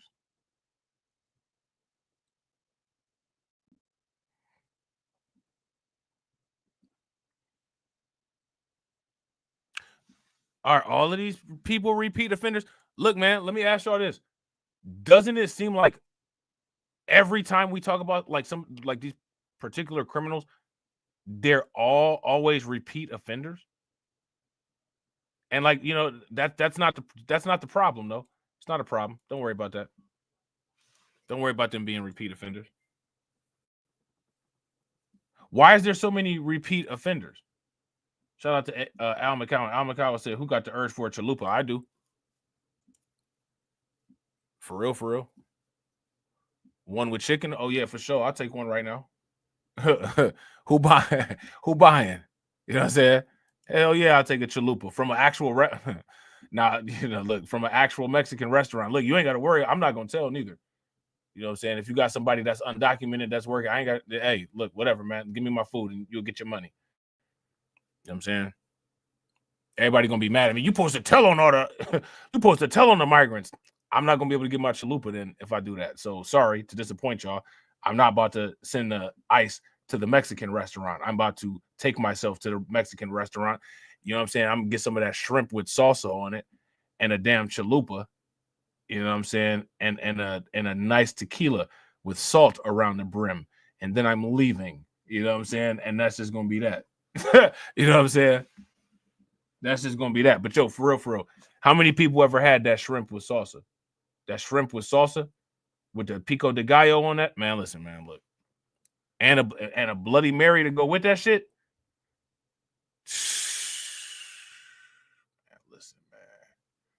Man, listen.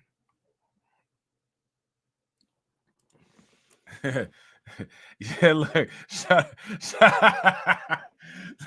out to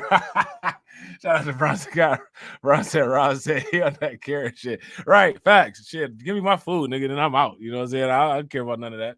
You know what I'm saying? Like, somebody else can call if they want to, I guess. You know what I'm saying? I don't care about that. Just get my shit right. Now, you know, I ain't gonna lie, I might have some reflex irritation.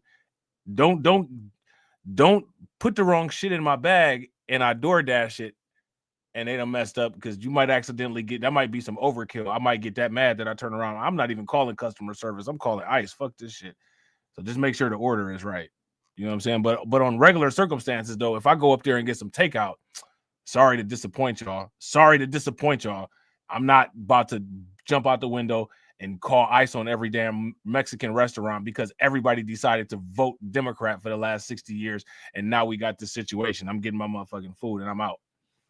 You know what I'm saying? I'm just giving it a buck. You know what I'm saying? The best y'all get is another video tomorrow as far as that go. Fox 13's Dominic Dillon joins us live from a taco and Ganas in Cordova. Dominic, Homeland Security said that 2 of the workers have prior convictions for immigration violations. Are the consequences for the business? Is this the connection here?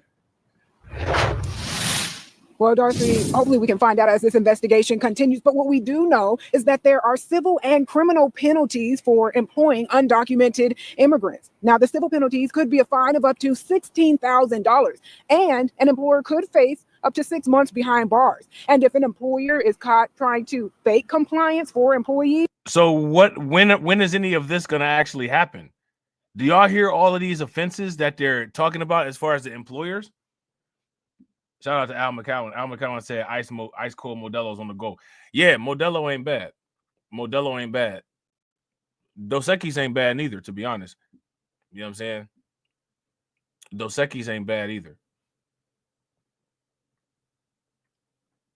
So this is what I'm saying. We're listening to this report, and they're listing all of these consequences, for the non-compliance with the employment laws for hiring, citizens and illegal migrants. I haven't heard of, any type of mass discipline for any of these companies that hire these people illegally. And this is exactly what I'm saying. These people incentivize these people to come here. The employers that hire these people are a direct contributor to the migrant crisis. If you guys would agree, give me a thumbs up. If you guys would disagree, give me a thumbs down. Immigrants. Now, the civil penalties could be a fine of up to $16,000, and an employer could face up to 6 months behind bars. Look, shout out to Bronson God. Bronson God said, y'all ever try that Mexican soda? They be having that stuff good as hell. Bro, I'm telling you, bro, I mess with Mexican food. You know what I'm saying? That Mexican food is really good, especially if it's a place that really like the places that got their grandmother working in the back. Listen, they got a boiler working back there. That shit be on point. And the drink, I'm telling you, the Mexican restaurants make the best Bloody Marys. And Top Golf makes some good Bloody Marys too, though. I ain't even gonna lie. Whoever been to Top Golf?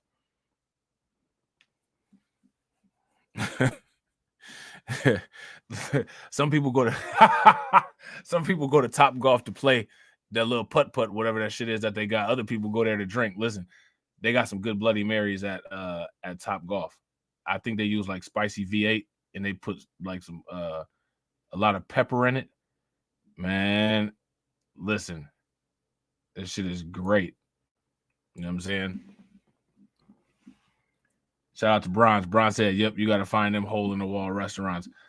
Shout out to Patrick. Patrick says, it ain't that damn good. That greasy shit is bad for you. So is exhaust. But everybody still drives. You know what I'm saying? Right? Exhaust is horrible for you. But literally nobody takes an exhaust diet. Who takes an exhaust diet? Some people do. They probably don't call it that, right? But don't nobody take an exhaust diet. You know what I'm saying? Shout out to Al. Al said, I'm down here in Florida. Of course I have. Hell yeah. Bro, listen. Top Golf got however they be training their bartenders, they train them right. I'm going to just put it like that. And if an employer is caught trying to fake compliance for employees, they could be hit with a felony. No, I'm just saying. I'm dead serious, bro. That's a fact, right? I'm just saying. Right? Who take an exhaust diet? I didn't know that was personal. You know what I'm saying? I'm just asking. You know what I'm saying? Don't nobody take an exhaust diet though. You know what I'm saying? Shout out to AV. Shout out to AV. AV said, I have, but I bought the champagne at Top Golf. Yes. Hey, listen, man, Top Golf is fun, especially at night. Drink a little bit. You know what I'm saying? That's some fun shit, man. That's some fun shit. Whoever went to Top Golf, that's a good place to have a party too. You get a bunch of people together, man, late night and go kick it at Top Golf. That's a good look. That's a good time, man. That's a good time. We thought it was the best way to address this situation with the statement and let the video Let the video tell the story. The owner of Taco and Ghana's is speaking out after releasing this video on the company's social media platform Monday. The video shows what we have now learned from the Department of Homeland Security are ICE agents arresting 3 Mexican nationals while they were working as part of a... Yo, listen, I'm telling this. Here go the best night. Listen, man. This is the best night right here. So, like during the day, go skating, right? Kick it, have fun at the skating rink. After the skating rink, go from the skating rink to Dave and Buster's. Kick it at Dave and Buster's. After Dave and Buster's, you know what I'm saying, go to Top Golf, you know what I'm saying? And then after Top Golf, you know what I'm saying, go to like a nice hotel, like one of them designer hotels with the ambient lights. You know what I'm saying? Y'all ever see? They got them up in Chicago, man. I forgot who showed it to me. They got these hotels that's like the rooms is like designer rooms with like these crazy ambient lights. That's a good day right there. That's a good day. That's a good time. You know what I'm saying? Labor trafficking investigation. When the federal government comes after you, they want to have their ducks in a row. And I believe that this was several. That's what I'm talking about. This is not the first time. Look, shout out to Tedra. Tedra said a Mexican restaurant here has a quesadilla called the Acapulco. It has shrimps, scallops, cheese, onions, and peppers. It's so good. Now I want to go get one. Go get you one. Shout out to AW1. AW1 says, Rob, you like to go golfing? Nah, I don't mess with golf. I just do the Top Golf, and I'm horrible at it.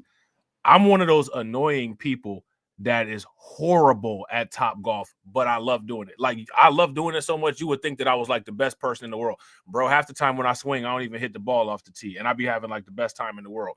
I'm the same way with pool. I love playing pool, bro. I'm the worst pool player in the world. Like, if you ever go to the bar and everybody playing pool, I'm the worst. Like if you having like a team competition, they will do whatever they can to either not get me on anybody's team or to get it to where like all the tables is taken up and I can't play. But once I get hold of a table and a stick, bro, like, man, I'm having the most fun playing pool. I'm having the most fun playing pool, and I'm horrible at it. Horrible. You know what I'm saying? I'm probably the worst pool player in the world, but I'll be having so much fun being horrible playing pool. People at the bar be so annoyed, like, man, like this dude is just wasting up a table. You know what I'm saying? I'll be the same way with darts. Man, I might be worse at darts than I am at pool, but I play darts. I will, especially if the music is right and the environment is right and the bar is right, bro. I will play darts until the close and never even get one to stick on the dartboard. And I'll just be talking to people, like, you know what I'm saying? I'll just be socializing, chilling, throwing darts like I'm actually good at it. Just horrible. Having a great time. You know what I'm saying? having a great time. Man, I'm so terrible, but that should be fun though. You know what I'm saying? It'd be fun. That's my little thing right there. You know what I'm saying? Taco and Ghana's has been connected to a federal labor investigation. In a Facebook post in 2021, Diaz said he was traveling to Mexico to recruit employees. I mean, so now I want you guys to understand. See, as the taco truck mystery unravels, now we see homeboy been driving down to Mexico to go, to go get some primos, to go get some hermanas, to get some hermanos, you know what I'm saying, and bring them back up and work. Yeah, shout out to Brooklyn Queen. Brooklyn Queen said, that's wild, Rob. I figured you had the geometry on fleek with the pool and the golf. Nah, but you know what? I am actually decent at bowling. I am actually decent at bowling. And like,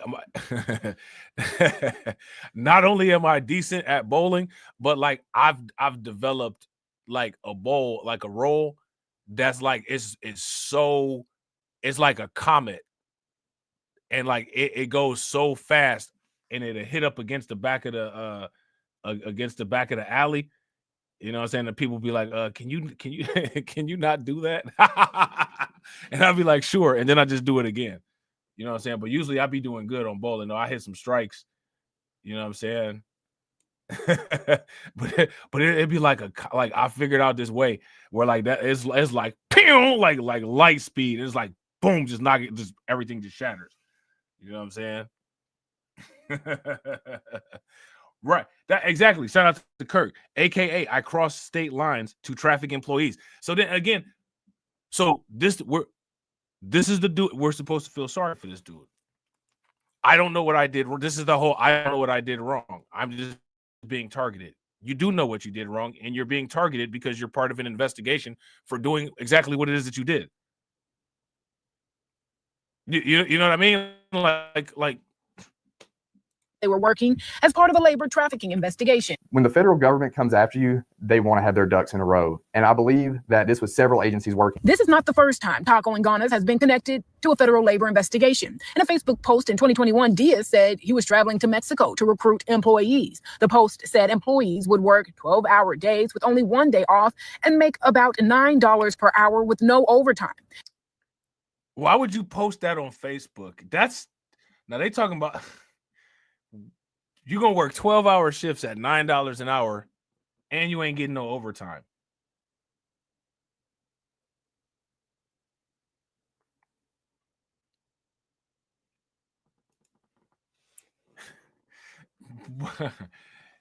Man, listen, man.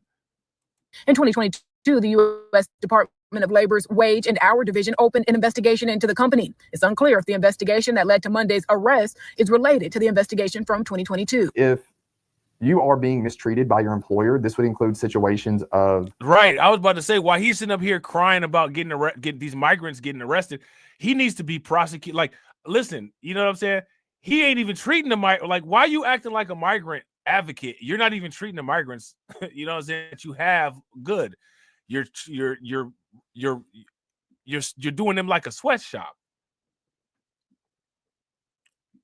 You know what I'm saying? You're doing them like a sweatshop. You know what I'm saying? And then look, check this out, right? This is the story, the taco truck story. This has been all over the news. You know what I'm saying? Like, oh, they got these people from this taco truck. And then like they haven't said any of this part. Like none of this part has been talked about. That's just so horrible. Like, for one, like I told you, the employers, most cases, are horrible people. I got this great opportunity for you. You can work 7 days a week, 12 hours a day. None of the hours that you get paid will be overtime. And I'll pay you $9 an hour. Yeah, he definitely needs to get hit up for some wage and labor laws, in addition to, you know what I'm saying, like, you know, hiring illegal staff. Like, what are you doing? Being paid under the federal minimum wage, forced overtime with no extra pay. Your employer is threatening to call immigration or some law enforcement on you for not doing this required overtime that they're asking of you. Then please contact an immigration attorney. Hey, that would be wild if he recruited the people and then if he recruited these people and then he himself started threatening them to call immigration if they didn't do the work. Like that's wild. Attorney cooperate with authorities, because not only is now he's got this guy right here, the taco truck owner, he definitely has the American way down pat. Down the like, look, if y'all agree, he definitely has an all-American establishment. Give me a thumbs up. If y'all disagree, give me a thumbs up. He definitely got the American way on point. You know what I'm saying? He definitely understands the American way. You know what I'm saying? That the right and just thing to do, it also would result in that employee getting on the path to an immigration status. On Gray's Facebook page, he had announced a vigil to pray for the 3 employees that were arrested and the community as a whole. But we recently learned that vigil that was supposed to be at a local church had been canceled. And at that vigil, we were also going to have an opportunity to hear from attorneys. But once again, we've learned that it has been canceled. Darcy? That is Fox 13's Dominic Dillon reporting live from Cordova tonight. Thank you, Dominic. Yeah, it probably got canceled because it was probably some other undocumented people that was going to be there. And it was like, you know what? Now that we got hip to this, you know what I'm saying? Tom Homan and Ice and all them probably going to show up and a whole bunch of people going to get arrested at this vigil. And then we're going to have more vigils for the other homies that got arrested. You know what I'm saying? So we're going to have to kind of shut that down. Now, you know what I'm saying? We're going to close this out with this. How many people heard about this quote unquote Latino freeze as it relates to quote unquote DEI rollback outrage? DEI rollback outrage. I don't know what this Latino quote unquote freeze means. I don't know what this is. I don't know what's going on here. Latino freeze grows as part of backlash against companies rolling back DEI programs.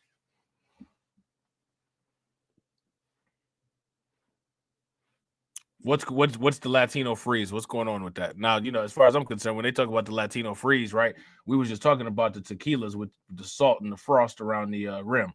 That's the only thing that I know about in regards to that. So we're going to see what they're talking about. Let's see what they're talking about. Growing backlash tonight against national retailers that have started eliminating or rolling back their diversity, equity, and inclusion programs. Latino leaders are listen.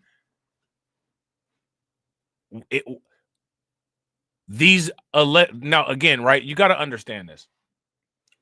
White people will be upset. That's nothing new, right? You got to understand that when it relates to this quote unquote idea of diversity, equity, inclusion, this is white people's idea of diversity, equity, and inclusion. I don't know why anybody really takes it serious or cares about it. If you live in a neighborhood where it's a majority of white people and one black person or one non-white person happens to move in there, oh my God, DEI. You know what I'm saying? That's their idea. You know what I'm saying? Their idea of DEI is an entire bag full of white jelly beans, and the manufacturer accidentally put a black jelly bean in there. Oh my God. You know what I'm saying? So it shouldn't be taken, no one should care because that's their definition. And so their idea of DEI is that for this one black jelly bean that happened to fall into the bag, you guys remember, and again, this can be proven. You remember that fat fuck on American History X, right? When there was the black jelly bean in there and he picked it out. Yeah. You know what I'm saying? Probably got that from grandpa, right? So, that's their idea of it. How do we treat this one black jelly bean? It's not the black jelly bean's idea. The black jelly bean doesn't define DEI. Only the pale fingers reaching into the candy jar define the DEI, right? So it's only their view of what that is. Now, is their view correct or is their view wrong? Who knows? But it's biased and it's only their view. I don't know why people adopt their ideas as correct and decide to base outrage on their ideas. If you actually don't believe things that they say are legitimate, I don't know why you subscribe to even allowing for a definition of anything that they defined to have to be validated. It doesn't make any sense. How many times have you guys seen all over YouTube all of these people, right? And the best that they can come up with is DEI mean black. DEI mean black. You see this all the time, right? Okay. There's this thing called union, right? There's this thing called convergence, right? So if there's union and convergence, how can something mean one thing?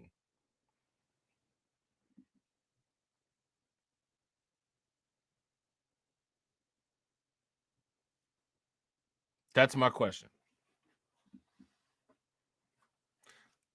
Shout out to Patrick, right? And I think this is a good point. Patrick says, Rob, you look at these companies' boards and it'd be all white men and there'd be a DEI white woman or two. Now, here goes my question. How many people have a problem with a company's board and the company's board is all white men? And then we'll throw in, the DEI quote unquote white woman. Who has a problem with that? If you guys got a problem with that, give me a thumbs up. If you don't have a problem with that, give me a thumbs down.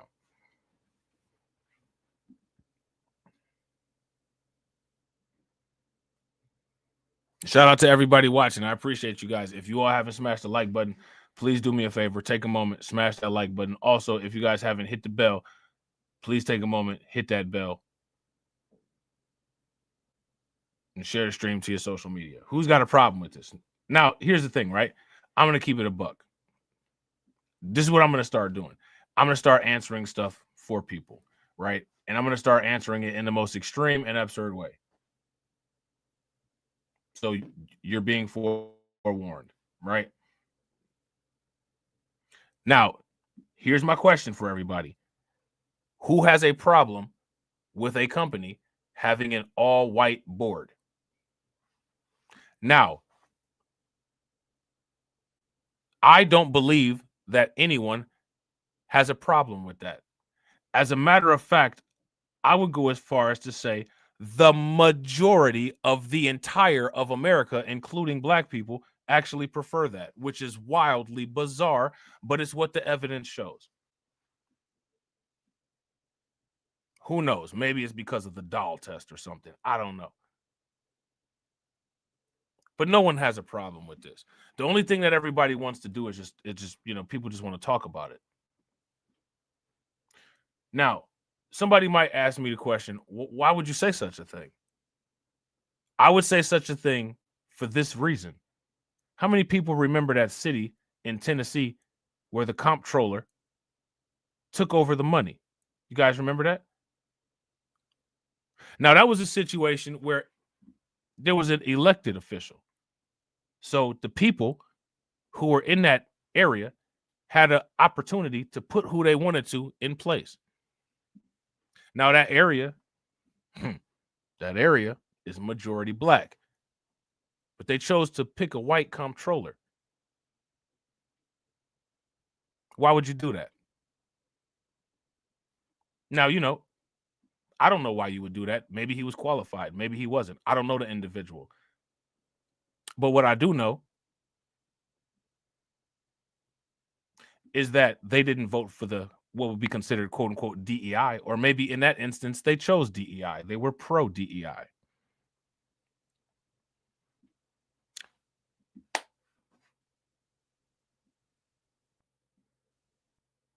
Shout out to Katsy. Katsy said, how'd that work? Well, it worked the same way a lot of political decisions work by the people who vote that way. They were outraged that he decided to take control over the money. But they voted for him.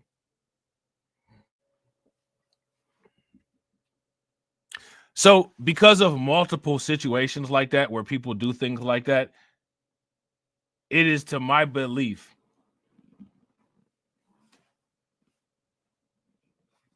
that people prefer this. And people just want to complain about stuff. That's all. Now, people will be upset. Oh, well, how could you say that? Well, you're directing your anger at the wrong place. You should be asking those people in Tennessee, why did you vote like that? Right? Because I didn't. You know what I'm saying? If people don't like the evidence, provide new evidence. Right?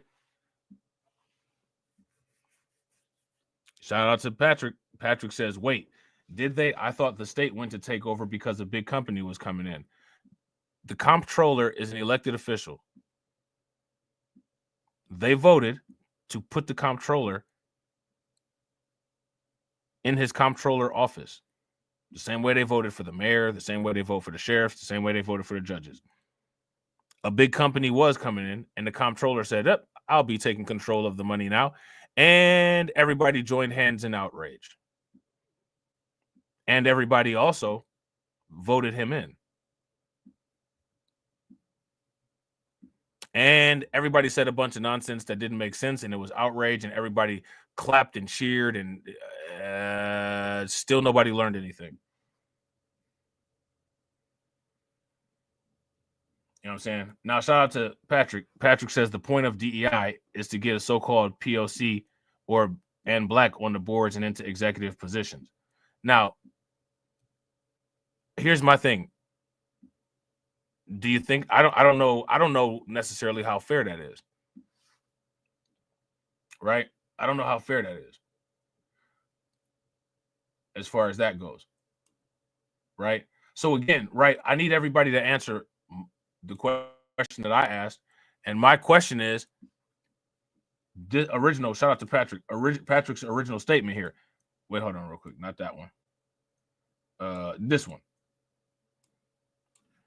Rob, you look at these companies' boards and they be all white men and the DEI be a white woman or two. Now, here's my question. Who has a problem with that?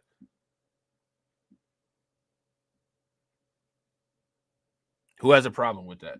Nobody wants to answer. Nobody wants to answer because nobody has a problem with it. but nobody wants to put it in. Nobody wants to put it in writing. You know what I'm saying? Nobody has a problem with this, and everybody knows why nobody has a problem with this.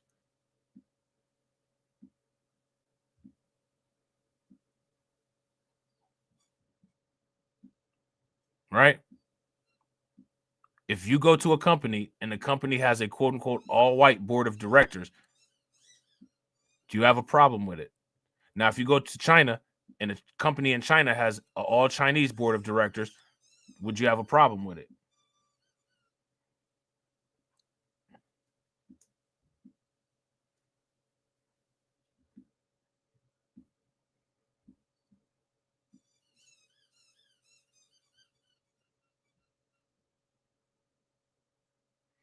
Shout out to Katsy. Katsy said, I can't say anything because I don't even know the makeup of the board of the company that I work for.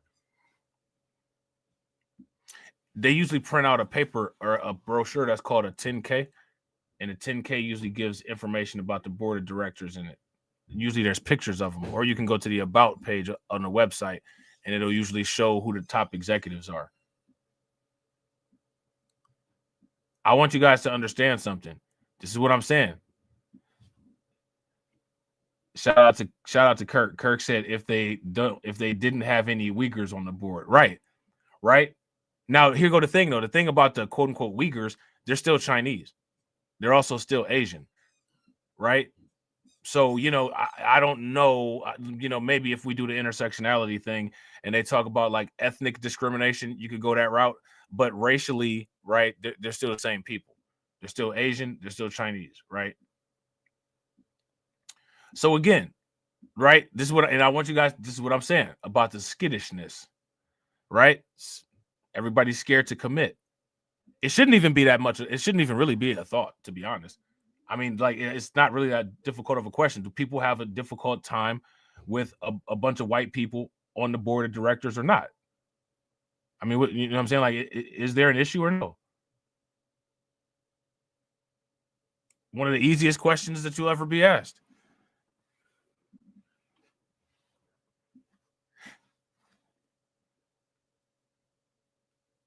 Now, I'm going to tell you my answer, right? I believe that the people who built the company should run the company. And I believe that the people who own the most stake in the company should run the company.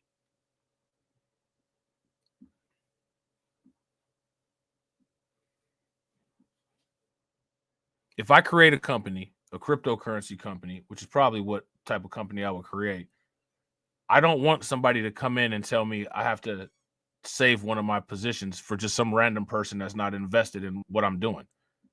If I got 5 positions and one of those positions is for bronze, the other position is for win, lose, or rug, the other position is for DC Precise, the other position is for Lloyd Sky 9, the other position is for Brooklyn Queen. Shout out to Brooklyn Queen. No offense, right? I'm saying all my positions are filled and I'm quote unquote using Brooklyn Queen as my DEI because she's a woman. And why? Because I'm choosing these people because I know for a fact they're invested in the success of the company. I shouldn't have to hire somebody named Nathan simply because their name is Nathan and they grew up in a different location than me and they apply and I have to give them a job. Instead, I got a position that I want Black free thinker to work and I can't put him in that position because the government is telling me I got to hire Nathan. I don't know Nathan's involvement. I don't know his dedication. I don't know anything about him. So, as far as DEI goes, right? If you want to eliminate DEI, create your own business. Shout out to AB. We're gonna make AB as our forecaster, Fomosaki. He gonna tell us buy everything if we hear some good news. Buy all that shit. You know what I'm saying? Somebody just came out with a new coin. Shit, nigga, buy that shit. You know what I'm saying? So my question is, as far as the DEI people go, right? If you look at Walmart on a board, it's a lot of Waltons on there. That's because Sam Walton started the company. You know what I'm saying? A lot of Waltons, Sam Walton started the company. So there's a lot of Waltons who are on the board. There's a lot of Waltons who are trustees. Who would even be on, like, okay, so we, quote unquote, we got to put these people in these, who would even be in that position? Like, who would properly fit into that, where that person is a Walton that can, do the, family company objectives or whatever. Like it's weird, right? So my thing is, if people want to see more executives, more black executives, I don't understand. I don't understand why people believe that the only way to see more black executives is at a white company. Make these white people hire you. I mean, no. How about make a company? See, now I want you guys to understand. Everybody will say that I'm a coon. I'm the coon, right? I'm the coon because I'm saying create your own company so that you can choose who you hire and be the CEO. I want to make something very clear. I don't give a fuck what people say. I'm going to tell you what it is. People advocating to be given a CEO position at a white business, what you're saying is that you can't create your own business, to hire your own executive, to create your own workforce, and to sustain a business model. You're saying that. You're saying that you have to go and work for a structure that they have set up for you. I'm not saying that. I'm saying we can create our own sustainable structures and be competitive in the market. But I'm the coon, right? I'm the coon because I'm saying, I don't think it's right for you to think that, working for a white business is better than creating your own business. But I'm the coon, though.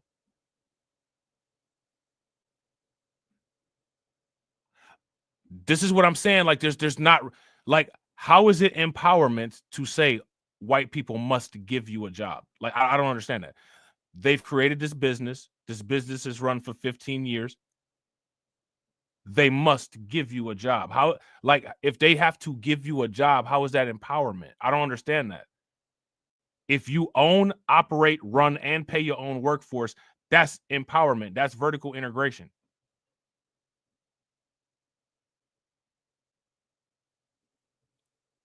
But if I don't just jump on the line and say, you know what? Yeah, they need to go ahead and give you some breadcrumbs called a CEO position. Even though the business is making $60 billion a year, here go $100,000 a year position and make you feel good because they gave it to you. Like, I don't understand. Somebody explain this to me. Shout out to Carlton. That shit came so fast. Carlton forgot to hit the bell in the chat. Somebody explain that to me.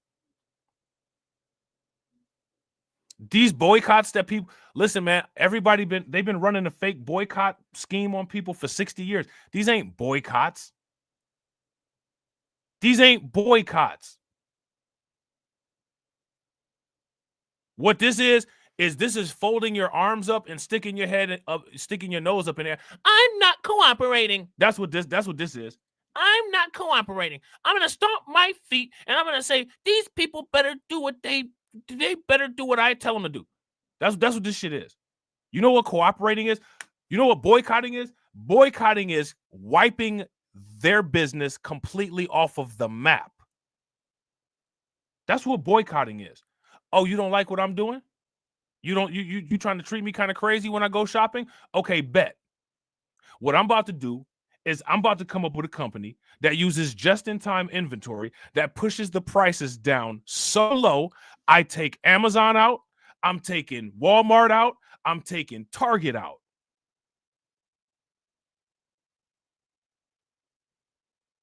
And now I'm going to have all of that market share. And now I determine how the customers get treated. And I might treat people like shit. And you don't have no option because I just took everybody out.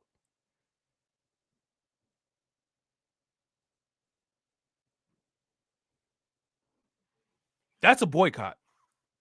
Not this silly shit people be doing.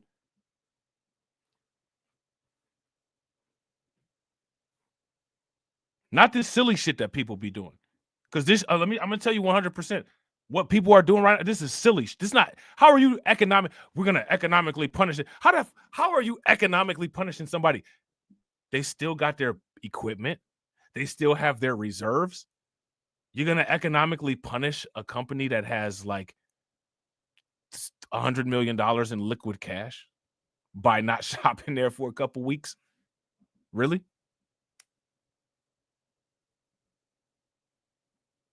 Really?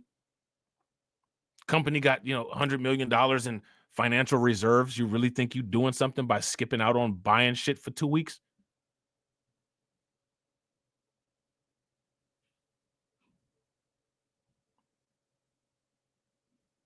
Yeah. This is more evidence that people have zero business experience, but the culture is anti-business, so people don't want to talk about that. What is this going to do? Shout out to Carlton. Carlton said it's begging as usual. I agree.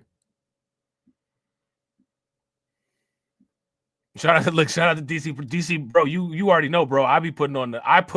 When I swing, I put the infinity gauntlet on and swing. You know what I'm saying? Everybody else use brass knuckles. Forget, screw that. I'm putting on the infinity gauntlet and swinging.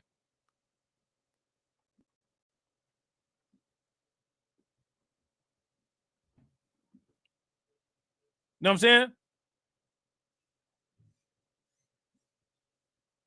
You're going to need toilet tissue. You're going to need groceries. You're going to need cleaning supplies. You're going to need gasoline in your car. You're going to need everything that you thought you were boycotting before those companies go broke. You can bet that. You can bet that shit. And then, lucky you ain't got no CEOs like me, because if I was a CEO and I saw that y'all boycotted my shit, I'm going to let you starve. Then once you starve, when you finally realize that you don't have shit, so you got to come back and buy shit from me, I'm jacking the price all the way up.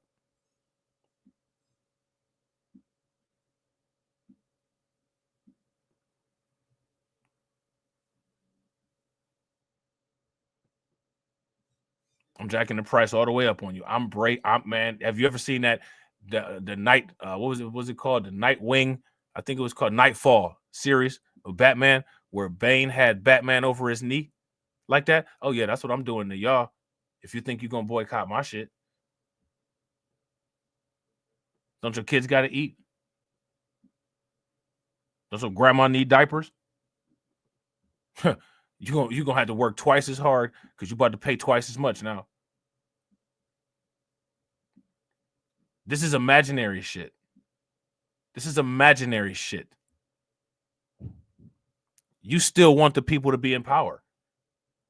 You don't want to eliminate Target. You want to buy from Target. You just want them to play with you. Oh, play with me. You know what I'm saying? Play my little game. Let me get on the seesaw with you. This is bitch shit.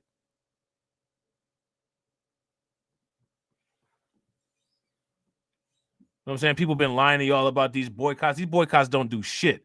What company has ever gone out of business because of these boycotts?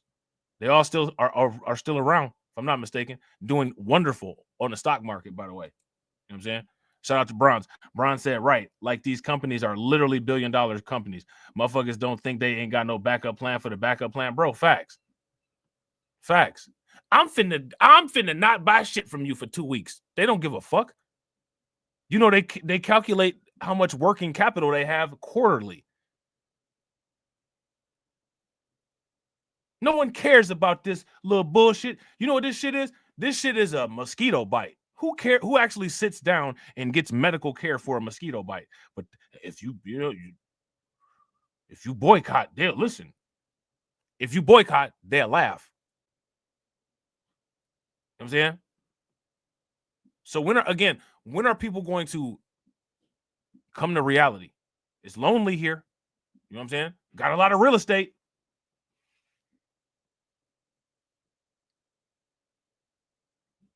You know what I'm saying? So my thing is that, you know, I don't think that people are quote unquote attacking the DEI, you know, situation the right way.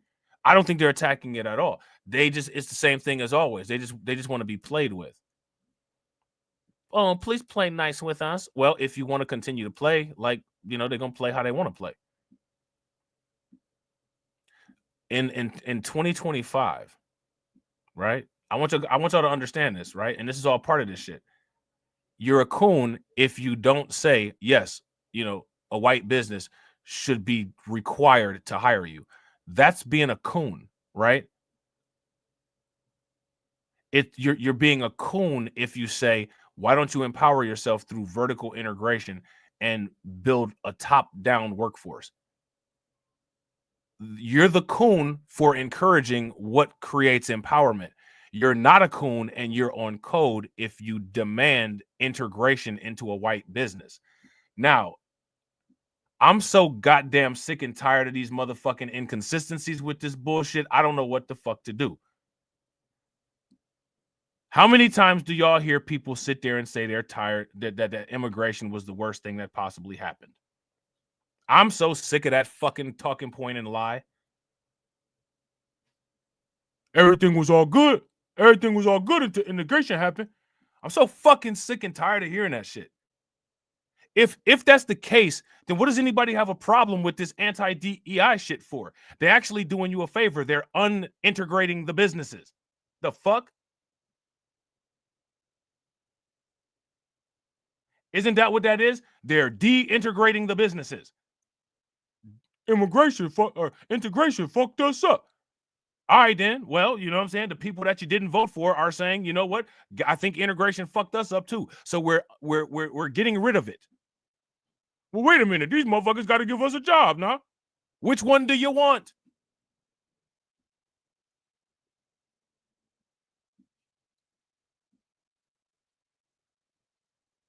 So if integration caused the problem, allegedly, which is not my talking point, and I don't agree with that, but let's play, right? Let's play. And warning, I play rough. You know what I'm saying? So if integration caused a problem and the businesses are being de-integrated, why is everybody having a temper tantrum about DEI?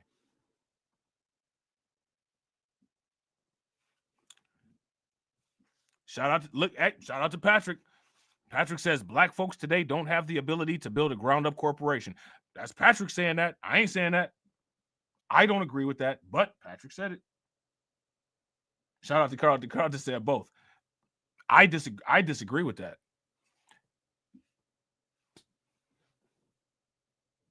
And here's the thing. If that's the case, then you're subject to what you have. Right? You're subject to what you have. So if that's the case, and the ability is not there, which would make an inability, you're subject to what you have. So you're subject to your circumstance. Shout out to Bronzy God. Bronzy God said, yikes. So we completely inept. This is where I bump heads with people. You know what I'm saying, bro? You know this, bro. Shout out to you. You already know, you know what we be talking about, bro. Like, this is where, you know what I'm saying? Like, you know, I kind of steer, you know what I'm saying, a little bit in a different direction than a lot of the people that people be rocking with. Because I'm sorry, I don't believe that we're sincere, that we're inept. As much as people claim that they have issue with the bell curve, they back the bell curve talking points more than the people that wrote the book.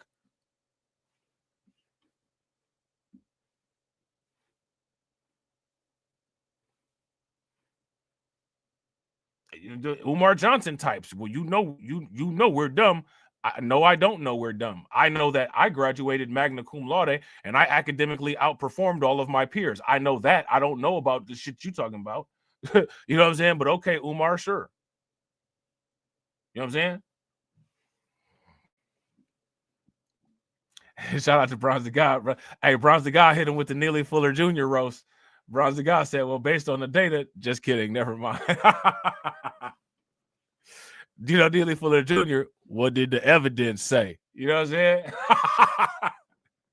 Well, based on the evidence,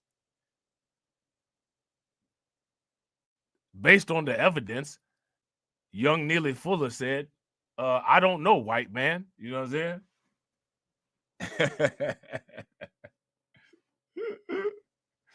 You know what I'm saying? Shout out to Patrick. Patrick says, for the most part, the U.S. is completely industrialized. I say this because what's needed to employ our own. That again, is it really? Is it now? I could completely go into that and discuss that, but then you will say, you know what I'm saying? I'm taking your comment personal. You know what I'm saying? But now, okay, so let's do this, right? Shout out to Patrick. For the most part, the U.S. is completely industrialized. Is it? We dare say that? Okay. Where's the forecasts? Where's the data? Where's the business analysis? Where's the sources? We're completely industrialized with what industries? You know what I'm saying?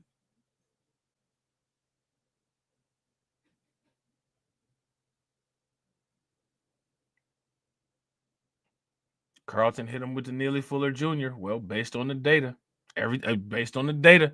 And then that's when you get into the people saying that the data is racist, but they create the data. You know what I'm saying? Like they create the actions that create that. They create the actions that create the data, and the data is racist. You know what I'm saying?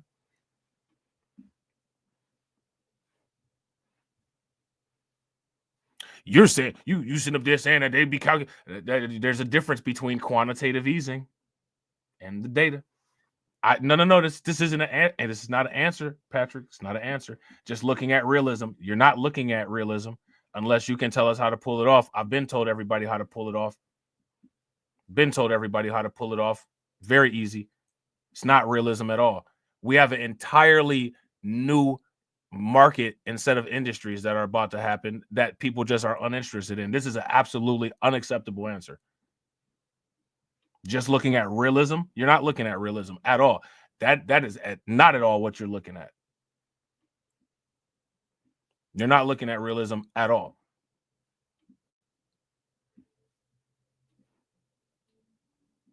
And I tell people how to pull it off every single day. And they don't want to. And that is the reality. That's the realism.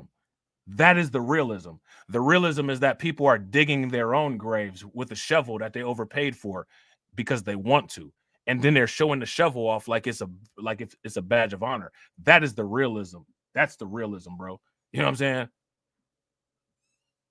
The realism is that you want to have this optimistic view that sadly is not consistent with reality. You know what I'm saying? You know, it would be nice, right? But it's not real. You said the best time to have done things was during the Industrial Revolution. Again, that's not true. We have technology currently that is being adopted at the fastest rate in human history, and that's faster than the cell phone. You know what I'm saying? And shout out to everybody that watches. He said, unless a new technology emerges that, and we corner that market, I'm about to end the live stream. I'm about to end the stream. I'm about to look. He just said, look, shout out to Carlton, shout out to DC Precise, AB Promotions, Brooklyn Queen. Y'all see that? Look, unless a new technology emerges and we corner that market, man, I'm gone, man. I'm done. I'm done. You know what I'm saying? I'm done. You know what I'm saying?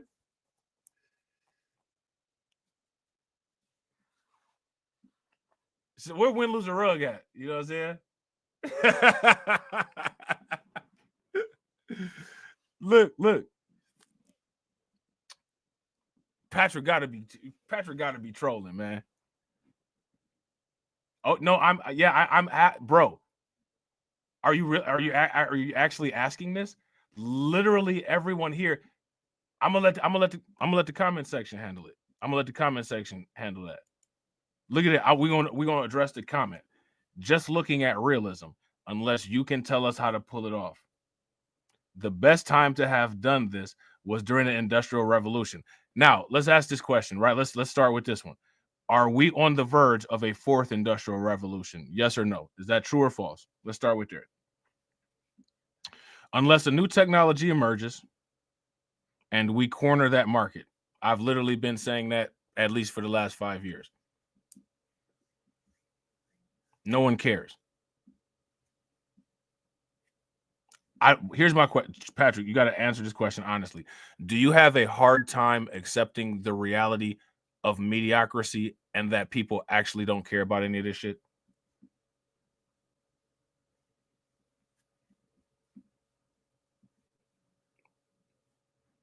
You have to understand that, like, you are in the minority.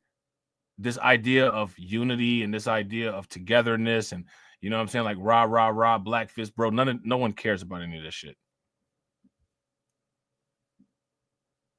You have to stop wanting for other people and want for yourself. That shit is not true. It's a false reality. It's a false dream. Shout out to Bronze. Bronze said, Patrick, bro, go back and look at some of Robb's video from 2 or 3 years ago if they're still up. Shit, bro. And shit, look at the one from 2 or 3 days ago. You know what I'm saying? On the other channel. No, I'm not. If there's one thing that I'm not doing, is not missing the point. I'm not missing the point at all. At all. Listen, I'm going to show you exactly what you missed. I'm going to show you exactly what you missed. Looking at realism. First of all, what you're saying is not real. Best time to have done it was during the Industrial Revolution. We're on the fourth Industrial Revolution right now. There have been 3. This is the 4th. Unless a new technology emerges and we corner that market. You didn't hear anything on TV about the Chinese DeepSeek product?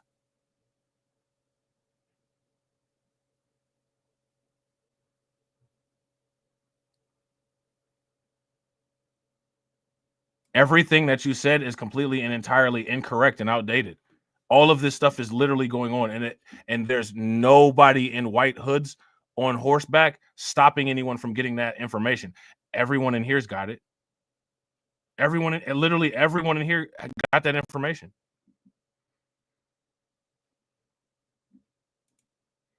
Patrick says you are missing the point, and I'm talking about competing against mega corporations and billionaires and the U.S. government regulations.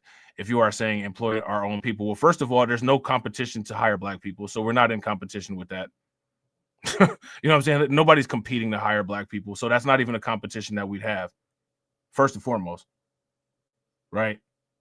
Second of all, U.S. government regulation by default has provided, I would say, at least 20% income increase to probably about 50% of the people in this chat, and we haven't started businesses.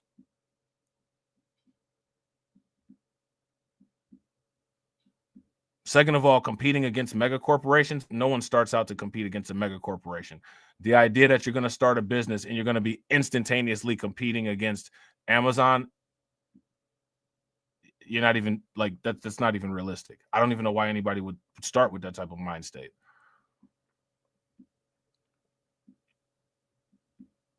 Walmart didn't initially compete with Walmart. Like, you know what I'm saying? Like, Dell and Gateway didn't initially compete with IBM. Why are you expecting to go beyond like the legacy businesses on an initial entrepreneurship? Like, why would you expect that? Shout out to Bronze. Bronze said, yep, the U.S. military don't even want to take our black asses. Facts. If we created a business and we hired all black people, everybody would probably give us a government grant and say, keep them there. Or they'd be like, thank you, because we didn't want to hire them. Because that's just how these people are. And hey, listen, man, you know what I'm saying? The government want to pay me to, you know what I'm saying, keep black people working at a business that I start, I'm for sure taking the money. But again, this is the problem though. We can't do it. So this is here it is. I mean, I don't know what else this is literally, you know what I'm saying, like real-time talking points, real time what I be saying.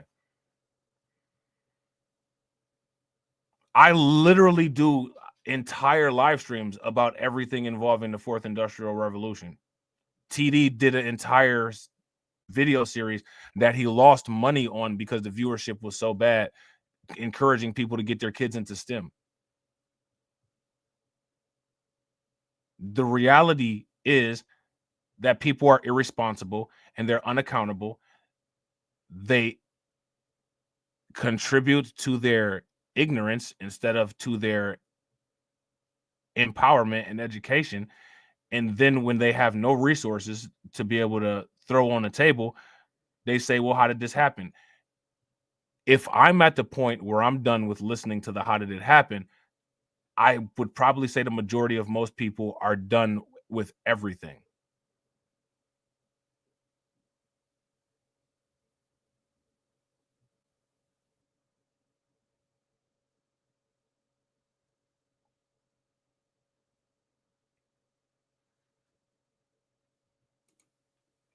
Patrick says, sir, you said from what I recall is that we shouldn't be relying on outsiders to hire us, right? I didn't say that. What I said was if you rely on people to hire you, you rely on their terms. If you're not comfortable with that, then you need to create your own terms. That's what I said. The bottom line is this.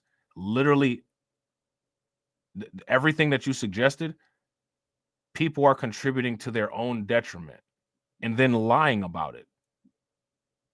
Lying about it.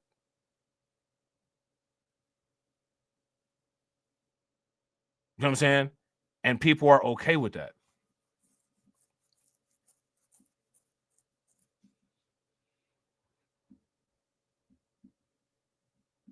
What I say is be involved with reality. In any relationship, one party in most cases doesn't set the terms. This isn't that difficult. You know what I'm saying? Like, this ain't that difficult. If you decide to get a job with a company that is not owned and controlled by you, and it has some you know, there's terms there, you don't control the terms, and the company has no investment in making the terms favorable towards you. You have to understand that, and you have to understand that you can't force your will on that company. People are trying to force their will on assets that are not theirs. I don't understand what people don't get about that. You know what I'm saying? Shout out to my man John Guillory, man. My man John Guillory getting all the drops. You know what I'm saying? He getting all the drops. Shout out to John. You know what I'm saying? Make sure y'all show John some love. I appreciate it. John said, hold up, I'm behind on the stream. Patrick, did you just say we can't build a corporation from the ground? Have you heard of David Stewart, Reginald Lewis, A.G. Gaston? All started businesses from the ground and many others. The defeatist mindset got to go. Facts. If you guys agree with John, give me a thumbs up. If you guys disagree, then give me a thumbs down. And shout out to you, bro. I definitely appreciate you. Make sure y'all show my man John some love, because he super chatted like he the king of the world. I'm the king of the world. You will bow down, bitches. I'm an old Mac from way back. I'm an old Mac from way back. One of the original players from the Himalaya.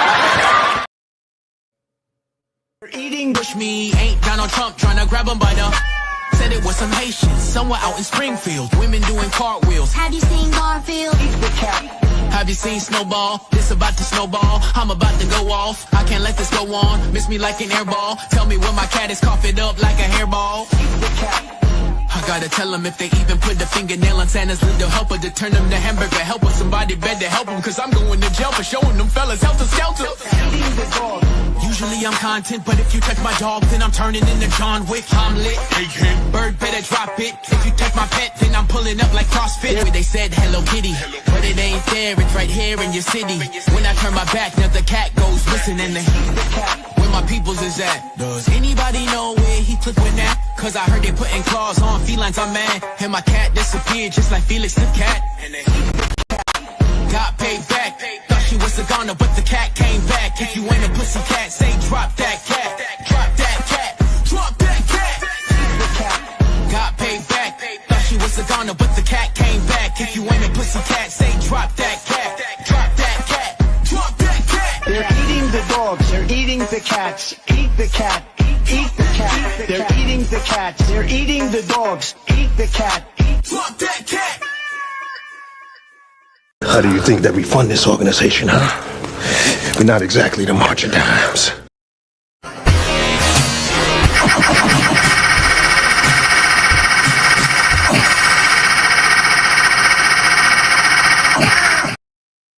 the money, y'all. There's poor people around. I'm rich, biatch. Cash rules everything around me. Queen, get the money. Dollar, dollar bill, yo.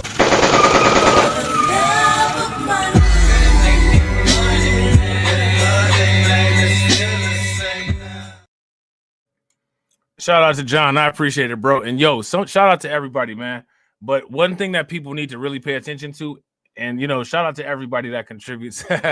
We got to do this, right? Shout out to everybody that contributes, right? Shout out to everybody that contributes. But what people need to understand is that it's the pro cryptocurrency people that significantly contribute the highest and most consistent. And the reason why is because they're making money every day. So, John Guillory can super chat $55 like it ain't shit. Brooklyn Queen can drop, $40 like it ain't shit. Because they're investing their money and they're making money. You know what I'm saying? I'm just saying. I'm just saying. You know what I'm saying? I'm just saying. Shout out to John again. You know what I'm saying? Make sure y'all show John some love. Throw some flames, some radiation emoji, and some ducks in the chat for John for generating his own revenue to be able to spend it on the channel, right? Shout out to John. John said, nothing against you, Patrick. Respectfully. Facts. We fuck with you, Patrick. You know what I'm saying? You fam. How do you think that we fund this organization, huh? We're not exactly the March of Dimes. Right? You know what they say? We love you like a play cousin, right? You know what they say, right? We love you like a play cousin. You know what I'm saying? Look at all these. If I'm not mistaken, I think Tesla just got in trouble again. I think they just got in trouble again for a quote unquote racial discrimination situation. Listen, man, I gotta ask the question, like all these racial discrimination situations, do you guys think that people who aren't black scratch their head and say, as many problems as these people tend to run into with other groups of people and the racial discrimination thing, I would think that they would kind of do their own thing so that they don't have to, come in contact with that nonsense. Do you ever think that people think that? And here's the thing. I think that people think that. And the reason why I think that people think that is because how many people know about people who are in shitty ass relationships and all they do is complain to you about their shitty ass relationship as if you want to sit there and listen to that bullshit. Oh my God. You know what I'm saying? My girlfriend just did this shit again. Okay, you've told me the same story for the last 10 years and you're still with her. You know what I'm saying? Like I got other shit to do than sit here and listen to you living life on repeat.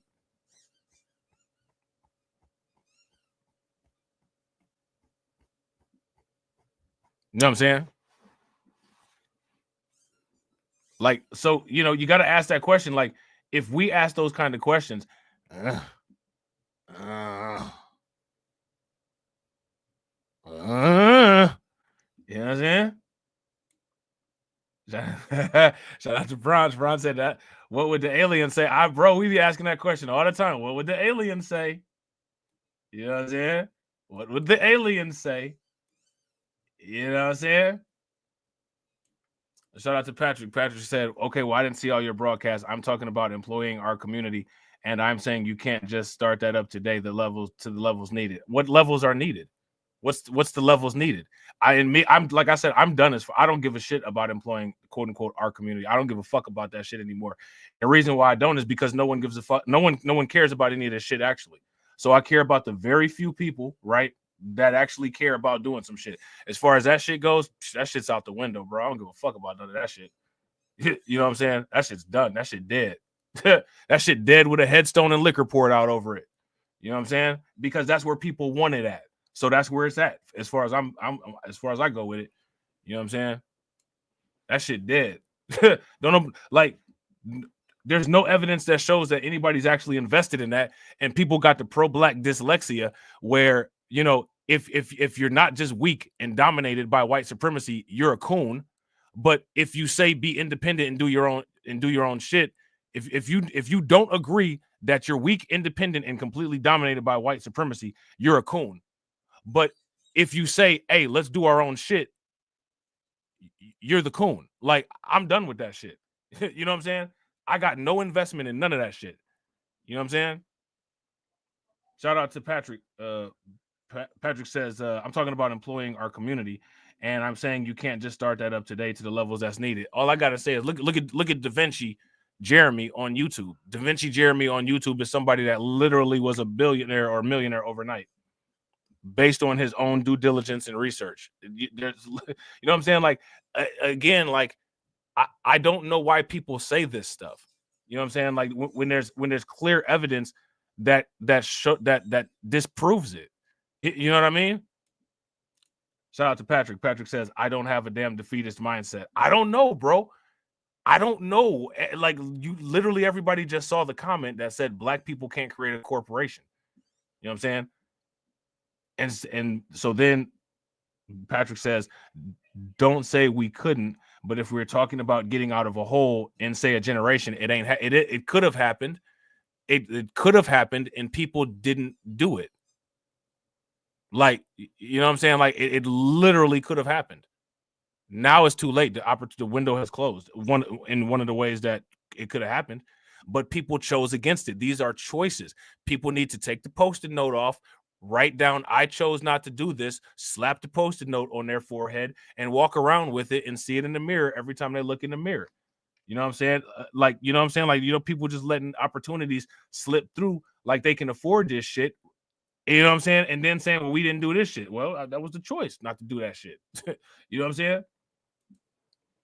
Shout out to Patrick. Patrick said, if you want to say some in the community can start small, that as far as like I said, bro, as far as the community, I don't that community shit, that's not my battle. You know what I'm saying? Then it's not impossible, but you're not going to catch up with enlightening speed unless we corner the mark. Bro, listen, that is literally shit that I've said for the last 5 years. I want you to hear me clearly. No one gave a fuck. I don't give a fuck anymore. As far as this corner the market shit, I'm done with that shit. I'm so serious. When I don't know, maybe people are used to around on YouTube when people say shit, they'll go back on their word, bro. I don't go back on my word under any circumstance. When I say I'm done with that shit, I'm done with that shit. Now, somebody can take some old videos that I did and do some reactions to that shit if they want to, or further expand some type of research that I did. But as far as me go, as far as Black Light Revelations go, that shit dead. You know what I'm saying? That shit done. You know what I'm saying? Like, I'm so serious, bro. Like, that shit is over. That shit over. I'm not kidding. Ain't no, oh, we gonna bring him back. Ain't no none of that shit. That shit dead. That shit got worms coming out the eyeballs. You know what I'm saying? That shit got embalming fluid in it. That shit got the green carpet and particle board. I'm done. You know what I'm saying? Real shit. That shit is done. Mortal Kombat, finish him. You know what I'm saying? That shit dead. You know what I'm saying? And it ain't coming back. It's not enough money or anything in the world to bring that shit back either. That shit dead. People answered the question for me. And now people gonna live and die with their answer. And that's just what it is. You know what I'm saying? Shout out to Patrick. Patrick said, let's be real. Black folks are probably the only fair group in the United States. Again, that's a statement that needs evidence, right? So you'd have black owners hiring fairly as opposed to what others do to hire their people. Well, okay, so let's actually look at that, right? I don't know if that's a badge of honor or not. Now, you know, isn't that one of the complaints that everybody has about everything? Oh, the Congressional Black Caucus, they service everybody. I'm really, you know, there's many people that have been using this idea of quote unquote, well, black people are the moral compass of the United States as like a positive talking point. I don't see it as a positive talking point. If you give everybody else your water and you're dying of thirst, and that's somehow, I don't know how that could be looked at as I don't know how that's looked at as I don't know why that would be looked at as a positive thing. You know what I'm saying? But people look at it as a positive thing. I wouldn't go as far as to say anybody is a fair group in the United States. I don't know, when have we had an opportunity to show whether we're fair or not? The only time when you can show if you're fair is if you actually have a means to treat people a particular way, right? So when people use this talking point, well, we can't be racist because we don't have shit. Well, we can't be fair because we don't have shit either, because we ain't divvying shit up because we ain't got shit. How can you be fair if you don't have shit to divvy up and divide to be fair with? You know what I'm saying? Like if I'm fair and there's 3 people and I have 3 items, I'm going to give each person 1 item of equal quality. If I don't have shit, I can't give anybody shit, so no one can determine whether I'm fair or not. Right? Isn't that how that works? So to me, that's a question where the answer would be unknown. Because unknown is the actual answer in a math question. You can say unknown if the variables haven't come together to where an equation would be ran already, right? So I would say the answer to that is unknown. You know what I'm saying? And I wouldn't say that there was any type of probability in either direction. You know what I'm saying? Shout out to Patrick Tyler. Patrick Tyler says everyone has been trained to get a job and not build. Well, what that means is that the quality control is correct. Again, you know what I'm saying? The quality control is correct. The 1-to-1 ratio is upheld. The monolith stands, and that's people continue to build support to the monolith. I mean, here's my, like, I know these things, right? I don't have to be convinced of this shit. You know, I think that people need to be, I don't know. I don't know. Like I said, I don't know anymore. Anything. You know what I'm saying? I don't know anything anymore. I've criticized the idea of quote unquote getting a job versus getting a business before. I've criticized the idea of how can you complain about generational wealth when you're rushing to kick your child out at 8. Like, I don't know what to say. But I tell you one thing I'm not going to do. One thing that I don't do. I don't go around in circles and shit like that. You know what I'm saying? So, like, my thing is that if this is what people want to continue to do, they can continue to do it, but they're going to do it without me.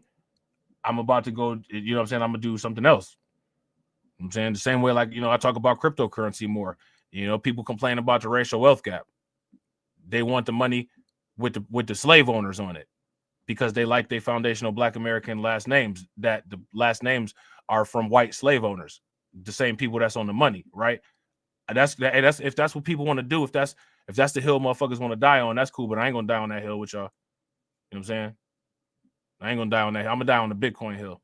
Y'all can die on that George Washington, Andrew Jackson hill. I'm gonna die on the Bitcoin hill. You know what I'm saying? I'm just saying. Shout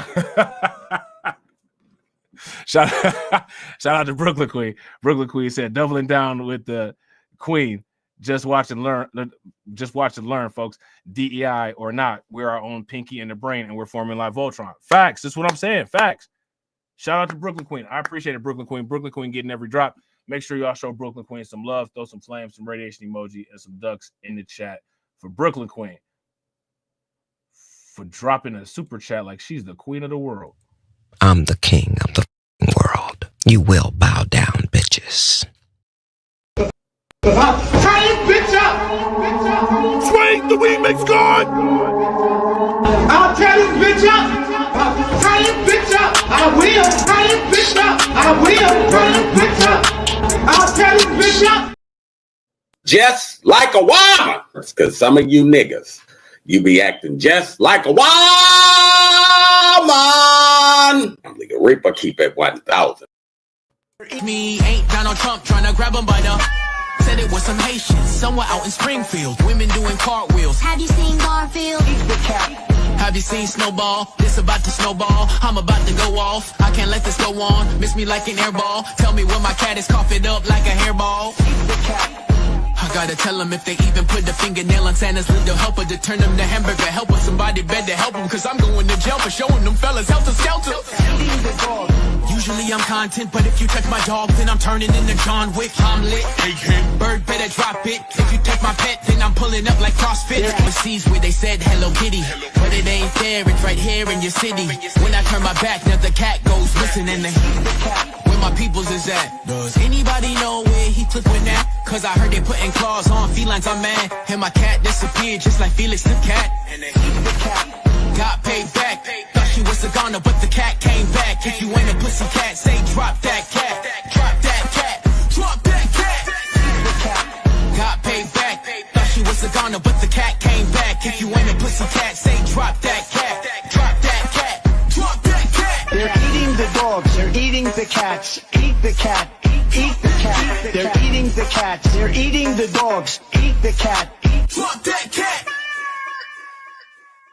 How do you think that we fund this organization, huh? We're not exactly the March of Dimes.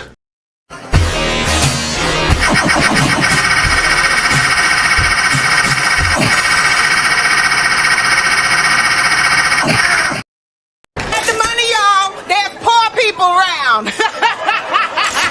I'm rich, biatch. Cash rules everything around me. Green, get the money. Dollar bill, yo.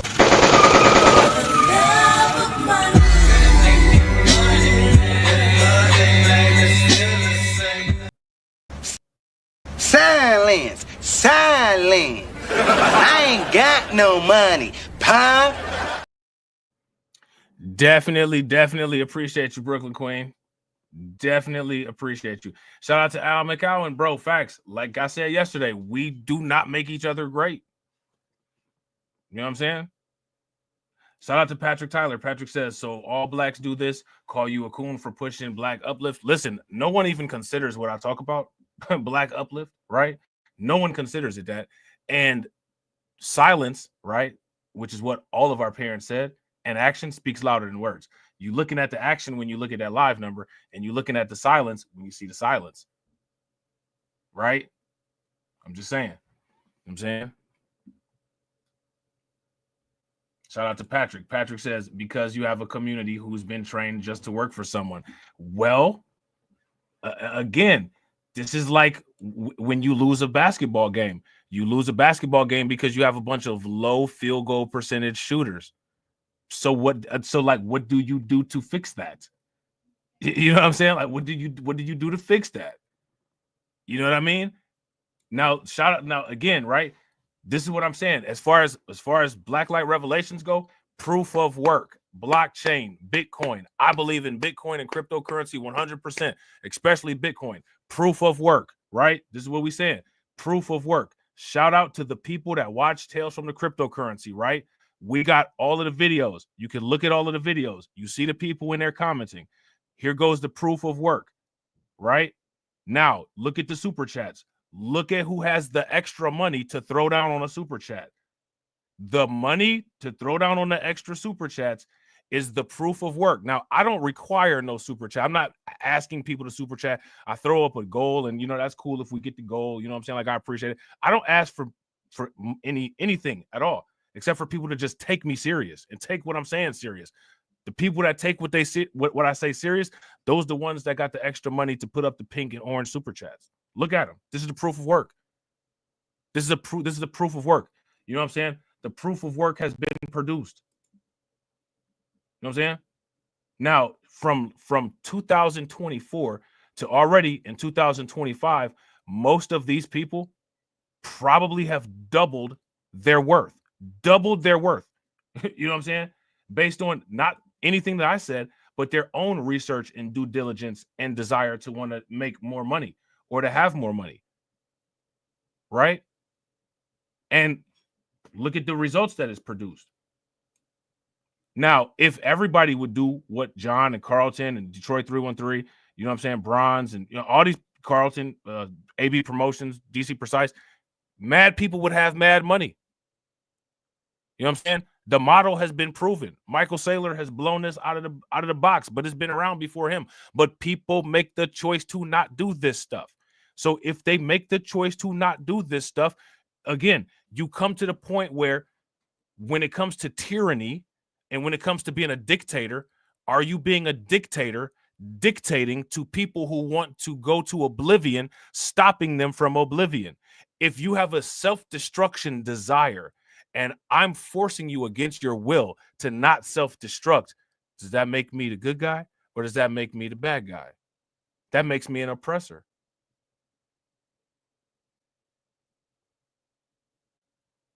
I can't force people with a desire to self-destruct to not self-destruct. We just have to get away from the explosion. You know what I'm saying? When people start to understand that, and when people start to realize that, I think people will have a lot easier of a time. But to make the assumption that because you don't want to self-destruct, that other people don't want to self-destruct, that's a very risky assumption. You know what I'm saying? Shout out to Patrick. Patrick says, every man for himself. Then you wind up like a Kanye West. When they come for you and you have no community behind you, then it's over for you. It's always been. Look at Martin Luther King and Malcolm X had a community behind them. What happened to them? Kanye West actually survived what he had going on. Now, as far as quote unquote every man for himself, I mean, I guess it don't have to be every man for himself. I just showed you guys people who rock with me, and look what they do. You know what I'm saying? Detroit 313 got, you know what I'm saying? He's doing this thing with crypto. Brooklyn Queen, John, Pat, all these people doing their thing with crypto. I'm done with people. I don't accept people of people. People have been begging for acceptance since the Emancipation Proclamation. And then the people dangle the acceptance over their heads, and then they want it. Then they ask for more acceptance and then complain about integration. See, I'm different.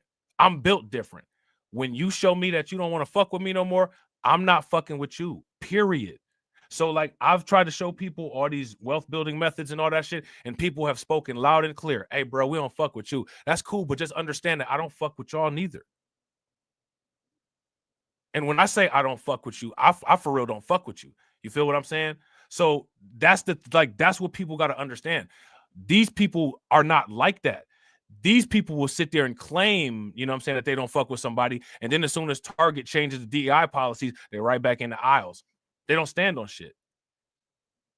You know what I'm saying? And that's how we differ. So it might be a culture shock when people actually see a hardcore stone cold person that's like, nah, for real, this is what I'm on. Because that's not what people used to seeing. But with me, bro, you know what I'm saying? Like, that's how it is.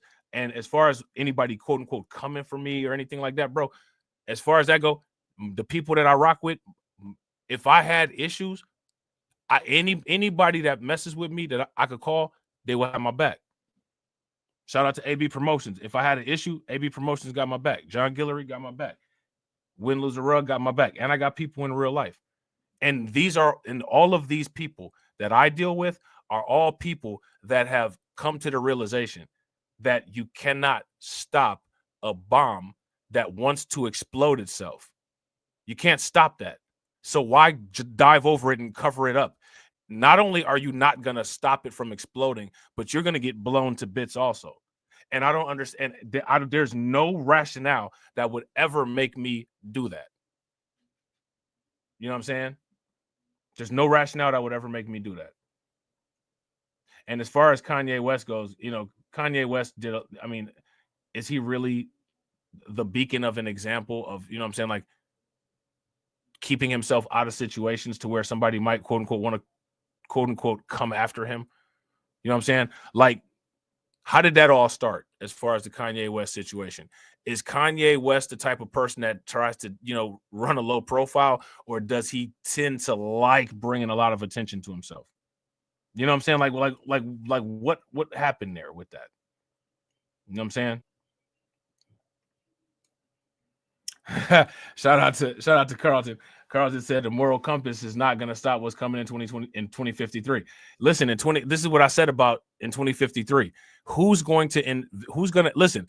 I'm a person who was willing to invest in the asset that's going to zero in 2053. Again, I'm gonna say I said this earlier in the chat and nobody listened. Bitcoin is going to $1 million, whether anybody likes it or not. In 2053, black people are going to $0.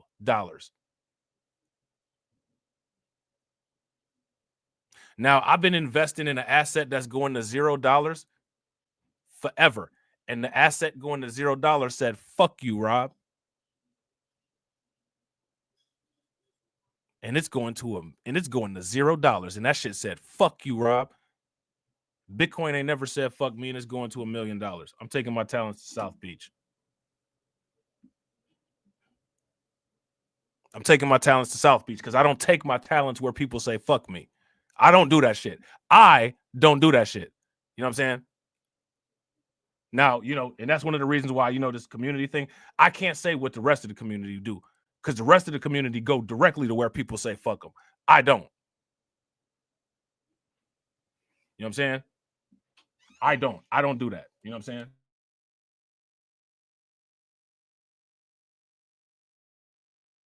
For a boycott of those big stores.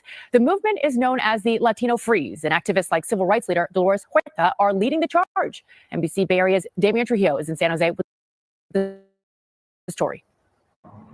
Target is one of those being targeted for the nationwide boycott. This nationwide boycott, man. You know what I'm saying? Shout out to Patrick. Patrick said, well, I believe we are not going to go into a damn everybody else mindset. This is how you lose. If we're gonna say this is how you lose as a future tense verb, how are we describing the present tense situation right now? That's my question. What do you think? You know what I'm saying? Now shout out to Patrick. Patrick would say, how do you expect something to change overnight after decades upon decades of what people know? Let me ask you this. How many nights are in 1,000 years, right? 365 times 1,000. Is that 365,000 nights? Where do we so if we go from 1 to 365,000, where do we expect some consciousness to occur at? You know what I'm saying? Where do we expect some consciousness to occur at? Shout out to my man AB. Oh, I missed this. Make sure y'all show AB some love. Throw some flames, some radiation emoji, and some ducks in the chat for AB. AB said, you my guy, Rob, but I need my shekels for XRP and borrow, bro. Facts. Yo, and Crow with knife. Where Carlton at? You know what I'm saying? With the crow with knife.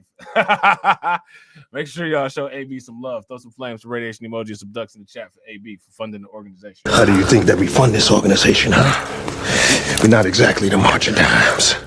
Cash rules everything around me. Green, get the money. Dollar bill, yo.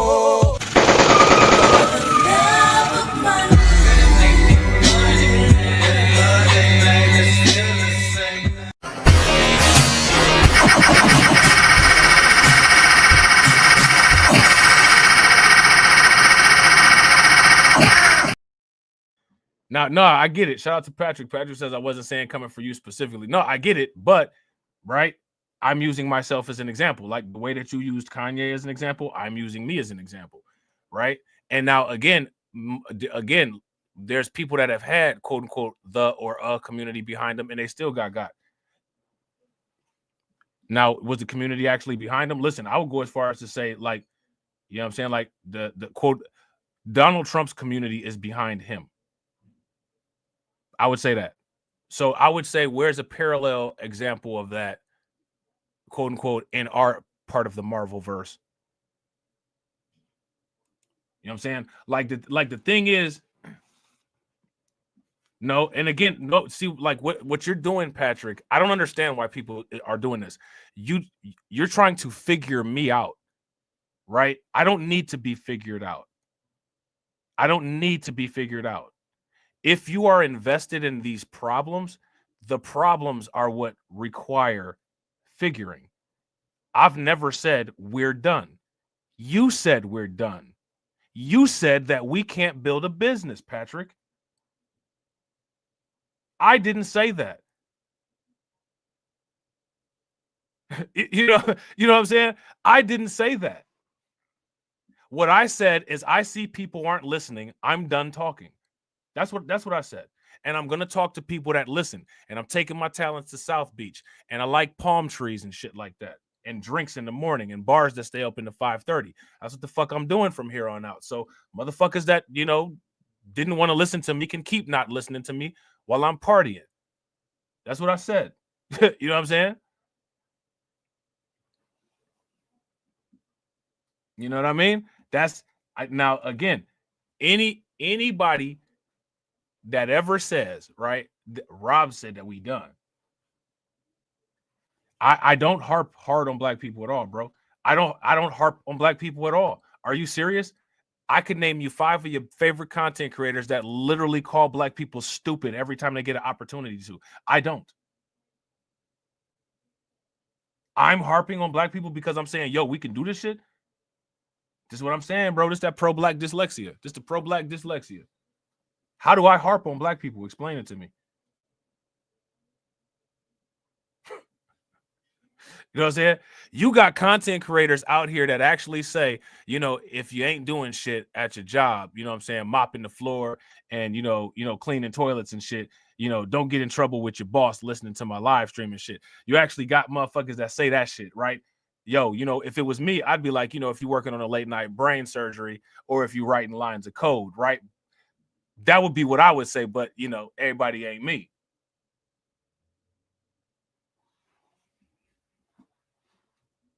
You know what I'm saying? Now, yeah, bro, listen. And honestly, and actually I don't. If I use percentages, especially like when I'm talking about people voting at an 80% rate, clearly I'm talking about that 80% rate, right? Right?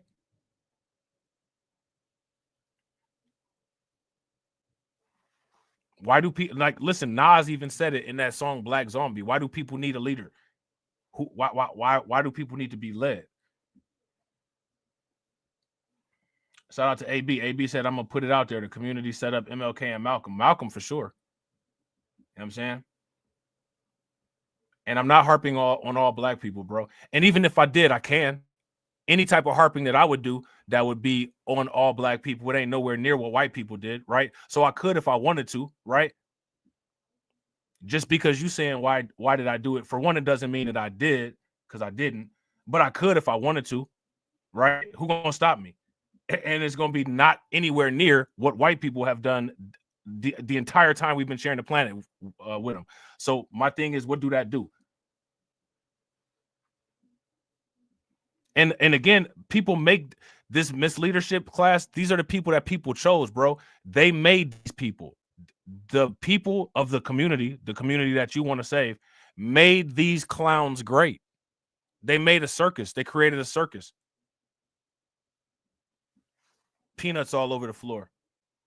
You know what I'm saying? Elephants all over the place. People on trapezes. You know what I'm saying? In unicycles.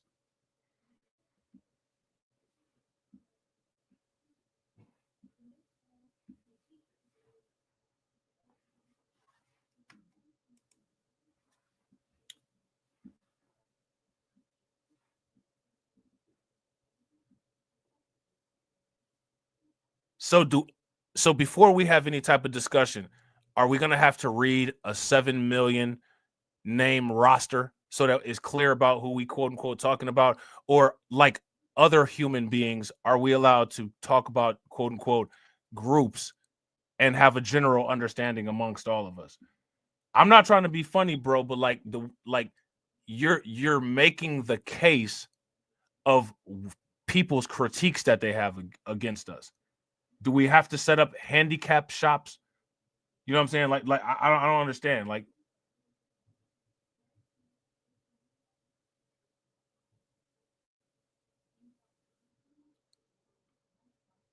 do you know who set up Malcolm X?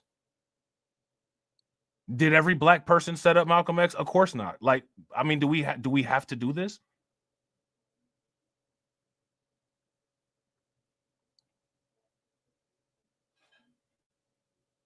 Aren't the files available? It's been released about the New York Police Department and connections with the Nation of Islam.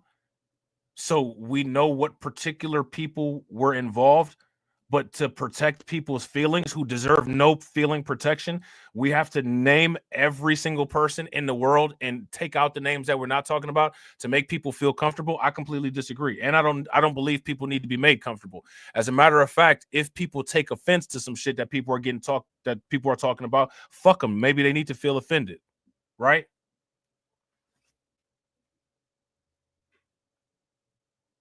Shout out to Patrick. Patrick says, then why not say some in the community?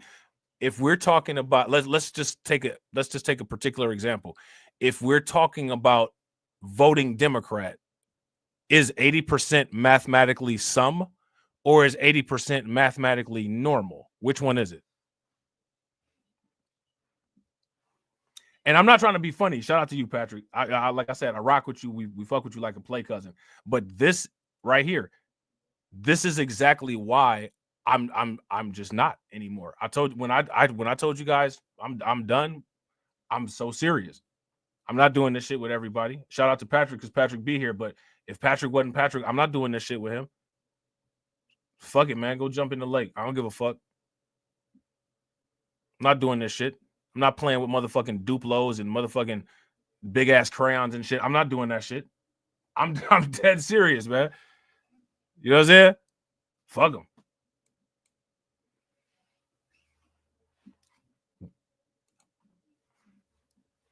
What is an absolute majority?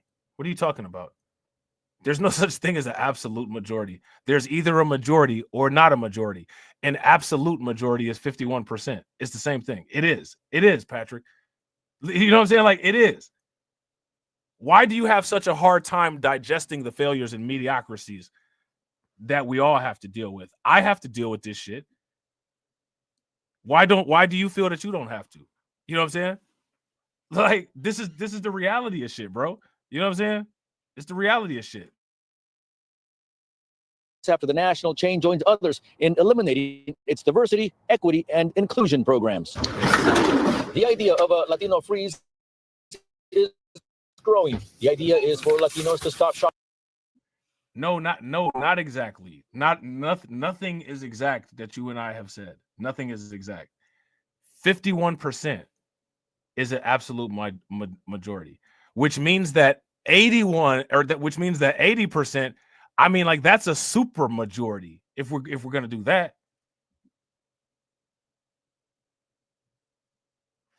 No, that's not true, bro. Are you reading what you're saying? First and foremost, a majority cannot be 100%. 100% is all, bro. Seriously? This is like basic math. 100% is all. A majority is not all.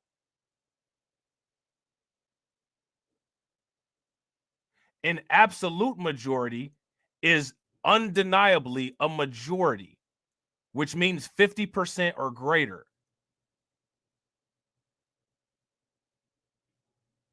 Now you're saying absolute all. There's no such thing as absolute all. That's a double negative. Absolute and all are the same thing. They're 100%, a 1-to-1 ratio. Why would you say this then?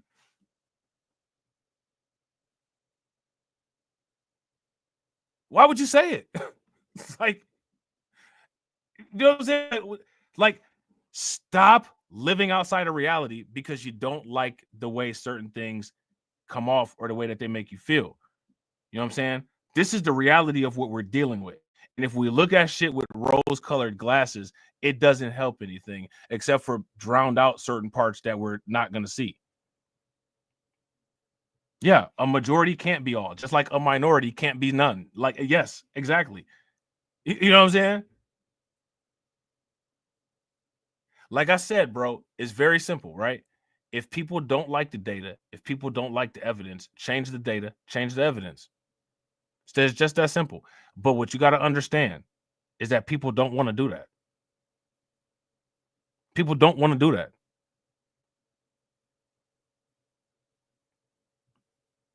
You know what I'm saying? Like that's just what it is. They just don't want to do it. And again, you run the risk of hitting that thin line of, well, am I oppressing people, right? Am I being an oppressor, right? Because I'm trying to force people against their free will. If their free will is self-implosion, you kind of become the bad guy when you're stopping their access to self-destruction. Their access to self-destruction should be permitted. You know what I'm saying? Nobody, you're having fake outrage, bro. Nobody generalized. You just don't. What the reality of why you're fuming is that you don't want to. You don't like what I'm saying at all. If you think that I like saying the shit that I'm saying, I'm gonna put it out there. I'm gonna tell you 100%. I don't. It's not nothing that I've said is a generalization. Everything that I said is 110% documented fact. We can look all of this shit up. You know what I'm saying? Like, I mean, it's just, there's no reason to be fuming and hate generalizations here because you didn't get upsetting generalizations here. Now, one thing that you have done and you tend to do is you take shit that I say and turn it into a generalization in order to assist whatever type of point that you're trying to make. You know what I'm saying? And I would say we generalize ourselves in many cases, right? A lot of times we generalize ourselves. You know what I'm saying? Like a lot of people make these stupid ass talking points about, oh, well, we're the only group that. We're the only group that. And again, these tend to be the quote unquote pro-black types. We the only group. Now, these are pro-black people that don't never be around nobody else, that don't know shit, but they know everything that everybody else does. Somehow they do it better than us. Like, I don't understand this shit.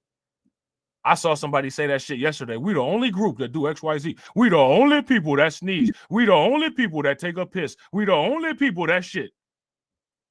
That's not true. You know what I'm saying? Like, we're not the only people that do all this shit. And if you're rah black fisting it up all over the place, how do you even know what goes on in other communities? Remember, the rest of us are coons. We interact with everybody else. So, you know, how are you the anthropology expert on what goes on everywhere else? Right? Shout out to again, Patrick says not intentionally. I don't know. Listen, bro, do you know that there's a consequence when there's accidents? They have a whole industry behind it. Speaking of industry, it's called insurance. You know what I'm saying?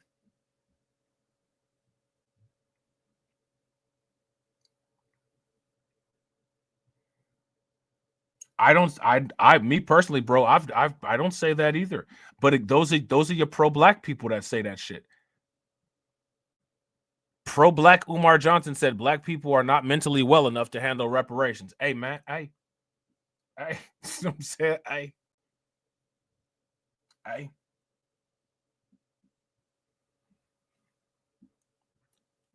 And one thing I'm not playing, right, is I'm not playing defense attorney for no pro-blacks that would talk shit about me to my face if they knew me or met me.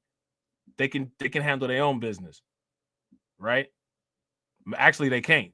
Is actually evidence that I shouldn't even said that. It's actually evidence that they can't handle a business. As you can see, Umar Johnson can't get a school going. So I shouldn't have used that as an example, right?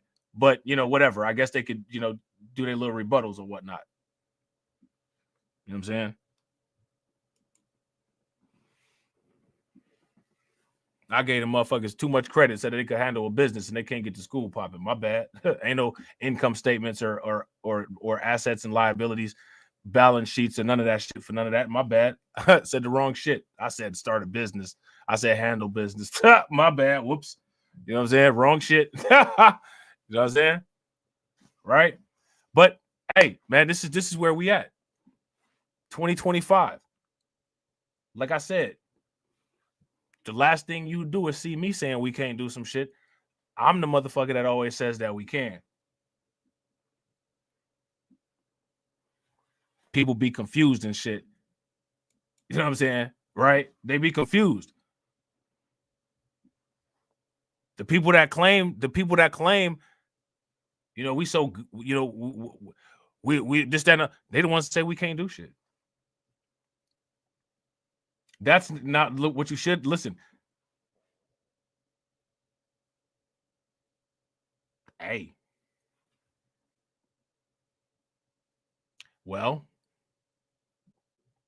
I would say if that's the case, then like the people that you got to go, the people that you need to address or deal with are the people like Umar. You know what I'm saying? Not the people like me. Because like Scarface said, you need people like me.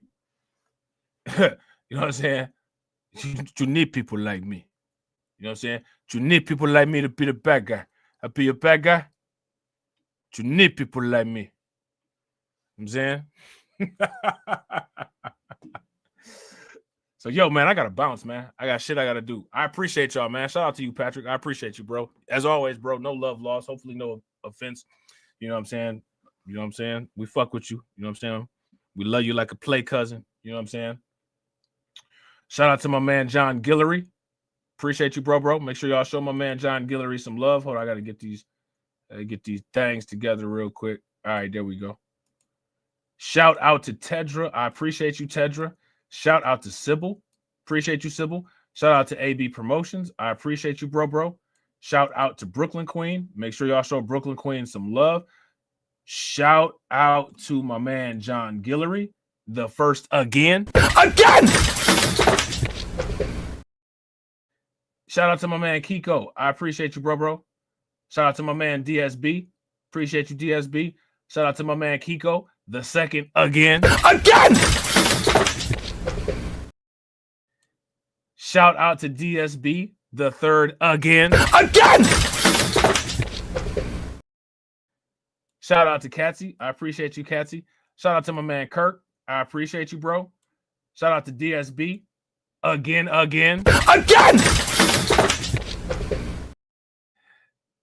Wait, did I say DSB or did I say AB? Shout out to AB. I said DSB. Now DSB. Shout out to DSB. Again. Shout out to DSB again.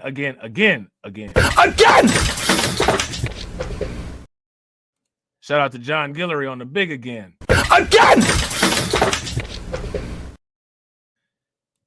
Shout out to John Guillory on the big again. Shout out to Brooklyn Queen on the big again. And shout out to my man Fomosaki on again Junior.